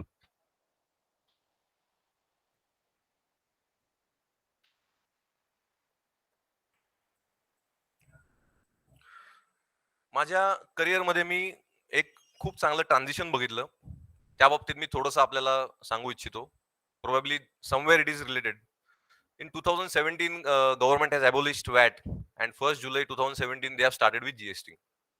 So my experience was that 1 जुलै 2017 पासून 31 डिसेंबर 2017 पर्यंत मला वेळच नाही मिळाला. म्हणजे फॅमिली टाइम, बाकी सोशलायझिंग काहीच नाही, कारण क्लायंटचं सगळं मायग्रेशनच त्रासदायक होतं. So I see there are some challenges going to be there in NEP implementation. But now they have actually, I would say VAT was a system of writing hand written letters, and GST is a system of WhatsApp. You send message from here, the other person immediately gets it. In similar the credit transfer, म्हणजे आपण एखाद्याला माल विकतो तर समोरच्याला जे input credit दिसायला पाहिजे ते आता GST पोर्टलवर इतकं स्मूथली दिसतंय. And that way it has become a success story for all of us. Implementing national act which is indirect tax, specially having several different governments, was a task. So December पर्यंत खूप त्रास झाला, पण तो त्रास घेण्याचा आज आम्हाला फायदा काय की सगळं ऑटोमेट दिसतंय. म्हणजे आता कुठे चान्स नाही की कुणी फेक क्रेडिट घेईल आणि गव्हर्नमेंटचं इनडायरेक्टली नुकसान होईल. अजून काही चॅलेंजेस आहेत एक्सपोर्ट करताना जीएसटीचं क्रेडिट मिळत नाहीये वगैरे वगैरे, पण ते लवकरच सॉल्व्ह होतील अशी माझी अपेक्षा आहे. So this is a successful migration from VAT to GST. आणि मी अशी आशा करतो की आपली ओल्ड NEP पासनं, सॉरी ओल्ड एज्युकेशन पॉलिसी पासनं न्यू NEP मध्ये आपण अशाच सोयीस्कर पद्धतीने मायग्रेट होऊ. आता हा त्रास होणार आहे आपल्या सगळ्यांना काही वेळासाठी, पण दॅट्स अ कन्स्ट्रक्टिव्ह पेन. म्हणजे म्हणतात ना की there are 2 types of destructive and constructive.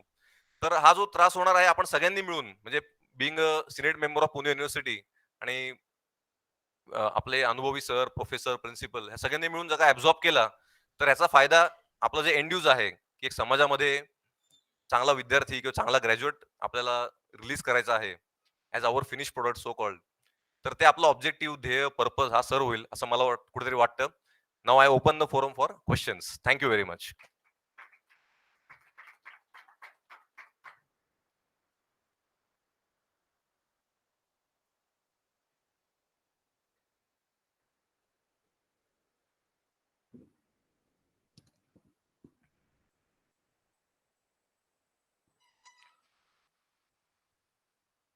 Madam please बसून विचारलं चालेल, be comfortable. Thank you for wonderful session sir. अकाउंटन्सीचे प्रोफेसर म्हणून बरेच वेळेला असं होतं की ज्या काही चेंजेस आहेत त्याच्यावर आम्हाला पटकन माहिती मिळत नाही. Okay. सो तुमचे जे सीएचे इन्स्टिट्यूट आहेत त्याचे सेमिनार आम्ही अटेंड करू शकत नाही. As a Senate member I request you की हे जे काही चेंजेस आले तर अकाउंटन्सीच्या प्रोफेसरना जर कळले तर आम्हाला ते जास्त फायद्याचं होईल वर्गात शिकवताना. अच्छा. थँक्यू. मॅडम, मी तुमचं सजेशन, क्वेश्चन और इनपुट एक कन्स्ट्रक्टिव्हली व्यवस्थित लिहून एका ह्याला प्रॉपर प्रेझेंट करतो. And I am glad that you are in a mode of learning continuously. आणि आपण कदाचित असे काय सेशन्स घेऊ शकतो. आता काय होतंय ग्लोबली की इंड IAS म्हणून हा जो विषय आहे, आपल्या इंडियन अकाउंटिंग स्टँडर्ड्स गव्हर्नमेंटला इम्प्लिमेंट करायचे आहेत. त्या संदर्भात भरपूर सेमिनार्स, कॉन्फरन्सेस केली जात आहेत. पुण्याची जी ब्रांच आहे WIRC ची, त्यामध्ये काही सेमिनार्स और other majority of seminars can be registered and attend by non member. So मी त्याबद्दलची आपल्याला माहिती देत जाईन. त्याची माहिती कॉलेजेसना मिळाली तर म्हणजे लोक येऊ शकतील. बरोबर आहे, म्हणजे बरोबर, जे काही चेंजेस आहेत ते आम्हाला वर्गातल्या मुलांपर्यंत पोहोचवता येतील. बरोबर. आणि आमच्याकडे ॲड ऑन कोर्स वगैरे असतात ते प्रॉबेबली आम्हीच शिकवतो. त्याच्यामध्ये पण थोडंसं तुम्ही काहीतरी केलं, ऑनलाईन लेक्चर सिरीज वगैरे डेव्हलप केली तर तुमचं जे नॉलेज आहे ते मुलांपर्यंत पोहोचेल. 100%. Sir, thanks for the input. मी याच्यावर कन्स्ट्रक्टिव्हली ऍक्शन घेईन. Thank you. Yes sir.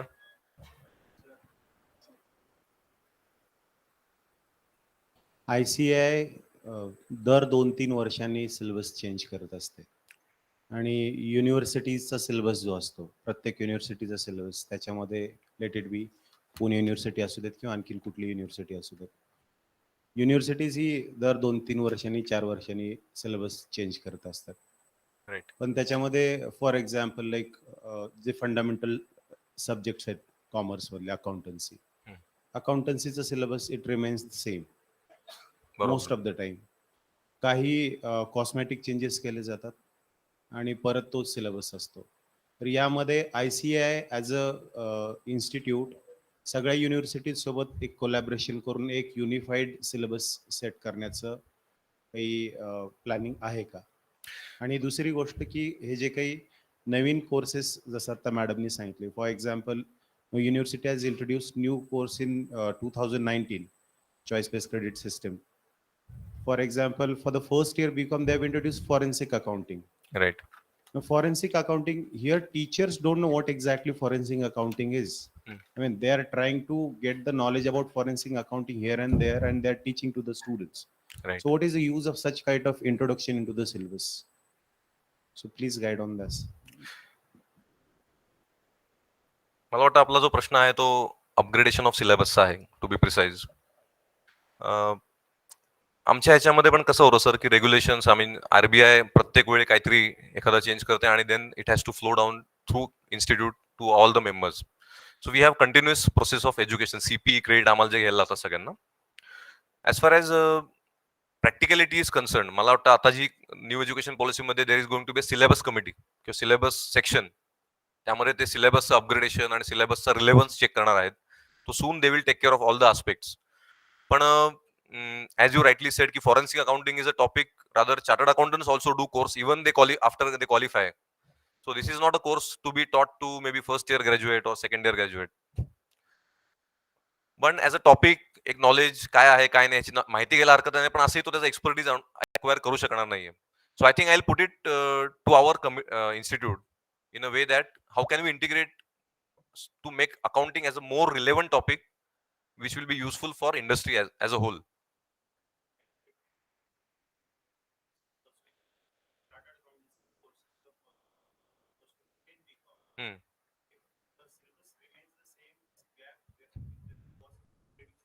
Right, right. बरोबर. Right. Thanks for the suggestion.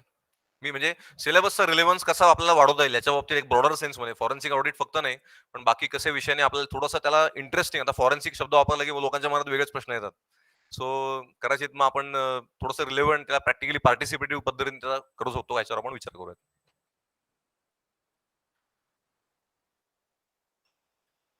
Any other question?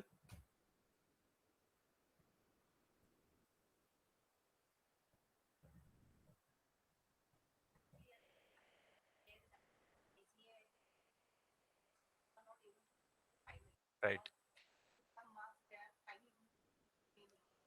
So So it is, you have already shared that they'll be now known as some practitioners, or they will be having some designation. Right. So because being from a commerce, like our students being from commerce background, many of them, they, at least one or two groups are remaining of the final, and they have reached there. They have done their articleship of 2.5 years. Right. So whatever you have just shared, we are very happy. At least we can convey to our students Right. not to lose hope and continue. Thank Right, you. right, right. See, I would say passing CA is a matter of luck, but harder you work, more luck favors you. That is also a fact. जर का आपल्याकडे 2 मिनिटं कोणाचे प्रश्न नसतील तर मी सगळ्यांना सांगू इच्छितो की मी एक ॲव्हरेज स्टुडंट आहे किंवा होतो. पण तो जो पॅच असतो man, you have spikes in your career all the time. आणि त्या तुमच्या हायेस्ट पीकवर जर का एक्झाम आली लकीली, जी माझ्या आली, so that is a matter of luck. त्यावेळी मी जेव्हा एकदम प्रिपेअर्ड होतो, I face my exam that time. Practically I have no hesitation telling you all, जर का आज मला परीक्षा द्यायला बसवलं तर कदाचित मी 8 मधले काही पेपर क्लिअर करू शकणार नाही. कारण का तो त्यावेळेचा बेसिकली टेम्पो असतो. मला असं वाटतं की आपण किती मेहनत केली पाहिजे, किंवा आपल्या बाउंड्रीज कुठे कुठे क्रॉस करू शकतो आपण, यावर आपण सगळ्यांनी एकदा विचार केला पाहिजे. म्हणजे माझ्यासारखा ॲव्हरेज विद्यार्थी त्यावेळी असं शेड्यूल असायचं की सकाळी 6 ते 9 सकाळचा क्लास, नंतर लगेच बाहेर गाडी आलेली असायची पिकअप करायला, कारण का आमचं टाटा मोटर्स किंवा असे ऑडिट्स होते जिकडे गाडी पिकअप करायला यायची. मग दिवसभर काम करायचं, मग संध्याकाळचा परत क्लास 6 ते 9, त्यानंतर मग होमवर्क, आणि त्यानंतर मग वेळ मिळाला तर जेवण करून थोडंसं झोपायचं असं. आणि त्यामध्ये असं होतं की 4 तास झोपायची सवय लागली होती. आणि 6 महिने जे अभ्यासाचे गेले मी फायनल परीक्षेच्या, तेव्हा असं होतं की इथं बेड आणि इथं टेबल, त्याच्या बाहेर कुठे गेलोच नाही. दिवाळी होती, गणपती होते त्यामध्ये. सो आणि ते सगळ्यांनी केल्याचा अनुभव वेगळा असतो, तो कोणी आपल्यापासून चोरून घेऊ शकत नाही. It's always pleasure to share all this things. पण एक तुम्हाला सांगतो की जर का असे कोणी असतील की जे सीए क्लिअर नाही झाले म्हणून स्वतःला खूप अंडर एस्टिमेट करतायत, तर सीए झाल्यानंतर मी नॉन प्रोफेशनल कडनं इतक्या गोष्टी शिकलेलो आहे. आणि मला असं वाटतं की सीए ही एक डिग्री आहे, म्हणजे ते एक मेकॅनिझम आहे, टूल आहे, पण it is not everything. It's not a and goal of life. तेव्हा रादर मी सीए झाल्यानंतर जॉब सोडला आणि स्वतःची प्रॅक्टिस चालू केली घराच्या बाल्कनीमधनं. बाल्कनीमध्ये ऑफिस होतं. तेव्हा मला लक्षात आलं की यार, बिझनेस करणाऱ्या लोकांपासून किती गोष्टी शिकायला आहेत, आणि कदाचित 10वी पण पास नसतील. So education is one part, but there excellence is all together different. आता सध्याची माझी हॉबी सांगतो आपल्याला. म्हणजे I am into a tank of, I am a small fish of tank in a tank of senate Pune university, because of my banking and finance work. I was fortunate to be. I mean, I'm a youngest, probably very young member of that. पण जेव्हा मी business असेसमेंटचं काम चालू केलं, आता मी काय करतो, balance sheet, मला investment करण्याची हॉबी आहे. आता आमची एक मिरर फॅक्टरी आहे ज्यामध्ये मी इन्व्हेस्टर आहे, किंवा I am also investor in a brand called JP's, जो बेसिकली इडली डोसा बॅटर बनवणारी कंपनी आहे. I am also in two pharmaceutical space नाव. तर मला असं लक्षात आलं की बिझनेस असेसमेंटचा एक नॅक डेव्हलप होतो आपला, जो स्किल डेव्हलप होतो, त्यासाठी कमीत कमी 100 बिझनेस पाहिले, फेल झाले, आणि मग त्यातला एक सक्सेस होतो. तर प्रायव्हेट इक्विटी किंवा आता आपण सध्या जे पाहत आहे, खूप ग्लोरिफाय केलेला आहे शार्क टँक, त्याच्यामध्ये खूप रेकॉर्डेड व्हिडिओ आपले अपडेट होतात. सो त्या पद्धतीच्या स्किलवर आता मी सध्या काम करतोय की कसं आपण इन्व्हेस्टमेंट करू शकतो. त्या संदर्भात आता माझा मेन सगळ्यांना रिक्वेस्ट किंवा विनंती आहे, as I told you, we have to take this meeting in a take away format. तर जर का आपल्याकडे एखादा विद्यार्थी असेल जो काही इन्व्हेस्टमेंट डिझर्व करतोय, तर आम्ही त्याचा एक बिझनेस प्लॅन किंवा प्रॉपर एक स्टडी करून त्याला सांगू तो बरोबर आहे का नाही. तर माझा अनुभव सांगतो की 100 मधला फक्त एकच बिझनेस इन्व्हेस्ट करण्यासारखा असतो. सो त्यासाठी त्याला कदाचित पैसे मिळतील नाही मिळतील हा विषय नंतरचा, पण त्याला कळेल की बाबा टोटल बिझनेस असेसमेंट कशी करायची. आता आम्ही एक 10 वर्षापूर्वी बार म्हणून एक अनालिसिस चालू केलं होतं, बिझनेस ऍडवायझरी रिपोर्टिंग, जे आम्ही मात्र ₹5,000 मध्ये अख्ख्या बिझनेसचं करून द्यायचो. तर त्यामध्ये मार्केटिंग म्हणजे काय, कसं केलं पाहिजे, काय प्लस आहेत, काय मायनस आहेत, it's so called a business स्वॉट. सो ते करताना आता मला लक्षात आलं की मोर दॅन 500 आम्ही आता ते कम्प्लीट केले आहेत सक्सेसफुली. आणि त्यामधनं कळलं काय केलं पाहिजे यापेक्षा काय नाही केलं पाहिजे कळणं जास्त महत्वाचं आहे. सो आपल्यामधला कोणी एखादा विद्यार्थी किंवा सरांनी सांगितलं की आम्हाला अर्थार्जनाचे बेसिकली लिमिटेशन्स आहेत, आपल्या कोणी असेल त्यांना बिझनेस करायचा आहे किंवा समजायचं आहे, तर मी त्याला I will be happy to guide them to my best of my knowledge. Yeah, thank you very much.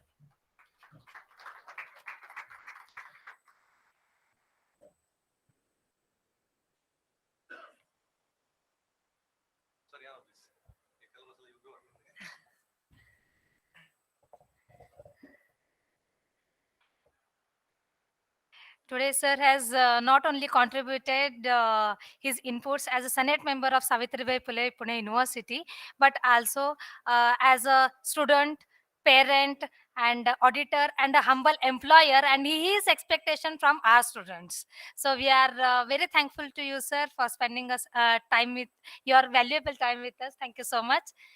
So it's my pleasure. It is my great pleasure to welcome you all to the valedictory session of state level seminar Redefining Institutional Perspective Plans in View of NEP 2020. Over the course of today's seminar, we have had privilege of listening to some of the brightest minds share their knowledge and insight with us. For valedictory session, we have with us today our esteemed chief guest, Dr. Prashant Bansode, Professor and Dean of Faculty, Gokhale Institute of Politics and Economics, Pune. I request our principal, Dr. Devidas Gullar sir, to felicitate our chief guest.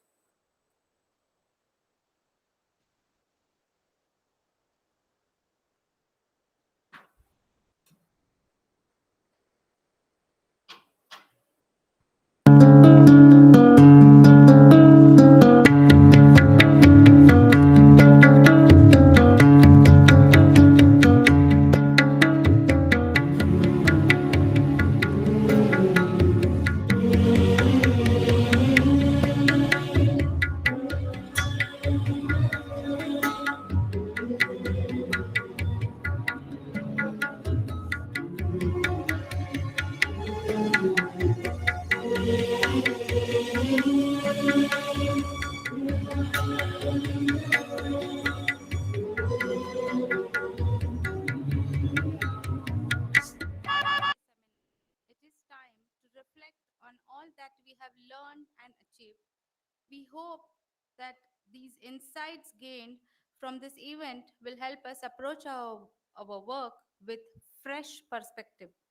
And now it's time for Principal's thought.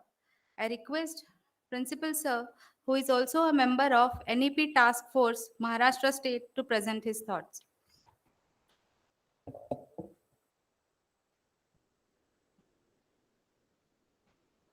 Good evening.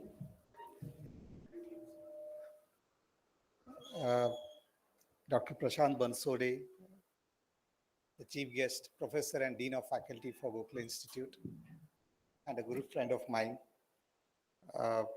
Thank you for gracing the occasion, sir.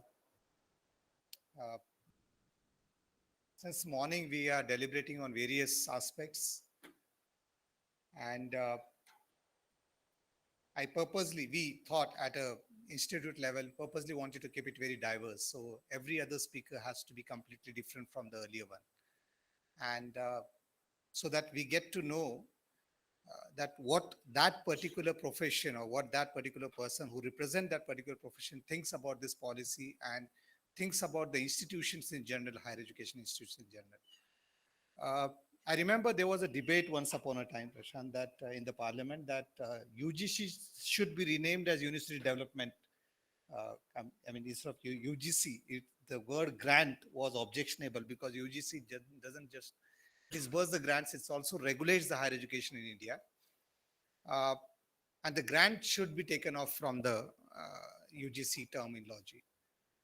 The reason was very simple, that the institution shouldn't be just ended up as an identity of a grant disbursement institute. So the question in the policy now is that I'm just taking a different perspective to it, not trying to repeat what people have said. The major objective of most of the people attending such workshops or trying to be getting dialogue with some of the policymakers or head of the institution is also that in the new plan or in the new structure of national education policy, how are the grants going to be disbursed?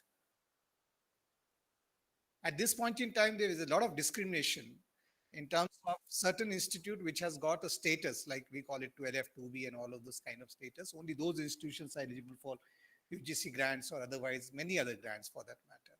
But in the new structure, how are the grants going to be disbursed? Because A little while ago, somebody spoke about 6% of the GDP has to come down to education. It is still a distant dream, it appears to be, because we haven't reached 3%. But whatever that is going to come in days to come, because eventually government will have to reciprocate onto the policy provisions, because this time it can't just unilaterally think about the development or the growth of the country, irrespective of keeping education out of the gamut of the mainstream allocation of budget. So coming back to the question that how are the grants going to be disbursed? I think the institute's status is not going to be determinant in the eligibility of an institute being eligible for grant or not. There are going to be parameters, and one of the very important parameters is going to be the perspective plan. And this is still in a draft stage, but with permissions from all the members, I'm okay to share it over here, that the perspective plans of an institution have to be very different, unique, as I said in the morning, and that should cater to the requirement of the demography or the geography in that particular area. So if a perspective plans are going to be unique, to disburse those perspective plans, they are going to be grants. And that's where it is going to broadly fall under the grant council. There's going to be a grant council, National Grant Council, which is one of the vertical of Higher Education Commission in days to come. And there's going to be National Research Foundation of framework that's again going to disburse it further. I think if I have to say what makes a perspective plan unique, I think there are lots of areas in which we can think about, but immediately what comes to my mind is one that as we were discussing the morning, that how the courses are going to be in tandem with the industry requirement and the technological advancement. I think an institution which embarks on this journey of proposing a very unique strategic areas in the form of short programs, maybe a program of 3 months, 6 months, likewise, or maybe in hours also, and disseminate it in a very innovative pedagogical manner. I think such programs will stand high chances to run those programs. Such institution will high chances of getting grants. Now the grants are going to be coming from various stakeholders over here as well, apart from what we call as a grant council. So that is one. The second, like for example, I keep telling some of my fellow colleagues over here that the smart city is one of the buzzword, and there have been a lot of discussions that are happening over smart city in terms of how and what should be there as a part of the smart city. And there's going to be, there are a lot of civil society debate that are happening, but the participation of civil society into the decision making, policy making, for example, in smart city planning is very minimum. And that's the reason perhaps we are still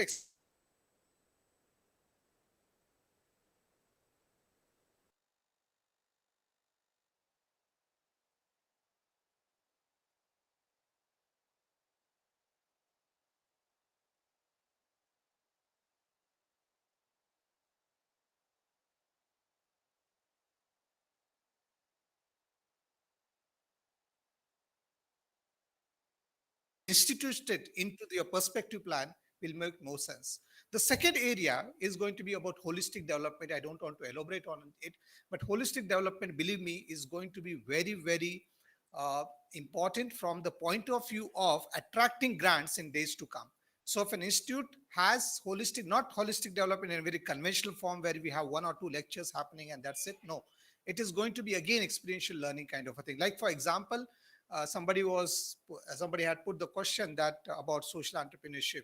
Now, social entrepreneurship as an academic discipline has evolved very recently, but as a practice, it came first, and then it evolved into an academic discipline. So, like TISS has a program in social entrepreneurship now, but should you go and enroll in TISS for 6 months or 1 year, or should you actually go and do a job shadowing with a social entrepreneur? That's a question. So, like for example, I remember SPJN is the first institute, as far as I know, in India. I'm talking about like 2 decades back, which started a compulsory program of community outreach project, which had 8 weeks of compulsory internship. Every individual who enters into this particular program of MBA SPJN has to, other than the industry internship, they have to take 8 weeks of compulsory community outreach program. Actually, that is what I call as a holistic development, or maybe an experiential learning based holistic development. So an institution which has a provision for holistic development again stands a good chance of getting the grants. And the most important at the end of it is institutes are seen or will be expected to be a change agent in community development, one of the important stakeholder. It's not going to be just the government institution. How an educational institute act as an institution of change agent for a community development, that's going to be another very important crucial. So for that matter, there could be at this point in time, as I said, that we do community development, but that's more from the perspective of social work, more from the perspective of we going doing some kind of awareness program or some kind of promotional activity or maybe some manual work. But it's time now we start thinking about our domain and actually use our domain for community development in addition to what we are doing now. And that requires a lot of brainstorming, that requires a lot of public participation, that also requires a lot of listening. And that could be a kind of a model village kind of a concept or model community kind of concept, which has a time zone of, let's say, 5 years or 6 years kind of a period. So an institution who embarks on the journey of uh, holistic development or community development in from the all aspect, that's what we call as a sustainable development. I think such kind of initiatives, if an institution has in its perspective plan, there are high probability that the institute would be eligible for grants to disseminate this particular perspective plans. I think we try to touch upon, it's not possible to really touch upon each and every aspect in just 3 or 4 sessions, but it's just the beginning. It's just a thought process that needs to be triggered, and we go home and start thinking onto it in our own capacity as a teacher, that what I need to embark on, if I need to be relevant in another 20 years of time, whatever time, 10, 15, 20 years of career that we're left with, what I need to bring, what kind of changes I need to bring in terms of my upscaling. That's very crucial. The institution will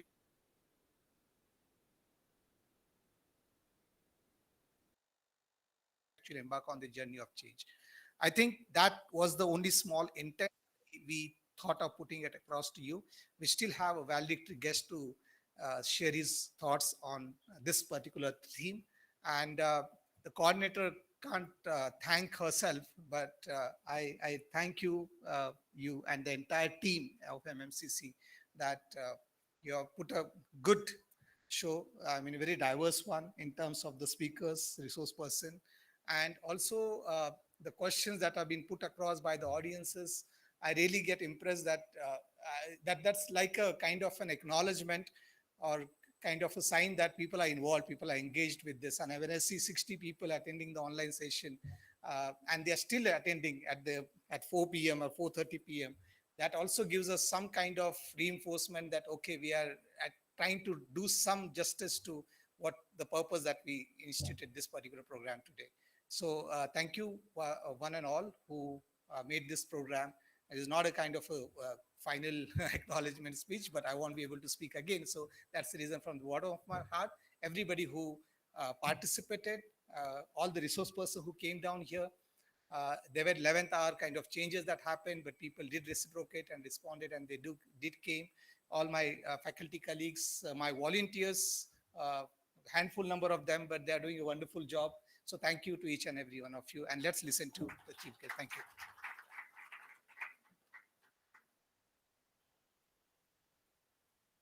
Thank you, sir. Before we have session open for the feedbacks. I request participants to come forward and give the feedback for today's seminar.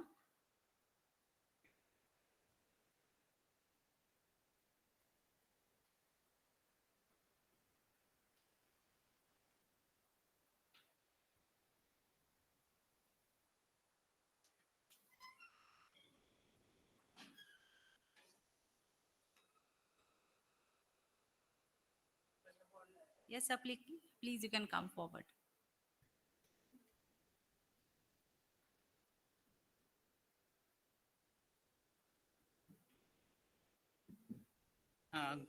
Good afternoon, all. My name is Nandakishore Mete. I come from PMD College, Uruli Kanchan, that is from rural area. We have just completed, we have been accredited with NAAC B grade So it was my intent that to get some new ideas about how we go forward, how we develop.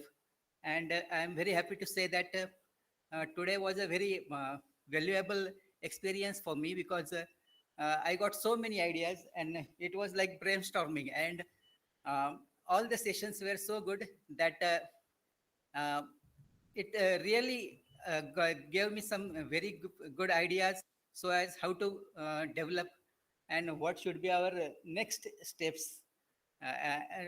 We everybody knew that skill development and everything was need of the hour, but we couldn't find the concrete ways to go about it.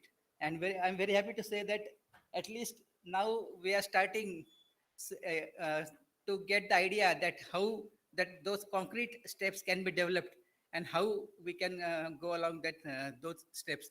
So very heartful, very big thanks to sir and all your team. It was a very good experience and thank you all.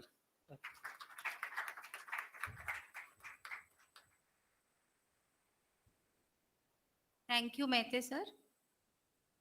Anyone else who would like to participate and feedback?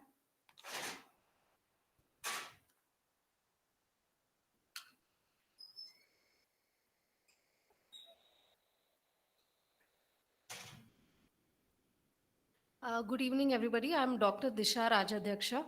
I would like to just share that this is the second or third such seminar that I'm attending, which the topic is about new education policy. And I'm happy to see the change that is happening. That earlier it used to be like, oh God, now what are we going to do? How are we going to implement this new thing that has been put on us? But the change or the shift that I saw today in this seminar is that how we can move forward, how we can actually make it a reality where we are all growing together and trying to achieve the objectives with which this policy has been told or conveyed to us. So instead of just saying that it's going to be a big problem and आता कसं होणार, from that to how we can collaborate and how each profession and the professionals from that profession can help the education sector, and we can come together and bring the education policy in a good way that 10 years down the line the world should say that yeah, what step India took was the right direction. So very well conducted and well coordinated and a good seminar, and I'm very happy to be a participant here. Thank you.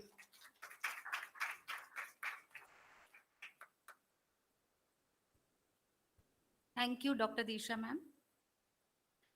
Now we move on to certificate distribution ceremony. I request dignitaries to congratulate our participants by giving away the certificates. I will read out the names. Dr. Nilesh Shitole,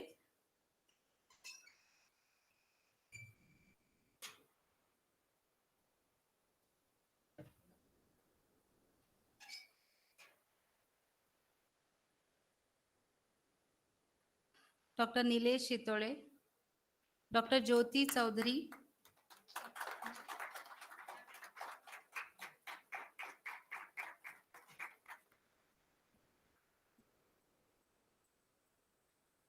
Dr. Jyoti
area of specialization as social exclusion and inclusive policy, economy sociology, sociology of social movements, agrarian sociology, Dalit and tribal studies. He has in his account as books written as Panchanama, भारतातील सांस्कृतिक भांडवलशाहीचा, seasonal rural migration, quality of life at destination and source. He has written several chapters in various journals which covers Buddhism, environment movements in India, corporate sector philanthropy, जागतिकीकरण आणि शेतकऱ्यांच्या आत्महत्या, and so on. He has studied and written research articles on issues related to scheduled tribes, Dalits, and politics of inclusion in a city, COVID-19 and sugarcane cutter migrants of Maharashtra, tribal Kumari Matas, and many more. He has presented several national and international conferences. He has presented papers which focuses on Navaina Buddhism, migrant laborers and house, the issue of livability, recognition of slums, historical marginalization, Dalits and their inclusion or exclusion, rethinking sociology, and so on. The list is very big. We are fortunate to have you here, sir, as a chief guest for this valedictory program. And I would like to share with you all that he's actually working on research projects which are funded by various institutes, Asian Development Bank, and Collector of Nanded as well. He's associated with preparing report on Jawarla village development, a village adopted by Governor of Maharashtra. The total cost of project is 4,32,458. Another project of Mathadi Hamal study, which is granted funds of 61,76,680 rupees. Study on farmer suicides is funded for rupees 15,28,753. There are many more study projects actually he is working on and made the reports, which are related to female domestic workers, nomadic tribes, seasonal migrants, agricultural competitions, etc. And the list continues. We are glad here to have you, sir. Now I request Dr. Prashant Bansode to address the audience as a valedictory speech.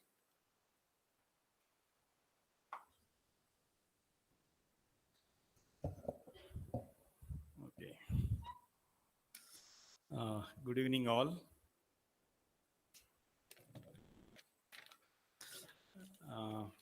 First, I would like to thank Dr. Devidas Kolar, my friend, for inviting me for this seminar and as a chief guest for this valedictory session. And I also thank Dr. Gurmeet Kaur for giving me this opportunity to speak for this session as a chief guest. So this is don't take this as a valedictory speech, because if you talk about seminar and valedictory sessions or the inaugural sessions, one has to sit for the full day and see what different participants have talked on the theme, and then you prepare your valedictory address. So actually, this is not an valedictory address, but this is just my ideas, my whole of experience, and what has dished out to you as well as me to implement it ahead. That's the National Education Policy 2020. So I'm into Gokhale Institute of Politics and Economics. Okay, I'm just neighbor to you. So unlike Punekar, Dr. Devidas has given me this opportunity to come to neighbor.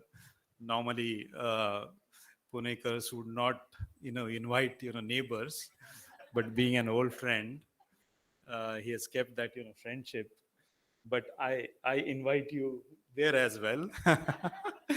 Take this from me. Even I'm not Punekar, by the way. So I'm into Gokhale Institute of Politics and Economics. Okay, it is an economics institute. So jokingly, they say, where is politics? I say politics is there, but the discipline of politics is not there. We don't have an master's or an MSc program in political science. We have just MSc in economics and a few other specializations and masters in economics. And we have started undergraduate BSc in economics. And I'm from sociology. And I'm the dean of faculty, which is dominated by economics.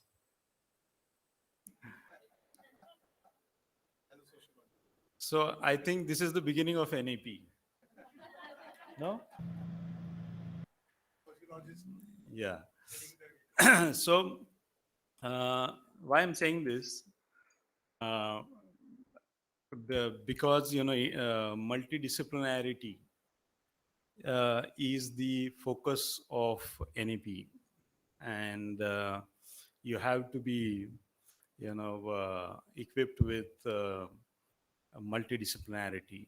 And this sounds very ambitious, okay, but we still function in a multidisciplinary framework, although we say that we are from economics or political science, sociology, law, and blah blah things. But we work together, we function, we talk together, we see there are some connections, but yet we stick to economics curriculum or curriculum which is designed.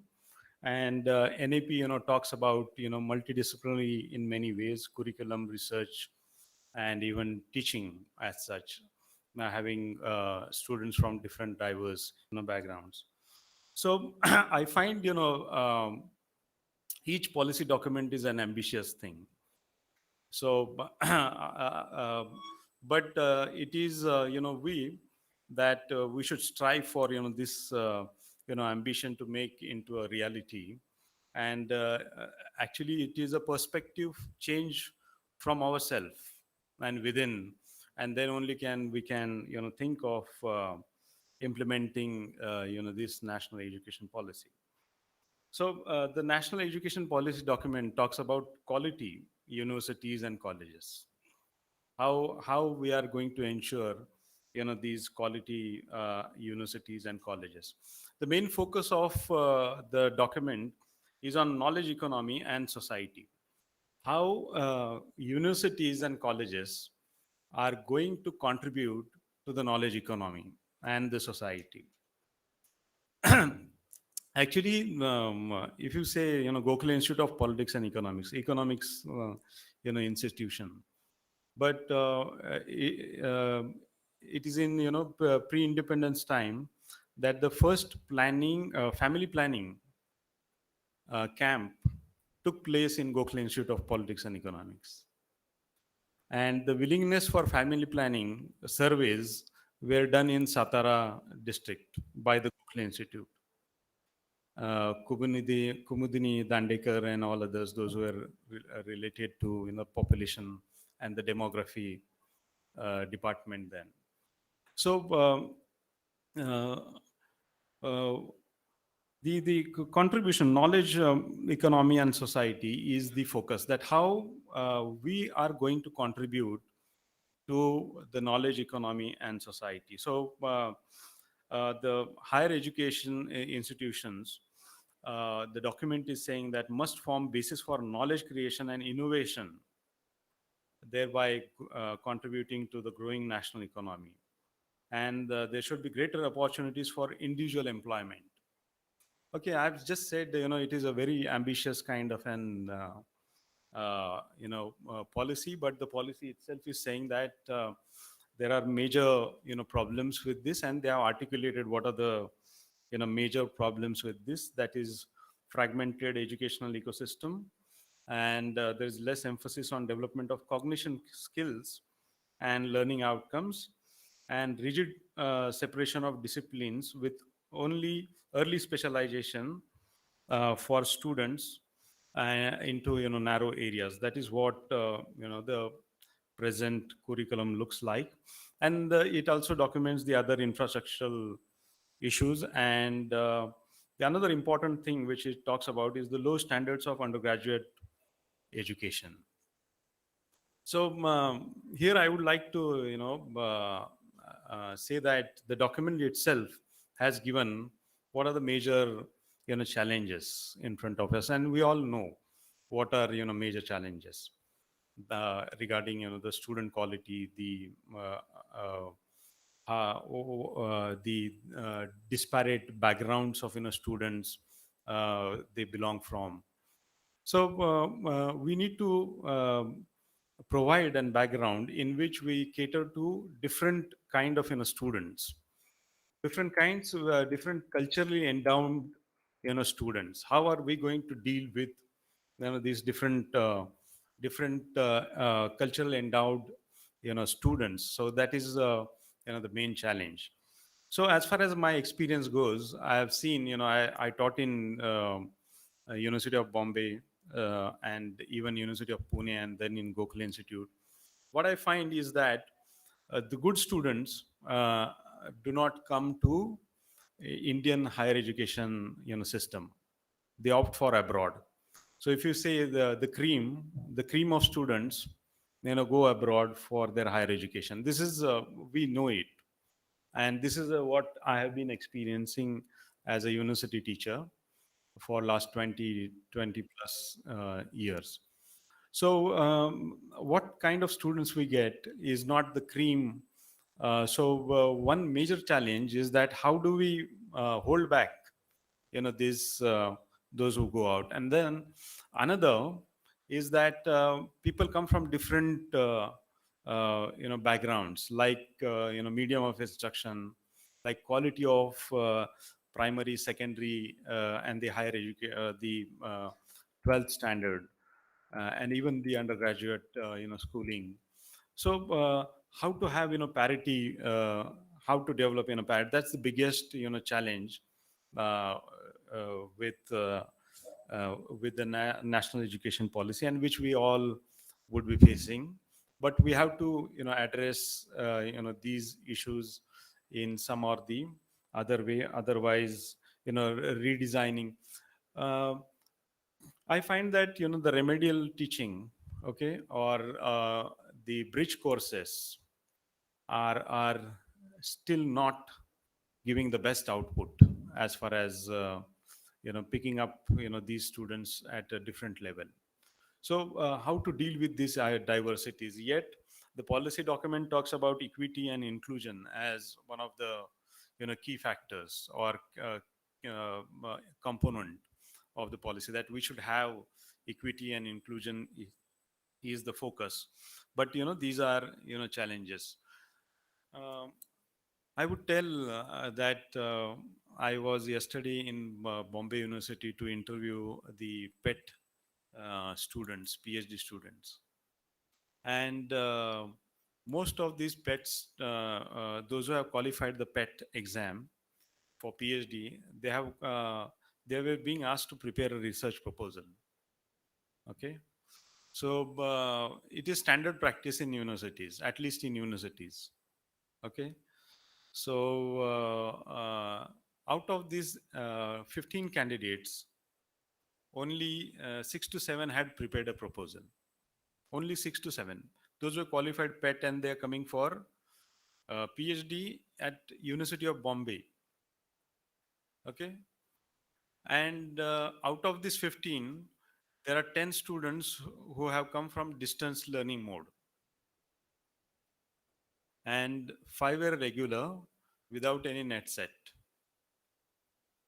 Okay, so we interview them on the research proposal. So 5 or 6 odd proposals, uh, very sketchy ones. Okay, there's no link, no proper uh, comprehension of what they want to do, no proper objectives or the research framing of research questions. And you could imagine. So what I was thinking, what I could interview, what question do I pose? So these are the kind of quality of students. And when we come here, then the students first ask us, what is the potential research topic? Please let us know. So for which I used to get very angry, but now I have normalized myself with it, saying that how innocent and genuine they are in posing this question. So to this, um, uh, in 2006 or 7, when I was in Bombay University, I had proposed to the university and to the professor, those who were handling the student welfare, things. I had a plan then for undergraduate students that you make a campaign to at the undergraduate level, tell to the students what is happening in university. Okay, tell the schedule of what seminars, workshops, thematic, discussions, come up in universities, and ask them to come and participate. So they would know what is in the university, what does it offers to you, rather than wastage in education. So there's very poor response, but now this is a reality which the national education talks about. So the national education policy talks about major policy changes, and as I've said, it talks about multidisciplinary universities and colleges, one in each district, and with a medium of instruction in local and Indian languages. Uh, this I find it is extremely challenging. Okay, on one hand, when we talk about the local and the Indian language, the danger is of narrowing down the quality which is required in at a master's level. Okay, so I tell to my students, if we are masters, we ought to speak like a master. Okay, and when we come to PhD or MPhil, we are a researcher. So we should speak like a researcher. So this for me is a bit, contradiction in some other way. Uh, is that one, if at all we want to do it, we have to build a literature in local and regional language of that nature. Okay, which has the highest standards of quality in it. Okay, the literature base should be high. The students in economics do not have one good textbook in economics in Marathi, so as comparable as the general textbooks which are available in English. So I find that when we match up with the English literature or the available literature, then only this multidisciplinarity with the regional and local language would sound bit okay. And then I change, I do agree it is a perspective change within ourselves, within the students, and within the researchers itself. I would like to share one small incident here. uh, I had a friend who was a French PhD student while I was teaching in University of Pune, and he had planned to come to India and do research in India on the migrant labor, issue. He's a French person, and they have a French institute in India. One is at Pondicherry, and they have a French association in which they are all tied up, and they meet once in a year to discuss on what research the French scholars and researchers are doing on India. By the way, we hardly interact and share what research we do. So see the commitment. While taking his PhD, he located what he wanted to do. He learned Telugu, he learned Tamil, he learned Kannada. How much? 3 languages for his PhD. So he came here. His name is David Picharit, my friend. So he came here. He did coursework of these 3 languages. He did an anthropological study on the Vadar community, those who do work on stones, and they travel from this Telangana belt. So they speak 3 languages, these 3 languages, because they travel, and he has to speak learn those languages in order to understand them. So he came here. Okay, he was affiliated with Pune University. Then he did 1 year coursework, and after 1 year he did 1 year field work with them. He came here in Pune, and he went and traveled with these Vadar community, the whole 1 year migration track for some families. He was with them.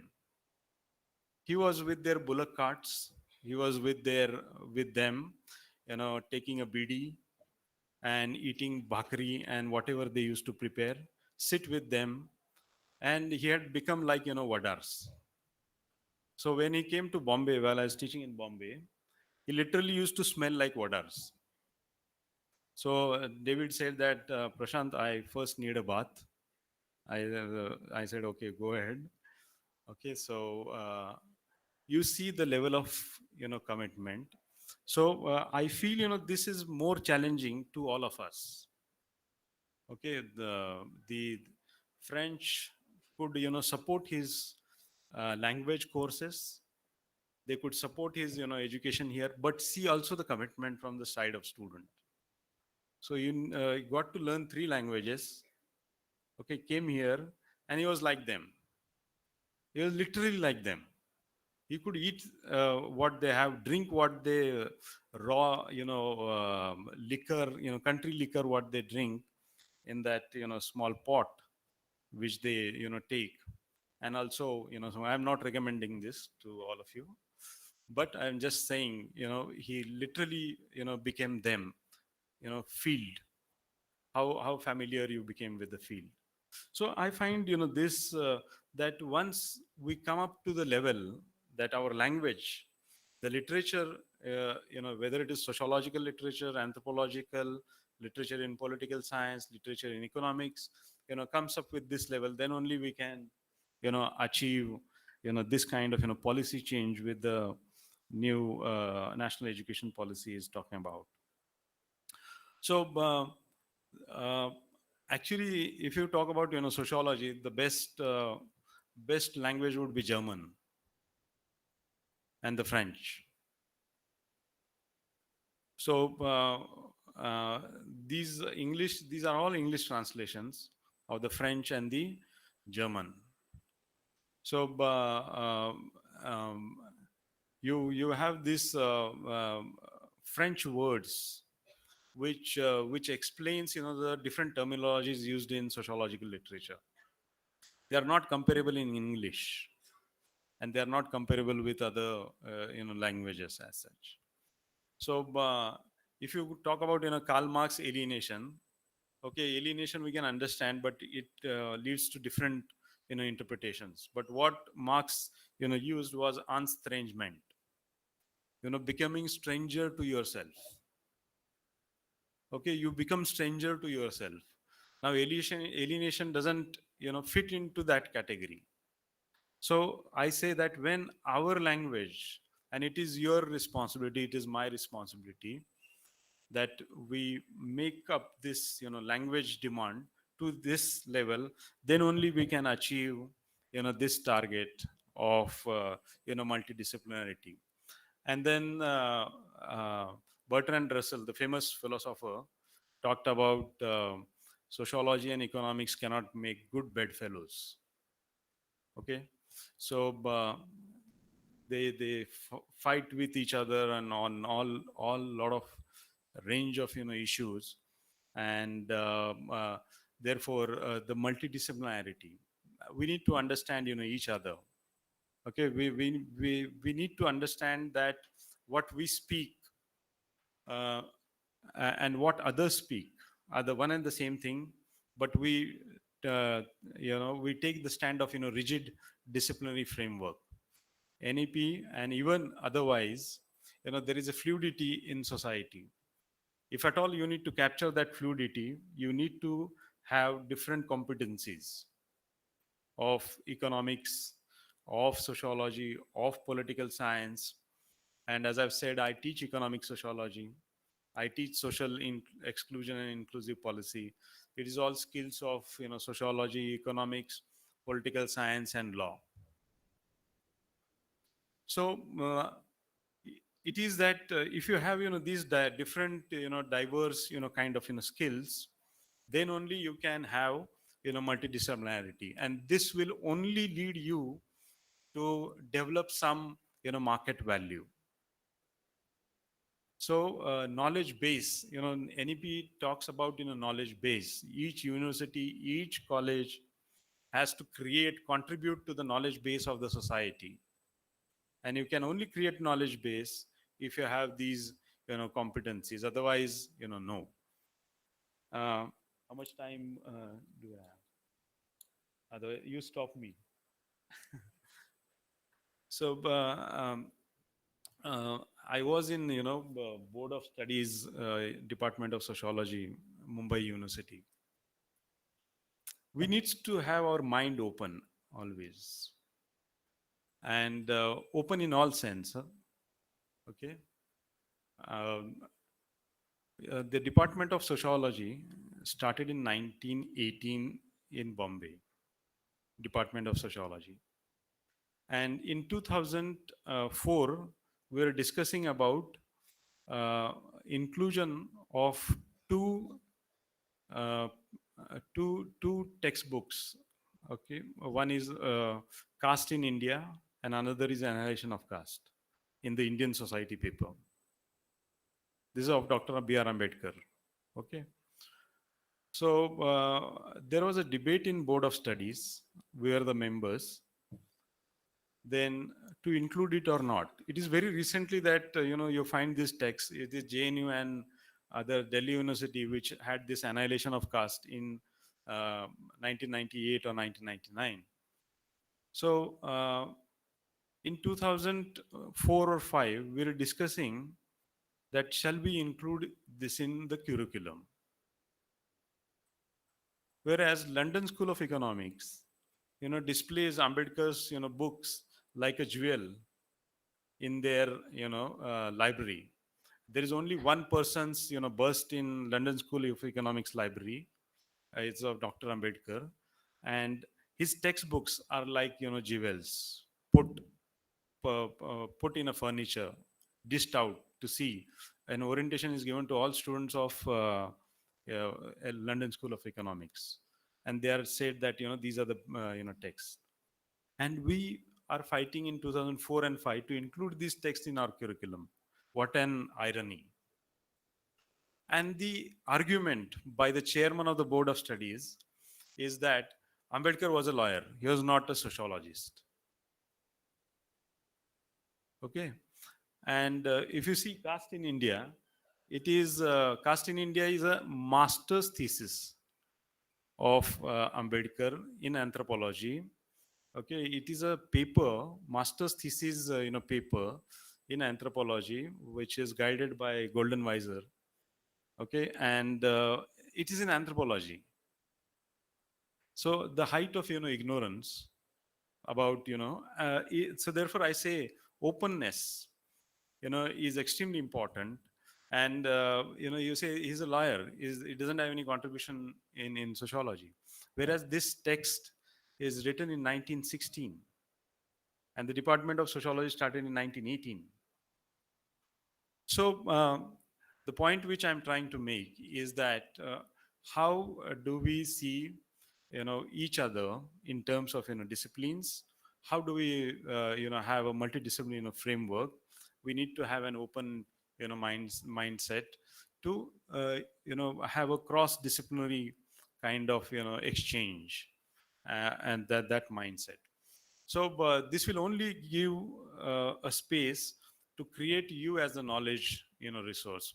If you see the surveys which are done by Gokhale Institute, the social and economic such surveys, I would recommend that the perspective should have uh, a scope wherein you have the focus of doing empirical research. Okay, the empirical research should have extreme focus and multidisciplinary. Okay, it should be multidisciplinary so that it can become a knowledge source. How do we sell ourselves as political scientists? How do we sell ourselves as demographers? How do we sell ourselves as anthropologists? If you go abroad, it is on all government and social and economic communities that most of the people from sociology, political science, economics are present, and their opinion is highly regarded. So in your room, we are talking about respect to teachers. Okay, the respect to teachers would be we could get only when we become marketable. Only when you have knowledge base which supports your argument, and not populist kind of a populist kind of a dialogue. So it focus on the policy document focus on multidisciplinarity, university, and this is the highest recommendation for an university and a college.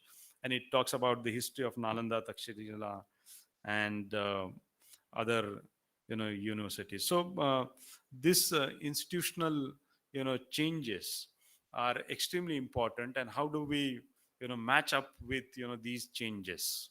How do we how are we well equipped with these kind of changes? And how do we not only have the whole idea of social entrepreneurship, but at least how do we become enterprising? Okay, how many of the PhDs uh, uh, contribute to some kind of original knowledge, some kind of knowledge which is helpful for policy intervention?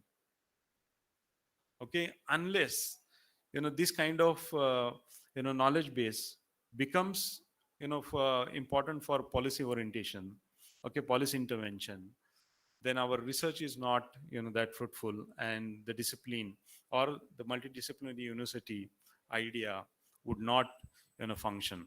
The Gokhale Institute has rightly pointed out that when I was the head of that center for the study of social exclusion and inclusive policy, in the 5 years we did 40 research project, 40 in 5 years, and these were all diverse fields. Okay, and whatever she has read, those 3 studies are only for Maratha reservation issue, and that is done by me. The politics I will not talk about. Okay, but the policy suggestions, at least the government, for the government advocate, we have given something to argue, okay, from these 3 studies. Okay, something. It's not a, we are not given solution. We are not saying that we have done a full-proof study to extend the policy. We all know that this is a debate. The Supreme Court has given its order on it. Okay, so whatever we have done, okay, so you need to be marketable. One has to in order to keep up the spirit of your own discipline, has to listen to others and then work with others. I think I would end up with this by saying that this multidisciplinary focus and the research uh, uh, uh, the research should be focused. The document itself talks about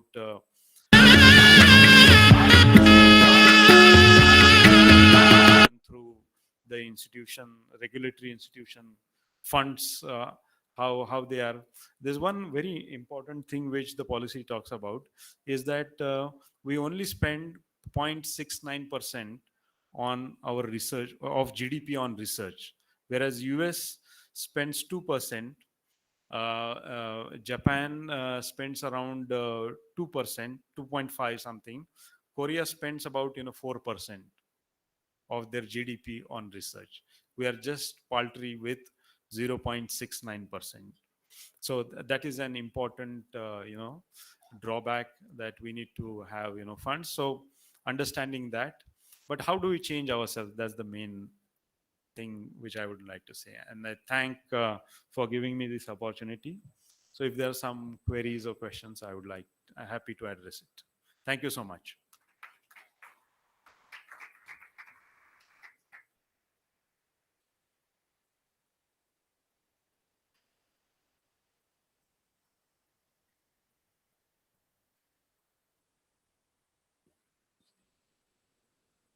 Questions?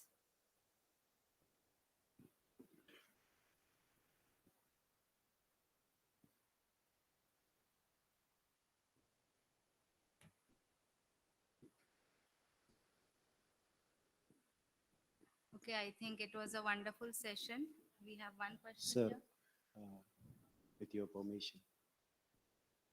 So one side we are saying that there should be indigenous education in local language. It should not be mere just translation of the script.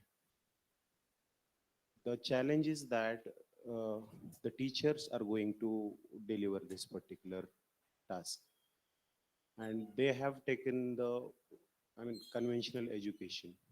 So how this new education policies, that is the only thing. We have attended so many new education policy workshops and all the things. Most of the workshops, wherever we have attended these discussions, most of the dignitaries, they are, in the favor of that there should be uh, education in English only. The reason behind that, as even our principal sir has addressed twice, thrice, even you said that it should not be just mere translation in first session as well. So how to tackle that particular issue?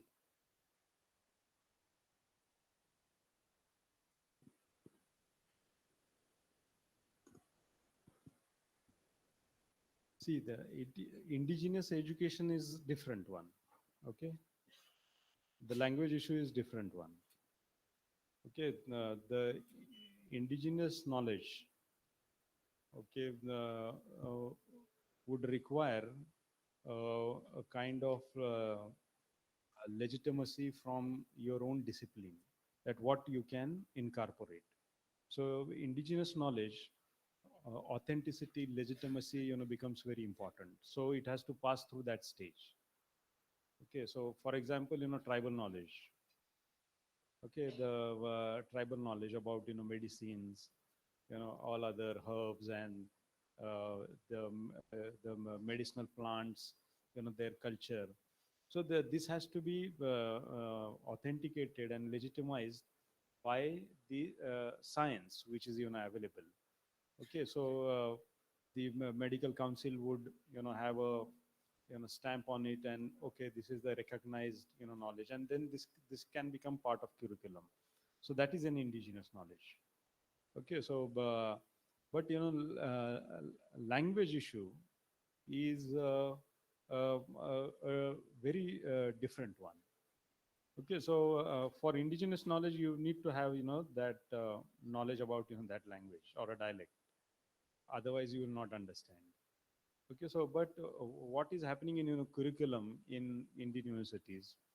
I support with the idea of there is a three language formula right from first policy till now.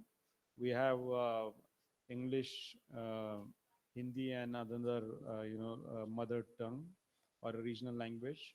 So three language formula that is there. Uh, English, on the other hand, uh, is a language which which which empowers you in many ways. Okay, which is also one which is helpful in marketing. Okay, so besides these two things. You have a curriculum which is enriched with English language literature only. Okay, so what I'm saying here is that, or even Dr. Devidas would have said, the medium of instruction at university and higher education is English. Okay, well, because of this kind of you say the compulsion or no other alternative. Okay, so to have in Marathi, or to have now medical education and engineering, that are open. Okay, now to go for regional languages. Okay, they have made it. What they are doing incidentally is translating the best text in their regional language. But uh, the literature which is enriched at that level, only then we can think about local languages or the regional languages. That is the whole point with tribal education. Though we have Eklavya schools, though we have other schools, then bridging of with English, but we haven't changed a lot. Okay, if Macaulay came a long time back, we are speaking very good English. It was Macaulay's dream. Okay, but we have stopped Macaulay's dream for tribals. That is what I feel.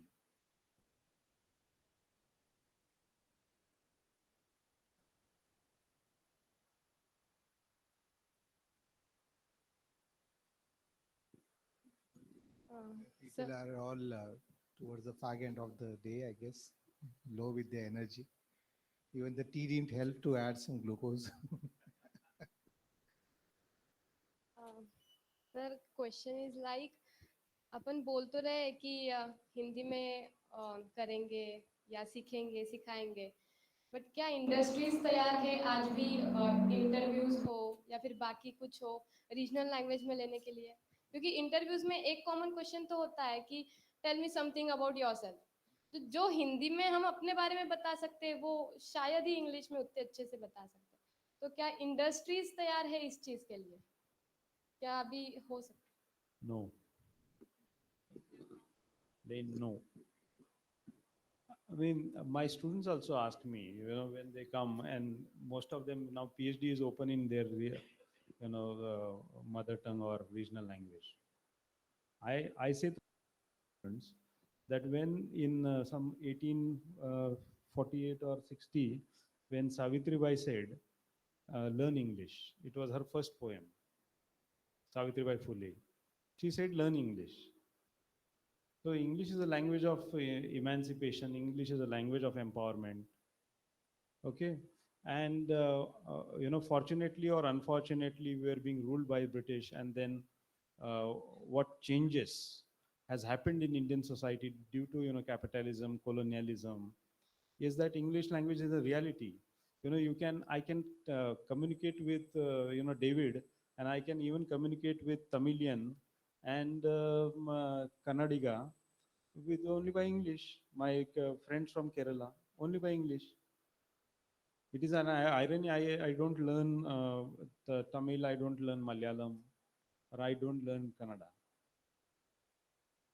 Okay, so the language problems is a very different and very in-depth problem. But English language, I think it unites India. I don't know how much Hindi unites. Okay, it is I'm with full responsibility I'm saying. Okay, why? Because we have tensions in north and the south, but English is what it unites India. Tribal world, northeast tribes, you speak English with them, they speak English with us. Okay, the South Indians, we speak English with them, otherwise we cannot communicate. Even industry, you have to speak English. तोडकं मोडकं जेवढं येतं तेवढं.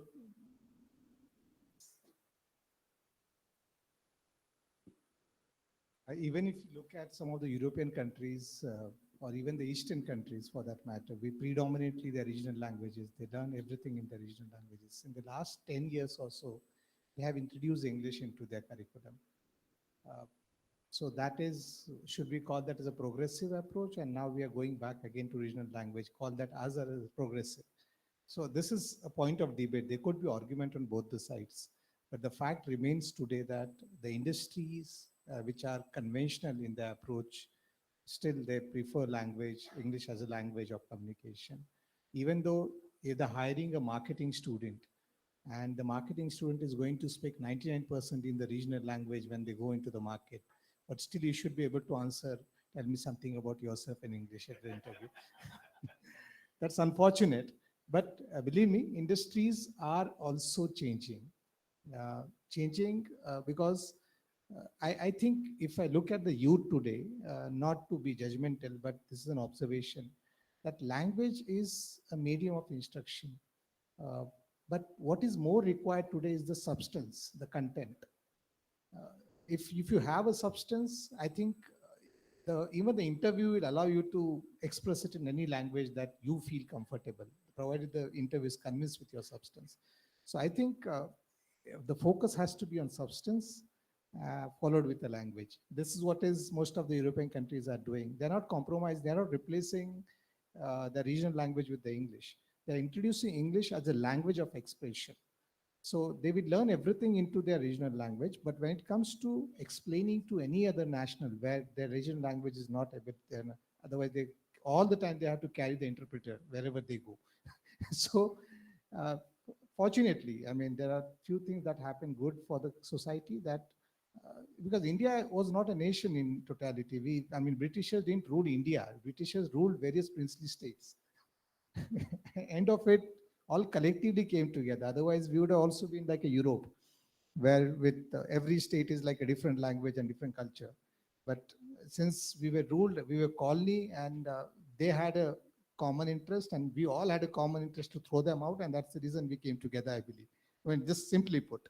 So I think English should necessarily be there. That's my personal opinion. You wherever possible and wherever it is allowed, you should speak in your regional language. But speaking in your regional language shouldn't be a compulsion. It should be an option. I am speaking in my regional language because I don't know English shouldn't be a situation. So that's because it's still a language of marketability. And as I said that people get education not for the sake of knowledge, only for the sake of, they also get educated for their livelihood.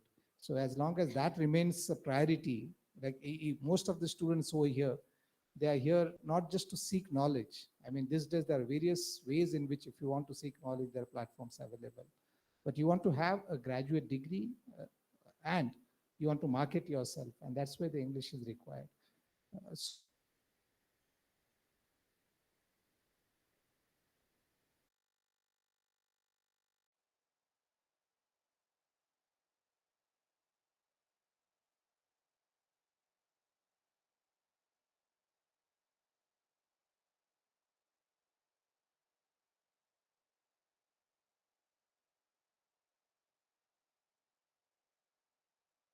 Both speak different languages, and he now speaks all the languages fluently. So it's what you introduce. So even the debate about mother tongue has to undergo a kind of some change, I guess, now these days. So English will remain till the industries mature to the company. As Prashant sir rightly said that no, he abruptly said that that's very true, because we still haven't matured as an industry, as a labor market has not matured to that extent. English will remain as a language of most preferred language of marketability today. And this I keep telling my teachers as well all the time. Hello, sir. I have a question. It's just a follow-up question for this language thing. Sometimes because of the language barriers, I think there is kind of oversimplification of things that happen through textbooks or through teaching. I am a sociology student myself, and I remember in my 12th standard textbook, the cause of dowry is ugliness is what was taught to me. And I think that was the oversimplification of language itself. So how will NEP tackle this? I think Hello. Can you hear me? Hello. Hello. Can you hear me? Okay, those who are at the back. Hello. Okay. I think it is not with language. It is perceptions. Okay, perceptions, those are created. It is, if at all you need to catch it, it is not the language issue. It is the perception, oversimplification. It's not an even simple oversimplification. It is a prejudiced perception, which is, common. Okay, so it is nothing to do with, language.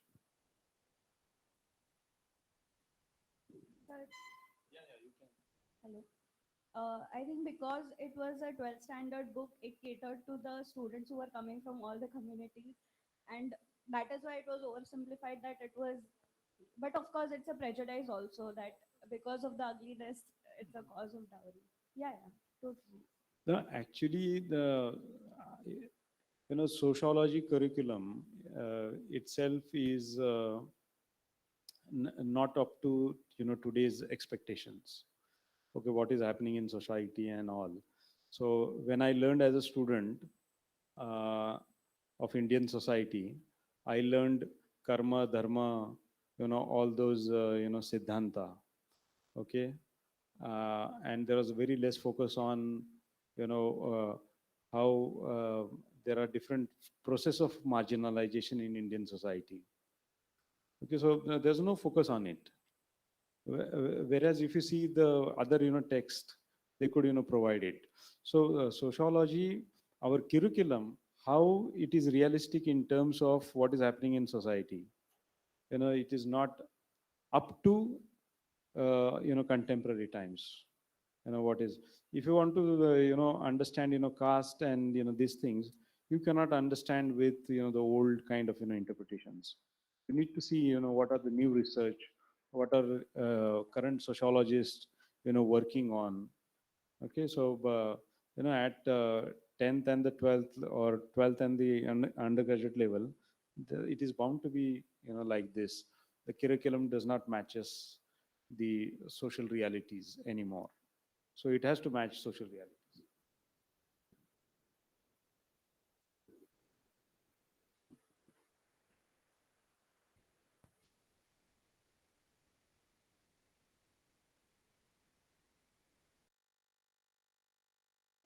Professor Gurmeet Rajpal to propose vote of thanks.